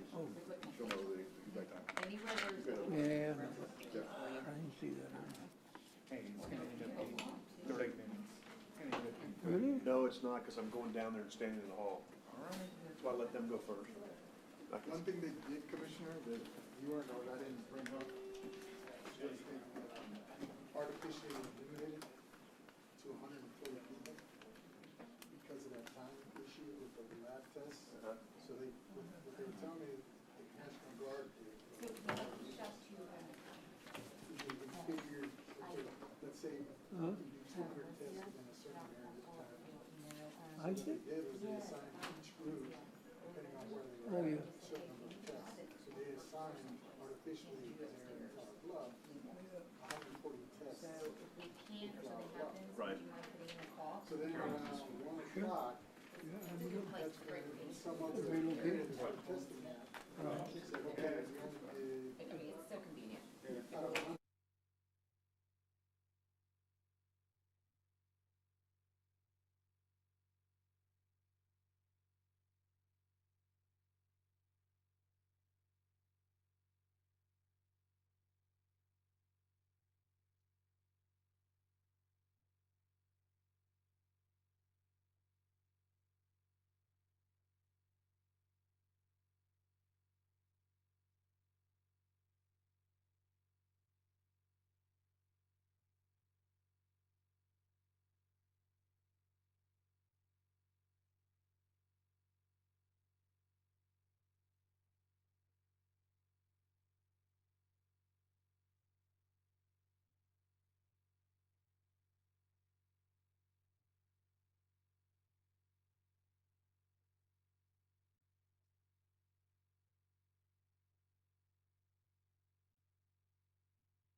It's amazing what happens when we bring good people together.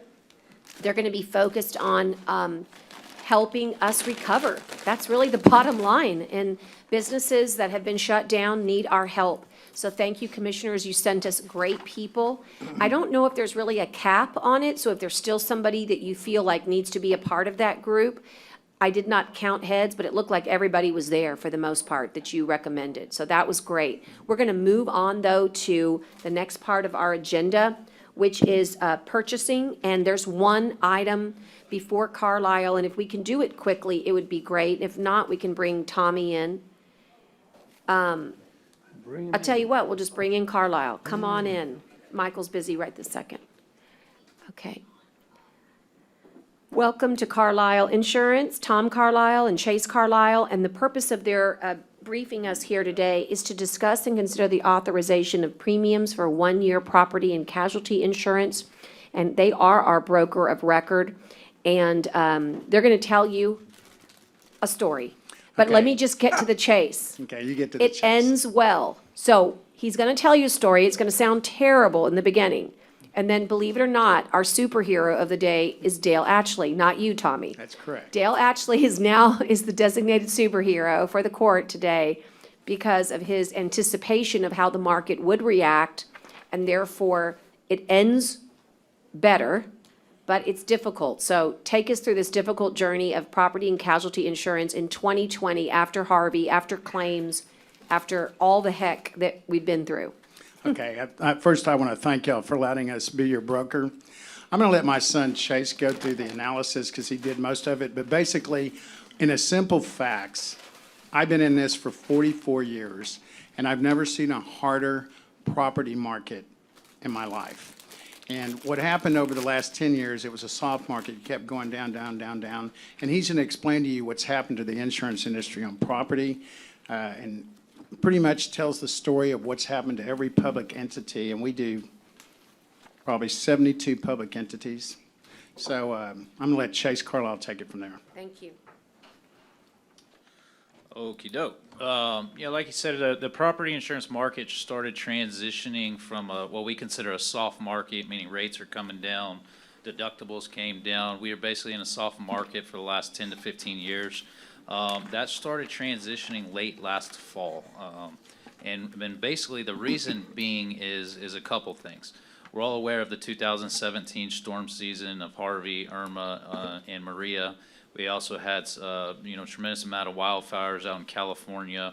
The average annual global catastrophic losses that affect the industry are around $22 billion a year. 2017, the industry saw about $150 billion of losses.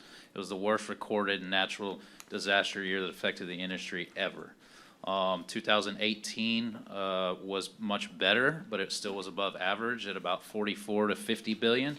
So the culmination of the 2017 year and the 2018 year drastically affected the property insurance markets to the extent that the market transitioned to what we refer to as the hard market beginning in fall of last year, like I said.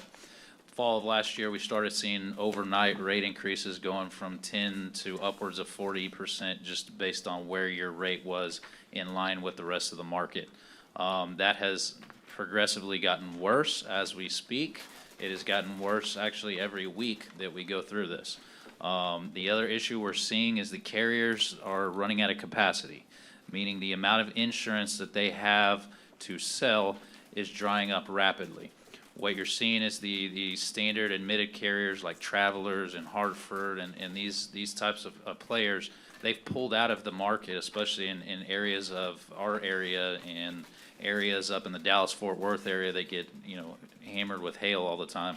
And when they pull out, these insureds have to go to the markets that you and I access and we have been accessing for years. So the influx of business coming into the markets that we've been buying insurance for years is drying up fast. Y'all's current carrier is a carrier named AmRisk. We've always talked about AmRisk after the last 10, 15 years that they would never run out of capacity because they use a slew of insurance carriers to put a bunch of capacity together so that they would never run out. They notified us about a month and a half ago that they anticipated being out of capacity by June of this year, meaning they will no longer be able to take on any new accounts in their book of business. They're topped out. We did pass out some documents, and I'll go through that in a second, but what you'll see on some of those carrier responses that we submitted your account to is they are out of capacity right now. They cannot quote your account or take on your account if they wanted to. So when he said it is the hardest property market he's seen in, whatever, 40, 45 years, that's a fact. I've fortunately been doing this for 13 years, and I've been in a soft market the entire time until the past year now, and so it's a fun learning experience. So that's where we are today. What you'll see on the spreadsheet that I believe Michael passed out is a comparison of where you were last year to comparing to what we are looking at this year. The big change increase and the big, sticker shock here obviously is in the property insurance. Our property insurance, essentially our rate doubled from where we were.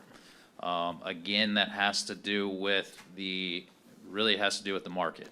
Y'all's carrier AmRisk that was on your placement for the last couple of years took the entire placement of your account, meaning they insured all your buildings in entirety up to $250 million loss limit. This year they came to us about a month and a half ago and they said, due to capacity constraints, we can no longer put up $250 million. We'll give you $10 million.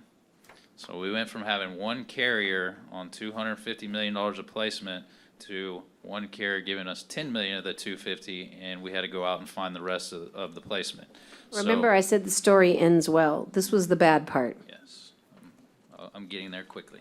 So in the documents that we passed out on the second page is a page that looks like this with blue and yellow boxes, and this is what we refer to as the schematic, and this is basically the function of the carriers and what percentage each one of them takes of the county's property insurance placement. That bottom box you see of AmRisk, there's your $10 million primary limit. So they're still saying we're going to take the first $10 million of any claims on Nueces County's property placement. But all those other boxes are the ones we had to go in there and put together as a puzzle to get you to the limits that we need. Now, the big question, or not the question, but the conversation piece today on the property insurance is last year we were carrying $250 million of windstorm insurance. In the past 3-4 years ago, you guys used to carry full limits of property insurance, and it's been our recommendation over the years that all public entities do not buy full limits of insurance, that you need to be buying a loss limit. So last year, or the year prior, it went from full limits down to $250 million. This year, the committee, the insurance committee and ourselves met, and we've provided the county an option for $200 million and $175 million. And it's the committee's and our recommendation to proceed this year with a $175 million loss limit. Where do we get that number is probably your next question. So the first page of the handout that that Michael handed out is this thing called the catastrophe risk summary. This is what we refer to as a modeling report, and this is just one page. It's a page of about 30 pages, but this is the important one. What these models do, they're used by all the insurance carriers to plug in all your building data to figure out what would happen in the event of a Cat 1, 2, 3, 4, or 5 storm. So they analyze your schedule based on the rest of their portfolio to figure out how much premium would be involved in each type of natural disaster. Is everybody? This page, it's the first page. There's some blue circles that I did circle because there's a lot of numbers on there. So what the carriers look at are the 250 and the 500-year storm, and those are those two numbers circled on the left-hand middle of the page. If you go over to the right, what does this tell us? It says your loss net of your deductible in those two storms would be $26 million or $45 million. So when these carriers analyze y'all's risk, they look at the 250 or the 500-year storm to figure out what kind of is our worst case scenario. Those scenarios are anywhere between 26 and 45 million. So we would, they look at it going, well, we would probably never hit 200 or 175 million or something like that. Even if you look at the top one, the 10,000-year storm, which basically means Corpus is gone, it's 155 million net of deductible. So when we're recommending the 175 million loss limit, this is basically our reasoning of why we feel comfortable recommending that limit. It saves the county from going to the 200 million to the 175 million loss limit, approximately $60,000. Again, it's not a huge amount of money, but again, it's not necessary in our opinion. The other thing you would look at is what's our largest total insured values at one location? Well, it's clearly here at this facility here.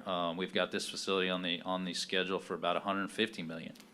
So, would a hurricane completely demolish a building? Probably not, but a fire could substantially damage our building here. So even at that, we feel that we're comfortable with the $175 million loss limit. Are there any questions in regards to that?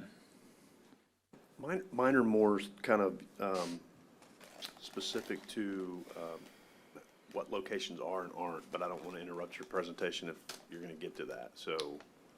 You mean are all buildings covered? Well, I know not all buildings are covered, but, well, I shouldn't say that. Like, I've talked to Tommy before about that Port A property and what we've had to go through out there, and so mine were more related to that, so, but I don't want to interrupt your flow if you guys want to keep doing that, or if you want to get into those questions. It's okay. That's I fine. mean, Is that okay? Go ahead. So, I understand what you're saying on the limits, and I think that seems to, to make sense, and I appreciate that, and I appreciate you guys working with Dale on this. So my questions are, we have coverage on the park building, so we're still fighting with them over it, right? But we didn't have coverage on the RV facility stuff itself. And I know it's a little harder to insure pad sites and utilities, but it's cost us a fortune to replace that stuff. And I know when Tommy and I talked about it, it's been a year ago now, I can't even remember. I mean, I think the recommendation then was, that's probably not a thing you cover, but I do get concerned about it as we head into hurricane season and Sure. making sure that, oh my God, if we get this on and then here it comes again, then, we're back to square one, so. Destroyed more from rising water? Say again? Are they not normally destroyed more from rising water? I'm asking the question. That's a good question. I would think the above-ground utilities and the things of that nature, the hookups, you call them, and that might have been a minimal thing. But a lot of that was probably wind. Yeah, there was definitely surges out there, but, since we didn't have insurance, we didn't probably go and make a determination. But I'm just kind of curious as to, if that's something we need to be looking at from a standpoint, or if that, your opinion's changed on that, or if I misinterpreted that I think opinion. obviously it's a great question because there is concern because there was damage to that type of property. So yes, we do need to look at it and make sure that some of that stuff, if it is insurable, that we do have it on our schedule. And I would say IB McGee also, Padre Valley also, we didn't get as much damage there as we did. But I mean, we're just, literally just now about ready to reopen that thing, and that's been, what, 2.5 years plus, almost 3. So that's cost us a gazillion dollars in revenue not having that thing open. And Sure. part of the reason it's taken so long is, and I don't mean to criticize, but we had some issues with FEMA, and then anyway, it's just, we didn't have insurance either to go after, so we had to kind of come up with all these different funding sources, and thankfully there were places like Go Mesa and Rebuild Texas and things that we were able to draw, and I had CO money and things like that, but, so yeah, if we could look at Padre Valley is we need to review that stuff to Right. make sure it's on the schedule. Because some of that stuff that you're describing should be insurable property. Whether or not there was insurance or not may have been determined of whether or not it was on the schedule or not. Again, we go back to the whole Harvey claim in general. Yeah. I think the problem was it was mishandled. It was a poor adjustment by the adjuster, and so I think that, I'm not sure, I don't know if it was because it wasn't on the schedule or it was just poorly handled by the adjuster at the same time, but that's something we can sit down with risk management and go through and make sure that we do have it on the schedule, so that in the event that we do have something happen, if it's insurable property, you generally can't insure driveways or streets or something like that. So, but the utility posts and stuff like that for the RV park, there may be a way to insure that kind of stuff, and we'll make sure it is. And in reality, a flood should not take out a road or a cement pad site. It could certainly cause damage. The utilities, for the most part, are underground, but the above-ground parts of it, which, again, it's probably not a huge function of it, but it did take out, I think it damaged our lift station that was above ground. It took out, some of the above-ground utility hookups. I'm trying to think what else. Certainly the park building, but that was insured. But yeah, if we could, that would be great, because we've spent millions of dollars rehabbing Padre Valley and now IB McGee, and I want to make sure we're protecting it from an insurable standpoint as best we can. Absolutely. Why don't we just follow up? We could even have a little insurance committee meeting, and we'll schedule it, but give you a chance to look over the schedule, work with Timothy, and then let's come back to an insurance committee, so you can report it, and then we can report it to the court. How's Okay, that? Sounds good. And the sooner the better, not that I want to be negative, but we're going to get ready to go into hurricanes. No, I No, agree, that's- like, You- I no, mean, that's- honestly, yeah. you're right. 100%. Chase, as soon as you can get it Yes. scheduled. Got it. Okay, And if appreciate you- it. And if you can't get a committee meeting scheduled, just go out there, I mean, I don't mean to be, but just cut to the chase.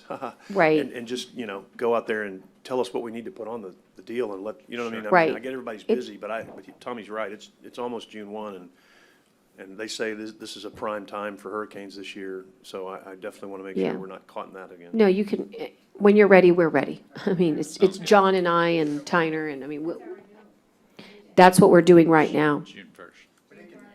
but it can be But added. it can be adjusted. You can add things to the schedule, is what I understand. Sure, Right? sure. Okay. Okay, Okay, Chase, just yeah. real quick, this last page that was in there is all this red and yellow and stuff. That is the marketing summary, so that's who all the carriers that we did approach with all their responses. Just wanted to show you guys that. As far as the major spreadsheet here, that's the premium comparison for the renewals. I'd be happy to go through that line by line if you'd like. But again, the main issue was the change in the structure of the property insurance. All the other stuff is really minute premiums compared to the property insurance. There was some reductions though, which is here we go for part of the good part, that we did have some reductions in some boiler machinery costs. TAC was able to reduce our auto liability rates a little bit as well. So we did see a reduction in premium from TAC on the auto insurance as well. They did, again, we did discuss this in the insurance committee meeting, they did provide us with an option for general liability and law enforcement liability coverages that we do not carry currently. The committee is, I think, correct me if I'm wrong, but has elected to probably hold off on that this year just due to the increase of the property insurance and the budget effects. That's good. And of course, the item number 10, Commissioners, is because we always ask for them to bring some options. That's a general liability. We basically discussed that. We discussed this, I think, with Laura, that it was not Laura, it was Belinda, but just the concept of sovereign immunity and how we just didn't think that there was a real need for general liability, but that it was priced out so that you could see it and you could at least entertain it. And the same goes for the law enforcement liability. It's always of interest to me because maybe it's because I'm the one that gets sued up here in the office that I see this lawsuits. And so sometimes you have to weigh the balancing act between premiums you pay and our contingent liabilities that we have out. And so that one is for our consideration today at let me double check it, at $117,000. And I believe the limits on that, Chase, are 2 million per claim, 2 million aggregate. Correct. $50,000 deductible. So as I say, a budget always has to look at its contingency liabilities, and our biggest ones happen to be lawsuits. So for what it's worth, I brought it to you so we could collectively look at it, brought it to the insurance committee. We wanted to discuss that here. But the big story is the doubling, if you will, of the property and casualty, the property insurance, so. And one thing I forgot to mention, we did benchmark what we look at is your property rate, and it's a rate per hundredth of value. So that's really kind of how you can compare yourself to maybe what the city's paying, or CCISD, or Flower Bluff, or Cameron County, or any of the other cities and counties along the Texas coast. Now it's a good way to compare, but you also got to realize some people carry different deductibles, et cetera. Y'all's rate literally last year was about half of what your peers in the area were paying. So as bad as it sounds, as it doubled, you're in line now with what your peers have been paying for the last 3 to 4 years as well. And that kind of comes into my comment earlier about Dale and understanding trends, understanding what our needs are as far as preparing a budget. And so what he did is he assumed that the market would have the autocorrect, that Nueces County would become in line. And so therefore, you might be asking yourself, well, if we paid $900,000 last year and we're paying, 1.7 million this year. Let me get the exact amount. Where's it coming from? 1.9. Well, where's it coming from, or how is that going? I mean, you might be asking yourself that, and the answer is that Dale last year made this adjustment in our budget. And Dale, you might give the exact amount, but I recall it to be like 1.6. So you're 100 short. You got to find me 100. He's then, is what 100 you're saying. short. And so, wait a minute, Good I already job, told Dale. you, Good job, the Dale. superhero. Yeah, good job. No, I'm kidding. So again, what could have been a bad story is a story that is basically in line with the market, understanding the unbelievable times that we're living in. I mean, for Amherst to stop writing policies is indicative of how many tragedies and how much, how many losses there were around our country. And Judge, So- I think one of the positives that we did, and correct me if I'm wrong, I think what we did was we hired Carlisle's firm on an amount, a set amount, which so I Yeah, think they're that- hating that right now. You're about to remind them right now. I know, but I think the court needs to be given some credit for that too, because we made a decision to, and it was not a popular decision at the time because it lost, some people lost out on some commissions, and you always hate to do that. But when we hired Carlisle at a flat rate, we hired them with the premise of, okay, you're going to find us the best deal that you can, and you're not going to be incentivized by a commission that you're going to get somewhere else. And so that I think that is proven to also be a good move, by this court. So Dale, thanks for your help on this, but I think it's good for the taxpayer to know that the court is also watching out well, as always, for their dollars. So- I think what's important also, kind of Chase was mentioning, I don't think we have it here in our document, but we did during the committee meeting, and it kind of, showed you other entities here in the area and even outside the area who maybe had way too much, or what would be deemed by the industry and that group way too much. And, we were, I'm thinking on the higher end, and there's some that are way undercovered, I guess, right? Right, so we're at like 70%? Is that what you remember, John? Yeah, so I think, overall, because my initial reaction when we heard this in committee was, oh, come on, we're going to reduce? What are we talking about? You always talk about making sure you have enough or more than enough. But, as we talked through it, and Chase did a really good job of explaining it to me, that, showing that comparison as far as, if the worst case scenario, 10,000 year storm, or what was it, that, it would be, what, 150, is that what you said? 170 or so, $150 million. Then the 200 million plus policy may not make as much sense, and hopefully we don't have every single building wiped out, and if we do, then we have bigger problems than just rebuilding Nueces County. So Right.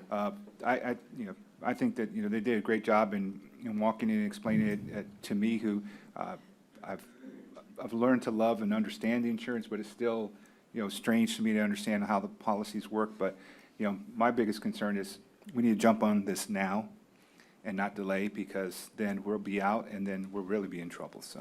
Right, and the other thing that came out of committee was, and I guess you've mentioned it, but the modeling, right? The modeling that is done by the very insurance companies that are writing these policies, that they need to understand what their risk is. So remember, they're in the business of making money too. Sure. And so we've been able to access these models, and Chase has been able to bring this data into committee, and we're able to study it so that we know how they're thinking, so that we can make the best decisions for ourselves as well. But in all regards, we're both in line with political jurisdictions that are similarly situated. And then number two, the amount of coverage we have is not only appropriate, but way above our other friends in political jurisdictions. And then number three, that we have saved a little money here and there on some of the smaller insurances, but the big one that we anticipated this, so we've already made those adjustments in our budget. It's not going to hit us hard in our budget, which is really important. And then finally, and maybe the most important, and forgive me, at least if I disclose that I'm going to be a little sarcastic, is it okay? Are you like given penance if you're going to disclose it ahead of time, that it's not malicious?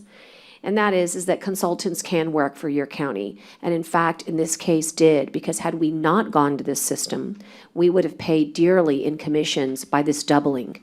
And we need to accept that and understand that, irregardless of whether you budgeted for it, the fact that we made the good decision to put someone on our side, yes, that has the name of a broker of record or a consultant, But this was a way that the taxpayer won. And it's really important to me, as I said, I disclosed my own sarcasm, but it's really important because we've utilized that word as being negative, when in fact, by utilizing that method, we've been able to save the taxpayer money. We've been able to, how about the fact that when AmRest said, I'm barely going to write you 10 million, that you all had to scramble and go find all the different layers of coverage to get us to that 180 and to even the 200, because you didn't know what the committee was going to say. And so I think it's really, really important to not only have the type of professionalism that you bring to this table, but the degree of expertise. And to do it on the best taxpayer's dime is a bonus. So, as I said, fair is fair, and here's one for the good guys. So thank you for doing such a great job and really working with those coverages. And just for those at home, that first 10 million is everything. Whoever writes that first 10 million has most exposed themselves, okay? That's how you need to think of it. They're the ones whose money is most at risk. And then the next layer, a little less. The next layer, a little less, and so on until you build to the 170. So understanding what it is that we're doing from, quite frankly, just the most rudimentary level, helps you understand why we make the decisions that we do here in court. So, Chase, you did such a good job at the committee. I think, like John says, I'm going to have to echo that you become, you transfer your knowledge to the committee, and it gives me confidence to come into court and say, here's one example that I'm not worried about. You gave us the best deal that the market had to bear. And luckily, we hope that this will be a quiet season. Despite the predictions, we wish it to be quiet. Yes, ma'am. Is there any other question? Yes, ma'am. Go ahead. Okay. Okay. First off, I would like to have this earlier because it's really hard to digest it when you have it in front of you for 10 minutes. I hate this time of year, even with my own business, because it's always Is Mrs. Vaughn's mic on? almost like a marathon at the end, and I've never understood why insurance companies give it to you. Here it is due the 1st, and we're getting it the 27th. I've never understood that, but it happens year after year. So I would really like to have it earlier, and would love to have seen this earlier. Sure. So I'm trying to, Can I address that real quick? yeah, go ahead. If you'll let me ask And- another question after. Yes, ma'am, you can ask all the questions you'd like. I completely agree with you. It's frustrating on our part as well. And this is not an excuse, but I guess it is. Again, back to this property insurance market. The property insurance market is so messed up right now. Again, when I talked about the influx of business, that these underwriters are so backed up, they are literally working on accounts that renew next week. The days of us being able to get a property insurance proposal out 60 days in advance are gone just because of the way the market's trending right now. And I understand that, but what happened the previous years? This happens every year. I'm not being ugly, but it does. It happens in my business every year. Anyway, what I want to ask is this. So you're telling me that it's going up $852,000? I think that's correct. The increase. Yes. So last 872. Last year, it was 1,097, whatever, and it's going up, and we're getting less coverage, correct? Correct. So Judge, I know, y'all think that's good news. I think it's terrible news when it goes up.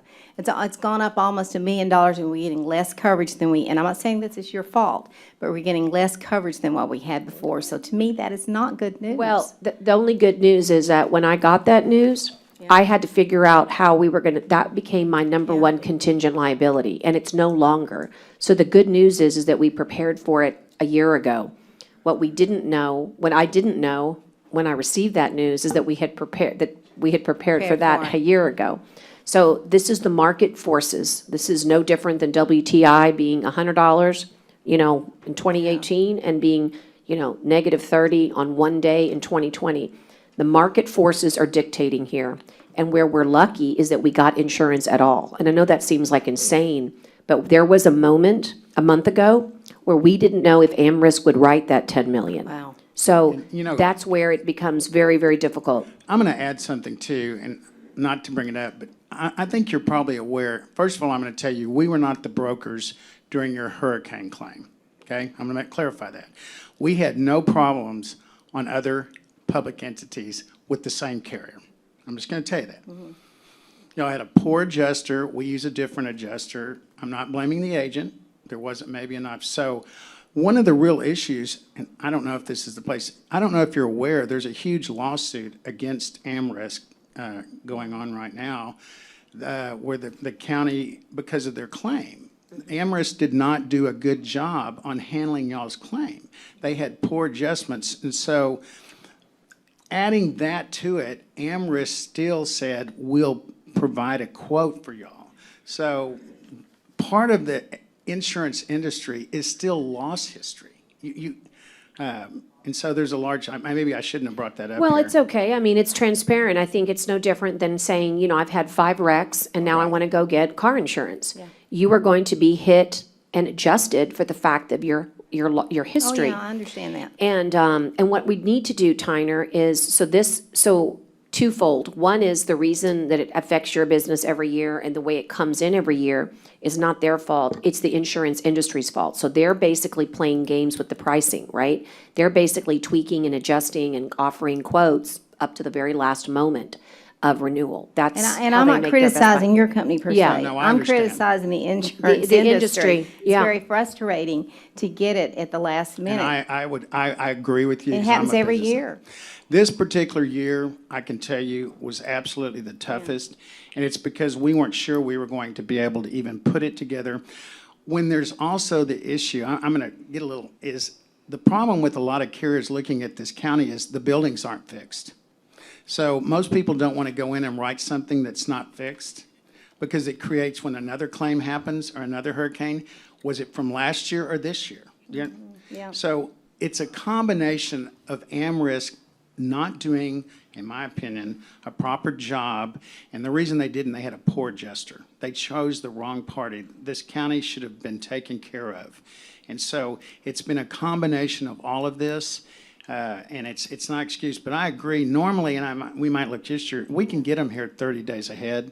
But the committee was being told a price, when was that, a week ago? Yeah, and we've Tuesday. lowered it since And then. since then, since we told them the price, it went down another 200,000. We were still, Yeah, we were still trying to get the very best price. But what I'd like to do, Tyner, to help is that on the idea of the board book comes out on a, Friday.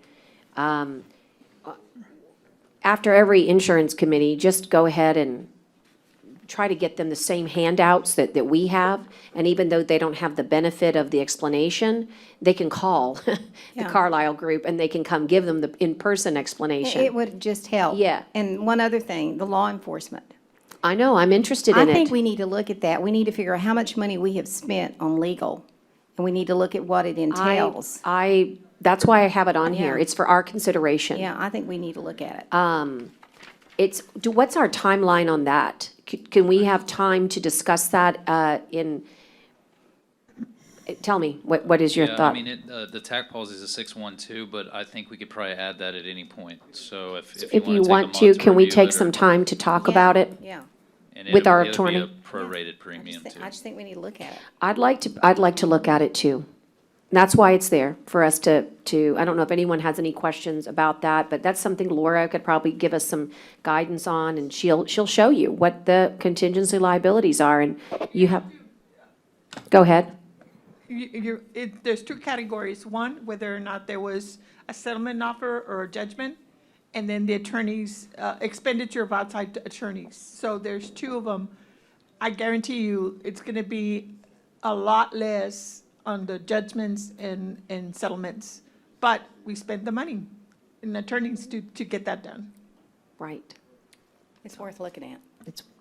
I agree. We brought it last year and we didn't quite get to that conversation. Is that something appropriate that we could discuss in executive session next court? You want to think about it? If you would, just work with Tyner as an agenda item either way. But since it's going to reveal some of the litigation that we do have, I believe it would be appropriate, but I want you to be comfortable with it. But in order to assess whether it's a good policy, you have to look at your history. In order to look at your history, you'd have to divulge information about those lawsuits. So I'm wondering if we could bring it in to executive session, or if not, we can discuss it in a workshop or something like that. Well, I have a question. So Whatever it you goes think. up, and the coverage is less? Why wouldn't it be the same, the coverage? Because of the underwriting of the rate, so the rate went up. It would have gone up, if we would have gone out and bought the 250 million, the rate would be even higher than it is right now. You can get it up to whatever you want. But the issue is that this model right here shows you that there's sort of an appropriate amount for a county, and that's what this page tells you. And at some point, you're wasting your money, is what this is telling you. You're just throwing money away. Is that right? Correct. And the other thing to look at is what are your peers doing too? Because it's not, we gotta talk to other risk management practices as well. There are no other public entities even carrying it's 175 is still 50% of your total exposure. Right. The industry standard is 30 to 40% of your total exposure. So you're still buying 10% more than what your other peers are buying. We're over-insuring ourselves at this moment, but we're dropping from 250 to 175, and so I'm comfortable with that drop for this year. But it's something that if we get into a bind next year, then we can look at it coming down even further. But this is kind of a acceptable amount. And just so you know, Chase, you may want to tell him if we went to the $200 million mark, the differential is, what, a couple $100,000? The 200 million quote was $1,709,000, and the 175 is $1,639,000. So a lot, yeah. We can't go down 150, Judge? I mean, we could, but that's $100 million less than last year. I feel like the public, I mean, unless they're just tuning into this, they may say, what the heck are they doing, right? I think that there would need to be some level of explanation, and given the time period, I'm not sure we have that. But the differential for 200 million and 175 is very minimal. It's 100,000. The concern with going to 150 million would be, this is our largest building on the schedule at 150 million. And even at that, it's probably, the valuation on this building is probably about 4 or 5 years old.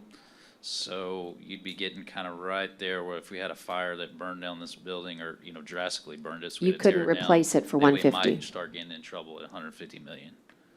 It gives us a little bit of a cushion. This is how we analyzed it when John and I were presented with this. We said, this would be a horrible thought, but if we had a tornado that ripped the fairgrounds on our biggest asset, plus this courthouse, what would that look like? And that's where the 175 looked like a much better number to us. The truth is, I mean, mentally, 200 sounds better to me, but the model doesn't show that, right? But mentally, it sounds better for the money, but at some point, this just doesn't prove it, right? It just doesn't show that we would ever get there. And we talked about that, what your recommendation would be. And I think you said, I'm comfortable at 175. I mean, the main reason is because of the model. The other reason is it's still significantly more than even what the rest of the public entities along the Texas coast are carrying. So for example, on their schedules. I mean, And actually, that was, I don't know if I remember when. if you wouldn't mind, Tommy, just because we're on video. Before we took this over, when Lloyd was here, it was one of the discussions, Carolyn was here, that we brought up, Lloyd, we think you're over-insured. And finally, Lloyd, I don't know if you were for the meeting, he said, you know what, Tommy, I get it now, is because the per occurrence, because the reason these models are used, you can see the insurance companies do their pricing based on the models. And so when they see someone purchasing over and above theirs, it's pure gravy to them. They feel like they'll never pay that out. That's what Right. these models are It's used pure for. profit. It's pure profit. But it was an issue, I'm just trying to make y'all feel comfortable, that Lloyd finally even realized that the way that you had been purchasing your insurance was it was antiquated, and that other people are buying a per occurrence limit, so. So I think the recommendation of the committee is to go, John, do you concur? Yes, Judge. I mean, like I said, I think overall, if I hadn't had that time, I'd still be stuck on some of the numbers and some of the concerns. But, I think for future that we can do a better update. I know we have to be mindful of timeliness and quorums and all that, but to educate each of the commissioners on this. But I think overall that we have the right amount of coverage. We have reduced. We have been responsible to still provide the coverage we need. But that, the committee looked over this long and hard, and we had a discussion even after the judge left. She had to run to another meeting, and we still stayed there talking. So we have put our thoughts and the homework into this, and we feel that we're at a good coverage now. Like the judge says, we do have some leeway for next year if we do feel that we need to look at a further reduction. But, we have to be careful with that. We have to be mindful of that. But I think that this is a fair dollar amount coverage for our liabilities that we have for all these buildings that we're covering. And I'd like to hone in, and we made this, there's an advocacy role that that Carlisle plays for us. And they told them, hey, they're involved with a serious capital improvement plan. They meaning us, the court. Nueces County is involved with a very aggressive fix our county infrastructure. And I mean, that also helps because as Chase said earlier, I mean, it's harder to insure something that's falling apart than it is to have something that's solid and has been, basically updated. And so I think that that is also part of our story this year, is that we have invested in our infrastructure and we're going to continue to do so, and that's going to help our rates. It's really no different than, if you use the analogy or the anecdote about, turning 26, until you're 25 in male, your car insurance is horrible. Once you get to that 26 magical age, right, you become more seasoned and more insurable. And that's the way our buildings are too. There's a season to them, and our season had not been to keep up with them. And now we are transitioning into a tremendous amount of investment. And as an insured agency, they're looking at that as well. But it's a combo, right? It was, no pun intended, but it was a perfect storm. It was 2 years of, I think the Queen coined annus horribilis. It was 2 annus horribilis years. And then it was horrible infrastructure needs coupled with a lawsuit. It's all 3 things. And that is why, and we had to catch up with the market. We got the windfall last year. Correct. And we took that windfall, but knowing that it was a windfall, Dale said, I know that was too good to be true. I'm going to make sure it's where it should be, not where we got fortunate that it was. And that's why I say the story ends well. It isn't a good story. The story is that it doubled. The way it ends well is that we're prepared, and we now know that this is where the market has corrected and we're in line with the market. We are not, the story would be bad if we were way above market. Sure. Or way underinsured. Okay, so now I think we've auto-corrected in many ways. And that's kind of, the end of the story, I think. Well, I hope that next year when y'all come back after we've done all these improvements and our buildings are worth more than what they are right now, you're going to say, oh, it's going to go down. We need a good summer. We need to pray for Probably no not gonna storms. happen. Yeah, we need a good summer. Yeah. No storms, no wildfires, please. Mr. Commissioner, when you said that you got room to come down, if we have to, how far down are you talking about? If we can't do 150, so how far down you come Which, down? are you talking to John Modis? Yes. Commissioner? You said we left room to come down, so how far down? If we can't do 150, so what's the room? Well, we're at, 170 right now, so. 175. 175, so, I think there's room, but. Yeah, I think the because we were comment saying we're was getting that close. that we were still gonna be okay, because we're still, if you look at the percentage, we're at about 50%. And again, like I said, the industry standard on public entity is 30 to 40. So we still have about 10% for some growth of the capital improvements and stuff like that that's gonna go on throughout this year that would still keep us in that range, and we'd feel okay with that. Now, if the county goes out and builds a bunch of new buildings over the next That'll 5 years or change. something, that Yeah. we may be back here 3 or 4 years from now saying we need to move that'll up happen. to 200 million.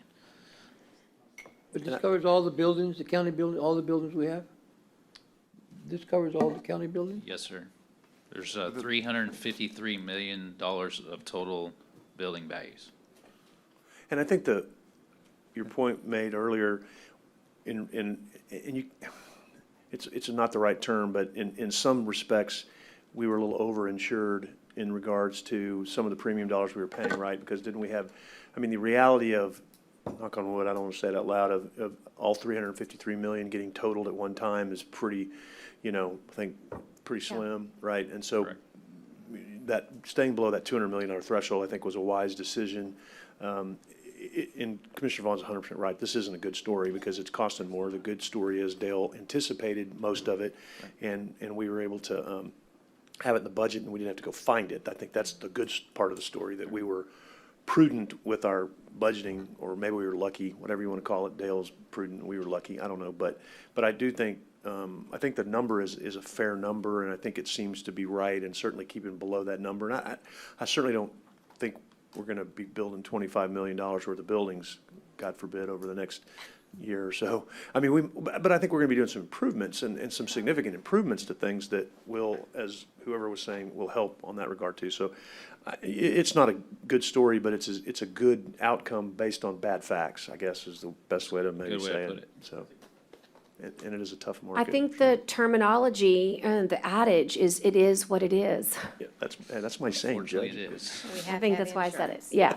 And I think that, you've really been diligent about getting back to us, and I'm grateful for the savings that you were able to negotiate on our behalfs, because every dollar is an important one. So we thank you for that.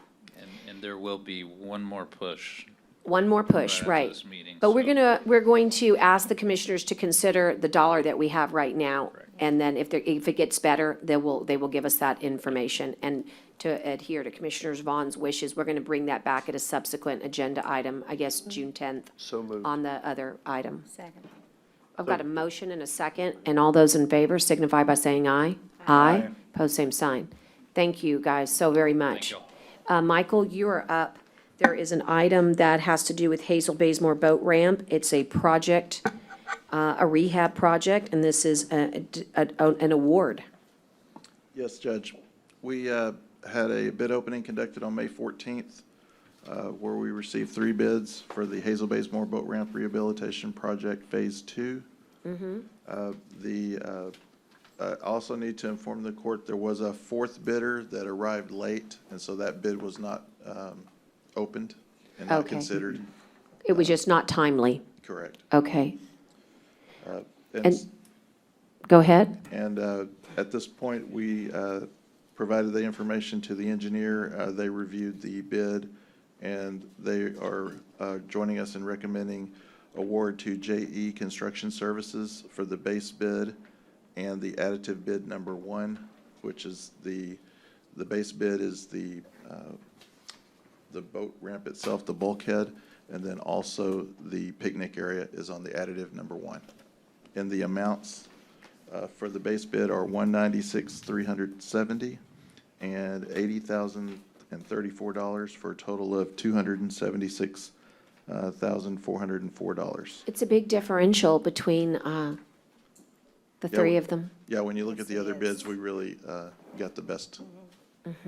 And you're familiar with the company? Yeah, so we visited with ICE, the engineer record, and they did research on that vendor, and they've had nothing but good reviews on the Good. prior projects. Wow, that's a huge difference. It's a huge differential. I would like you to put that on the record, because that's such a big differential. There's only 1 or 2 possibilities, that it's not good or it's great. Yes. Right? We're hoping it's great. Judge and Commissioners, the job that you know the most that they've done for us is Yes. actually Terry Shamsey Boulevard. That whole Okay. concreted that whole. All area. that concrete, okay, that's good. And so ICE is here to make sure this goes through. Thank you for being here. And do you concur? Yeah, let's get him on the record. Yeah, that's what I said. Forgive me, but my lawyer just came in out of me. I need you to testify, sir. Good afternoon.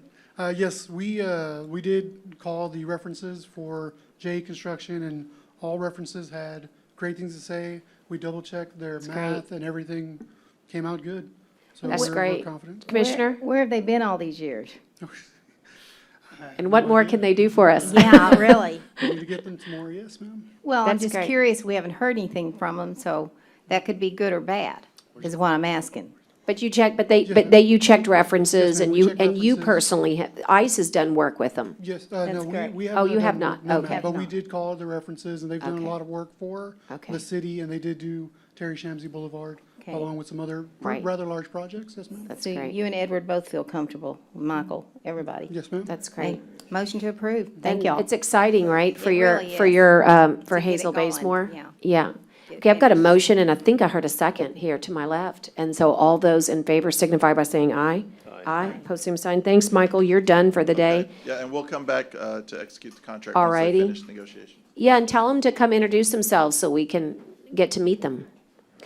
Okay, so the next one is, we've got a few items on the change orders, and that starts with item number 14, order number 14. Is there like a smell in here that I'm picking up? What is it? Yes, we checked it out. They're doing emulsion on this parking lot out here. Thought something was burning. Okay, as Right- long as it's right not over- gas or something like that, I mean, but it's No, overwhelming. no, yeah. It does smell like, kind of like Yeah, tar sorry. or It- something. That's what it is. Yes, it's the parking lot right out here. Okay. Making me The sick. black stuff they put. It's the smell of progress, So we Commissioner. approved it and they did it. That's pretty quick. I mean, that's some quick. Okay, Dale, take us through the first change order. It's order number 14. Thank you, Your Honor. The first one is budget change order number 14. We got some requests for either temporary or overtime related to the COVID expense. My office, as well as the sheriff's office, as well as the Inland Parks, has some overtime requests.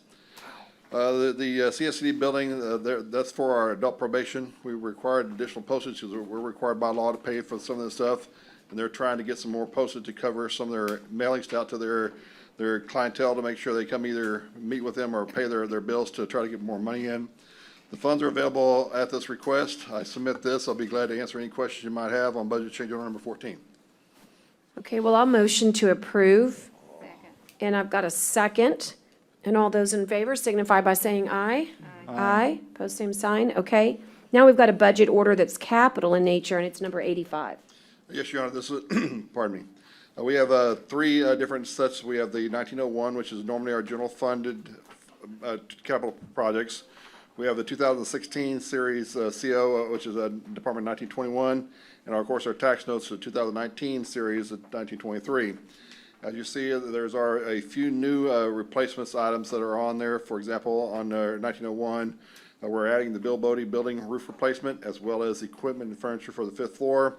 And we are able to close some of our expenses in those accounts. For example, the fence and the gate that we had put in for the sheriff's office, we had additional funds that was available there, as well as some other contingency we're able to offset so there are no additional funds required. Same thing for the 2016 funds. Commissioner Amatis is moving some of his funds for the Agua Dulce baseball improvements, as well as the Bill Bodie roof replacements. So we're covering some of that cost from our obligation we've had, that we've earned some interest and other expenses that we have. For our 2019 series, we have two new items. The animal care building study to determine whether what we need to do for replacing that building at the moment. And of course, what we just talked about earlier in the court, or North Beach Environmental Services Phase 1 permitting of the $188,989. The balances are there for the unallocated funds and have been transferred. And as Teresa provided you the breakdown of what we've been using for our tax notes, these are what's our submitted for budget change order number 85 for capital improvements. Okay, I've had a chance to go over those, and they look in good order to me. And all those, I'm sorry, I need a motion. And, okay, I've got a motion and a second. And all those in favor signify by saying aye. Aye. Aye. Pose same sign. Okay, thanks, Dale. There was a lot of good work in there. Maybe we'll get some updates from you guys on, I'd love to hear more about Agua Dulce, and just next time, just once stuff gets done. All right, now we're gonna move to two important reports. One's the monthly, and the second is the quarterly investment. So we'll take the monthly financial first. First, let me go to the quarterly investment reports. Unfortunately, they were not Okay. able to be printed. Oh, okay. So if I can, I'd like to table that for the next meeting. Let's do that. I'll take a motion to table number 4. I'll move. Okay, we've got a motion and a second, and all those in favor signify by saying aye. Aye. Just want you to know that we did have an investment committee meeting, and so I have had the opportunity to review with the committee the investment report. And I think you'll be pleased when you see your investment report. So I just wanted you to know that, so you're not. We try to have it ready, but because of printing problems and all the stuff we're going through, we couldn't get it to you fast enough. It would only been able to do this morning, and it wouldn't have given me enough time to review. Right, okay, no problem. So I've got a motion and second. Did we already, all those in favor signify by saying aye? Aye. So it's just the monthly financial now. Yes, this is the monthly financial report from March 31st, 2020, which is halfway through our fiscal year. This is 50% of our fiscal year has been completed. Now, this is some good news here, but if you remember, our COVID events started in the end of March, April, and May. So as we get the next few months, we'll start seeing the impact of the virus on the numbers. But right now, this is where we're at. On page 4 and 5, you'll see our balances for each of our funds, our general fund, debt service fund, capital improvements. If you look at the total governmental funds, we have total assets of $208,279,797. Total liabilities of $47,744,542. And current fund balance of $160,535,000. Now, the good thing, if you look on page, well, let's go to page 11, which is our self-insurance fund. That's where we see where we pay for our health insurance. Now, we're not so bad right now, but we did have a few bad months that coming up, as you'll see when we get to the April and May numbers, that this number is going to go down slightly. But we're starting to make some improvements, and we're starting to see some funds coming in through our stop loss numbers. Now, page 16, we're going to show you our general fund revenue. And the one I would let you see is the very top number, which is our current taxes. Our current property tax, we've collected 96.4%. So if we're concerned about our property tax collections, we can already assume that we already collected almost all of the property tax we have. Now, the other ones, as we go through fines and fees and licenses and other charges for services, once we start getting into the event and with the courthouse and the courts being closed, those numbers are going to start seeing some problems. But even for half of the year, we've collected 83% of our revenue. So we're still about where we should be. If you compare the one below, you'll see is last year, this year, we're $4 million more than we did the year before. And the biggest part of that is some of our numbers, the percentage number on the other taxes is not quite correct, but we see this is a large number of $4 million. The biggest one is our current taxes when we saw. Now, as we go to budget expenditures, let's go through some of the numbers that might have some issues. On page 24, and you'll see our first issue for our Department 1125 risk management. They're slightly over. If we're at 50% complete, they're at 49.8. It's not significantly below, but it's still, we're working with them on that. On page 31, you'll see our Broadway warehouse department number 1465 is at 49.1.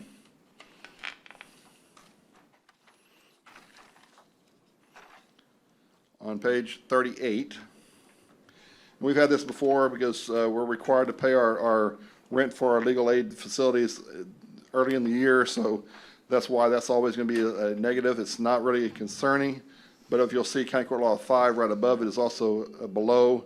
They've had a lot of capital trials before the COVID events, so that's why there's a little bit for, as well as on the next page on 39, you'll see the magistrate court at 45.5.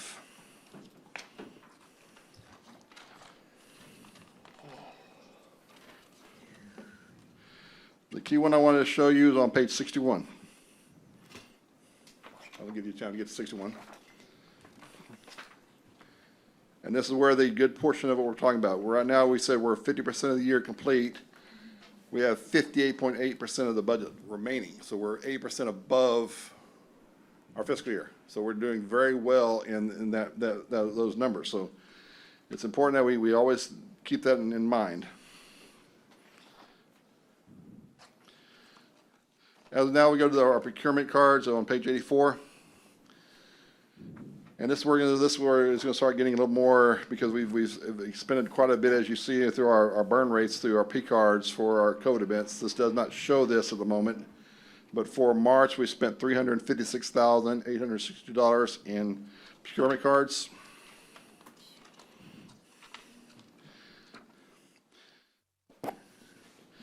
If you go to, let me get to the page.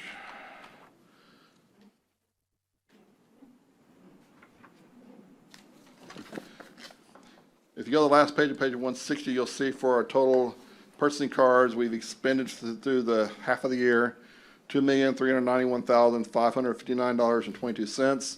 This shows you the history of what our P cards are, but be prepared next few months. This is going to be a slight increase because as you've seen, we spent over $58,000 to $70,000 in P card transactions for this event, and you'll see those numbers we have there. That is the monthly financial report for March 31st, 2020. I'll be glad to answer any question you might have. Okay, Dale, well, I know we've got, more that we're gonna be tracking, but just as a caveat to everybody, it looks good right now. We're waiting to see, as they say, when the other shoe drops. Like I said, this goes through March 31st, and we didn't start COVID until towards the end of March. Towards the end, so you're gonna see, a When you do hit. April and May, you'll start seeing the effect. But one of the things that's important, and I'm gonna try to get this done for you in a spreadsheet, is what you can expect is reimbursable. Yes. So that you really understand that when you get the next month, you're gonna see the hit, but that you also need to understand that's what those CARE Act dollars are for. And if you look at our burn rate from yesterday, we were at about a little over $1 million. And we know just from not having to, just doing it right, we know that 850,000 is coming on one allocation. We've already received 58,000 from another allocation. That's the Justice, Department of Justice one. And we know there's 720,000 from the COG for our region. And we know there's 18 million less whatever the city's expended, but we're also tracking their burn rate. So I just want everyone to feel comfortable that we are watching this like a hawk, and Dale and I are going to be tracking what expenses are there, because they're all real if you see them next month, as expenditures going out the door, but you should also understand what's coming in the door as a potential reimbursement, so that you have comfort that those, at least, this isn't like we have to go ask Congress. Congress already gave us the money. The state of Texas has already received the money. So we're in much better shape than we need to, than we could have been, for example, in Harvey, where all the money is out and you got to go truly chase it. The other thing I want to say is that unlike a depression, for instance, we will open the courts and we will start back on fees and fines. So therefore, what you're looking at is a huge loss leader, some of which can be recuperated in this fiscal year, but I predict the majority of which will be recuperated in the next fiscal year. So in other words, just because those fees weren't collected doesn't mean that those lawsuits are not there. And also right? another consideration, yes, we're showing a little bit of lost revenue because of the courts are not open to function. However, we're not expending jury trial expenses either, so we're Absolutely. don't see the expense. So. You're going to see a balancing. Yes. For example, I can tell you, because I approve everybody's travel. Travel has gone away completely. And there's no conferences going on the month of September, through the month of August. And so we're seeing a complete, if you will, reallocation, a reshuffling of the deck. Correct. The same thing with our self-funded insurance. I wanted to mention this earlier. We do have some large claims, and they will have, our stop loss, anything above 350 will be returned. But more importantly, you don't see, people were not utilizing healthcare. And so therefore, March and April and May are going to look very different than maybe September, October, November. And surgeries weren't being allowed at the time either, so. And surgeries weren't allowed, and now people are still being very thoughtful, and it's really the most medically necessary. So I just want you to know that I believe, after visiting with Dale at length and after looking at the numbers and seeing our tax collections, I feel very good about where we're going into this budget season. I would hate to be the city, let's just put it that way. But we are not dependent on the items that they are dependent upon. And conversely, our losses, our revenue losses, some of them we will never get back. Like, you can't go back in time and say, we will lose the RV park, right? That's rentals that are just gone. You're never gonna get those months back. But on fees, for instance, there is a way to catch up. Processing services, are starting up again. Evictions are starting up again. Our judges, by the way, particularly the JPs, have been working this whole time. They've been working with data entry, so they're ready to move forward. So I just want you to know that there are going to be a percentage that does not get addressed at all. There's going to be some that comes back, and there's going to be some that's diminished. But having said that, we are way better off than I ever could imagine that we would be in a global pandemic. Yes. Do we need to I approve got a this, question Judge? for Dale. Dale? Yeah. Yes, sir. On the, We do. on the total daily burn rate is 3,833,301, but then down here it says total burn rate is 5,351,000. You have the city and the other entities within the county that we've received information for, that total, the total 5 So the million. 3,083,000 is ours. That's ours. That includes lost revenue of around 2.5. That includes lost revenue. Right, right. I think we have 2.5 million in lost revenue. We're right at $1 million, as Tyner was saying, on our normal expenses. That gets us right around $3 million. Yeah, the lost revenue is I 2818. think the city was 1.8, 1.9 Correct. million, somewhere in there. Right. And then we had the Annabelle Fire as well as the City of Robstown. But we're still trying to get other information. But remember, all those cities, except for Annabelle, but City of Robstown has their own allocation. Yes. As do all the other small towns. So we have included them in our burn rate, Yes. and we will now carve them out, and they will get their reimbursement from their own allocation. So from Port A to Agua Dulce to Driscoll and Bishop, they will use those dollars first. Correct. So again, it's just telling you a part of the story. So really, if we carve everybody out, we're still at 3,800,000. Yes. With the lost revenue, at least that on lost Yeah, revenue. but Yes. lost revenue. 2 million, at least 2 Yeah. million on lost revenue. Right. Move passage. Okay, got a motion and a second, and all those in favor signify by saying aye. Aye, opposed, same sign, and we'll get that investment report next time. Okay, so then we have HR issue with regarding the magistrates, but I haven't seen anybody from HR. Are they Judge, I- perhaps watching? I move passage on this one, too. I think Second. I'm good with it. Okay, well, Yeah, I think we found money for it, and there was a meeting of the judges, and they voted to increase the magistrate's hours from 25 to 29 hours Yeah. per week. Okay, so thank you, because I want to make sure that people who are listening understand what we were doing, and that's approving additional hours for 2 magistrates. That's correct. And that was with the Council of Judges, the Board of The Council Judges. of Judges met and approved that. Great, and Marilee's sent it here us. Marilee Roberts is here from Court Administration to acknowledge, and recommend. And all those in favor signify by saying aye. Aye. Aye, opposed, same sign. Okay, so we have one item in executive session, and I'm giving public notice right now that we do elect to go into executive session, and we can do so under provisions of the Open Meetings Act, Chapter 551 of the Texas Government Code. And we do so with authority of the Government Code, Sections 551, 071, 072, 073, 074, 745, 76, 86, and 87. And we are going to go into session to consult with our attorney to include matters relating to litigation, real property, prospective gifts, personnel matters, including termination, county advisory bodies, security devices, and economic development negotiations, and any other matters that may just be discussed in executive session. So I we're gonna- sound like one of those people on the radio. Upon completion of the executive session, Commissioners Court will take action. So I'm gaveling us out at 2:21. It's only one item for the clerk. I can't guesstimate, but I would give us at least 15 to, minutes or so, okay? Somewhere And we could it's go other than closer to the parking lot? 2:21. And also, I'm going to let you Hey, take don't off the breathe. mics, Don't breathe. but Maggie, will you call the sheriff? He's going to be a resource for us in executive session.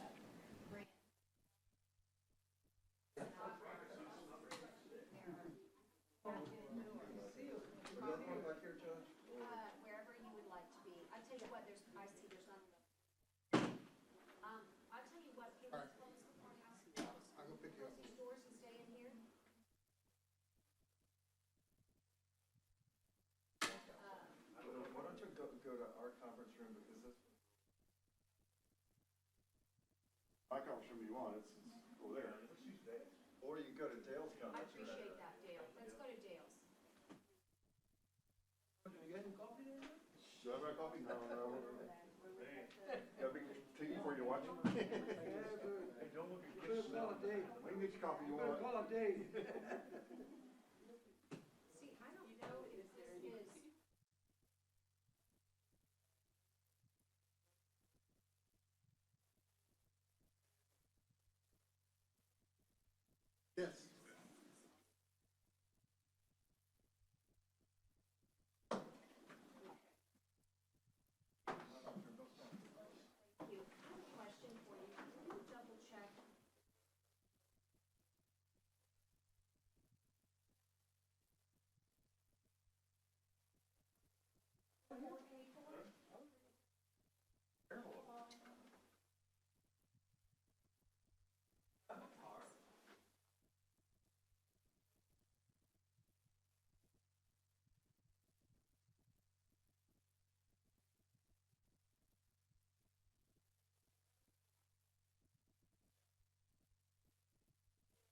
still on. Buddy's mic is still on.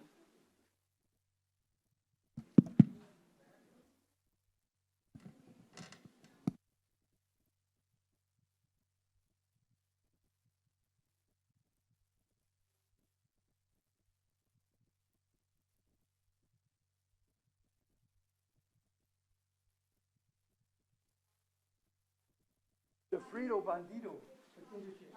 I'll sign it and I'll take it back there and get the rest of you signed. Falling down. I think it's only missing yours. Oh, right.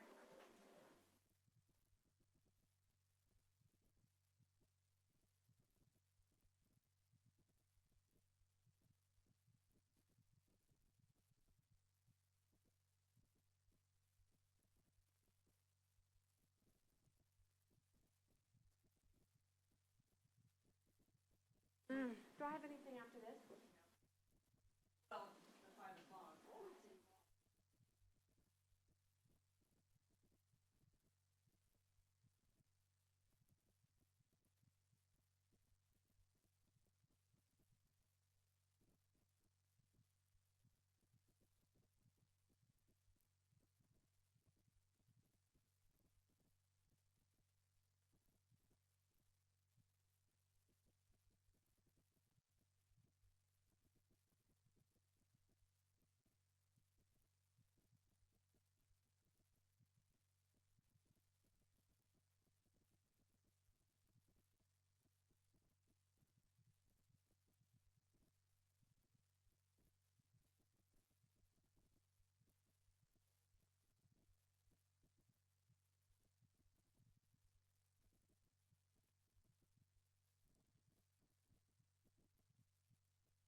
it smell more on this side, because the parking lot is here? Parking lot's over there. On the other end, you just parking lot, is it, the little? It's the little one over here. You know where the constables are usually parked? Right there, they're spraying that In the emulsion. middle? No, right there where the constables usually park? Oh, the little one in the, by the bus, yeah. No, by that ramp coming down. Okay, okay, on the side when we park, you like to, oh, okay. That's not a little one. No, it's the whole, they're gonna do the whole parking lot. Yeah. But right now, It's just that little area. yeah, let me show you the picture. Oh, they're just doing the park by where the constables park. Right. I sent it to Commissioner Vaughn. See how they're spray painting it Oh, black? yeah. That's what it is. Yeah, that's the smell that you're smelling. Mm-hmm. It's been a long time since. At the beginning, I thought it was mothballs. Yeah, it does kind of, when you said that, that's what it smells like. To me, it kinda smelled like gasoline, that's why I was worried. Mhm. And then something was getting sucked up into the deal, and last thing I need is everybody going, No, exactly. That's the only I know. Is that? Hey. yeah, I know CPR, but you're gonna die. We'll let him turn on the little purple. Microphones are on in here. They are. What are you?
Pecan pie, that's my favorite.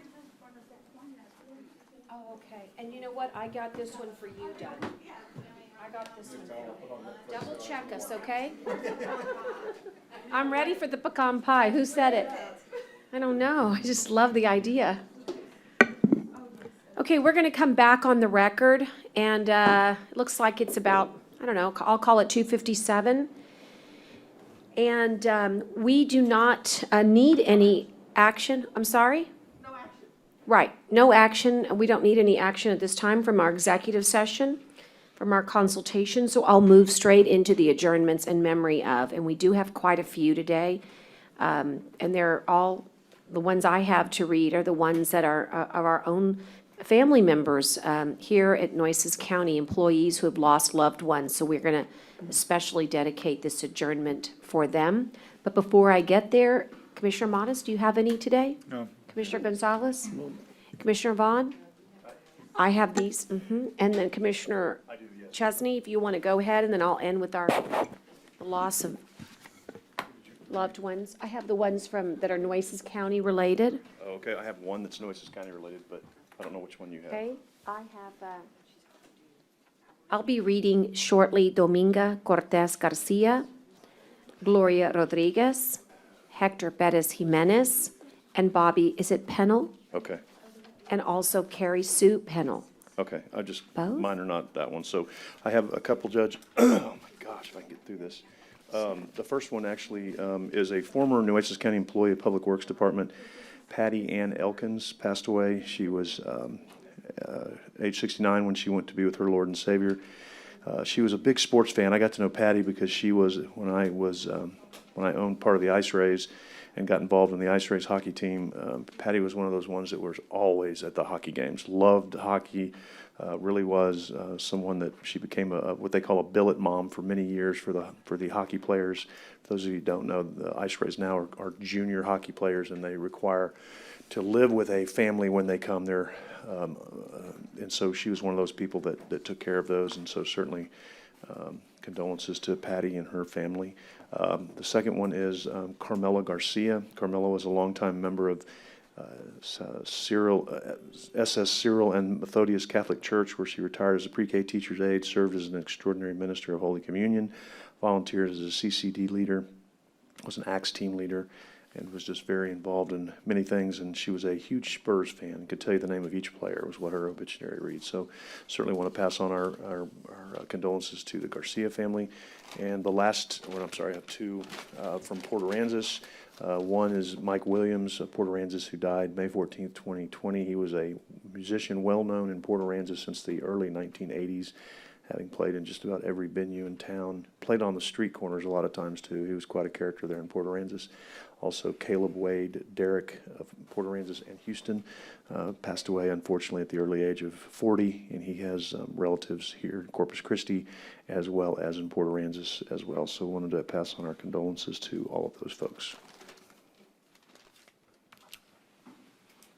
Thank you, Commissioner Chesney. And I have some sad news because I have too many of these here. It reflects that our own employees have lost loved ones, and I'd like to go through them. The first one is, and Hector Perez Jimenez is the father of Connie. And so we are going to adjourn in Hector Perez Jimenez's name today. And I've signed this, and we want to express our condolences to Connie, but this is where it gets very sad, is that Connie's sister also passed away, and her name was Gloria Rodriguez, and she was a teacher from Laredo ISD, and this happened only 8 days apart, her dad and her sister. So I'm just heartbroken for Connie. And so we have these two memoriam, I guess, resolutions here that we will pass to them, and we hope that they find some peace and comfort in the memories of their family members during this difficult time of mourning. And then, I can't believe this, but it happened again to another wonderful person that we love, and that's Sabra in Dale's office, and her mom, Carrie Sue, and I guess it's Pennell, she died on May 19th, just a week ago, or 10 days ago, less than 10 days ago. And then her stepdad, Bobby Pennell, died April 15th. So again, a double loss for Sabra. And so we are extending our condolences to her. And I also have two different signed adjournments in memory of their names. And so I'm extending on behalf of all of us, Sabra, that you may be comforted by your memories of your mom and stepdad. So hard to lose our parents. And then Veronica Flores, her grandmother, Dominga Cortez Garcia, passed away, I guess, yesterday, May 26th. So we've been hit hard here in Nueces County, and it just goes to show you that it's important to have empathy for all of the people that have been lost through COVID, but then there's been other folks that are just losing loved ones during this time, and it's not giving us the proper time to really mourn because our funerals are different and our ability to have visitation is different, and the way we, sometimes it's not enough to put our hands to the window or to drive by. And so these are difficult times to lose loved ones. So, and all three of them were employees from the auditor's office. So Dale, whatever we can do to help them, please let us know. And so to all of you, we have these adjournments in memory of, and we'll ask Margaret to be so good as to get them They are to or Dale. they were? They are or they were? Yeah. They all work for me. They all three had those loved ones. But again, the doubles, the dad and sister and mom and stepdad, and then grandma, very, very hard. So those are all the adjournments that I have right now, and hearing none other, I'm going to adjourn for the day at 3:04 PM. Thank you to the clerk for a long day and to all the commissioners. Amen. Thank you.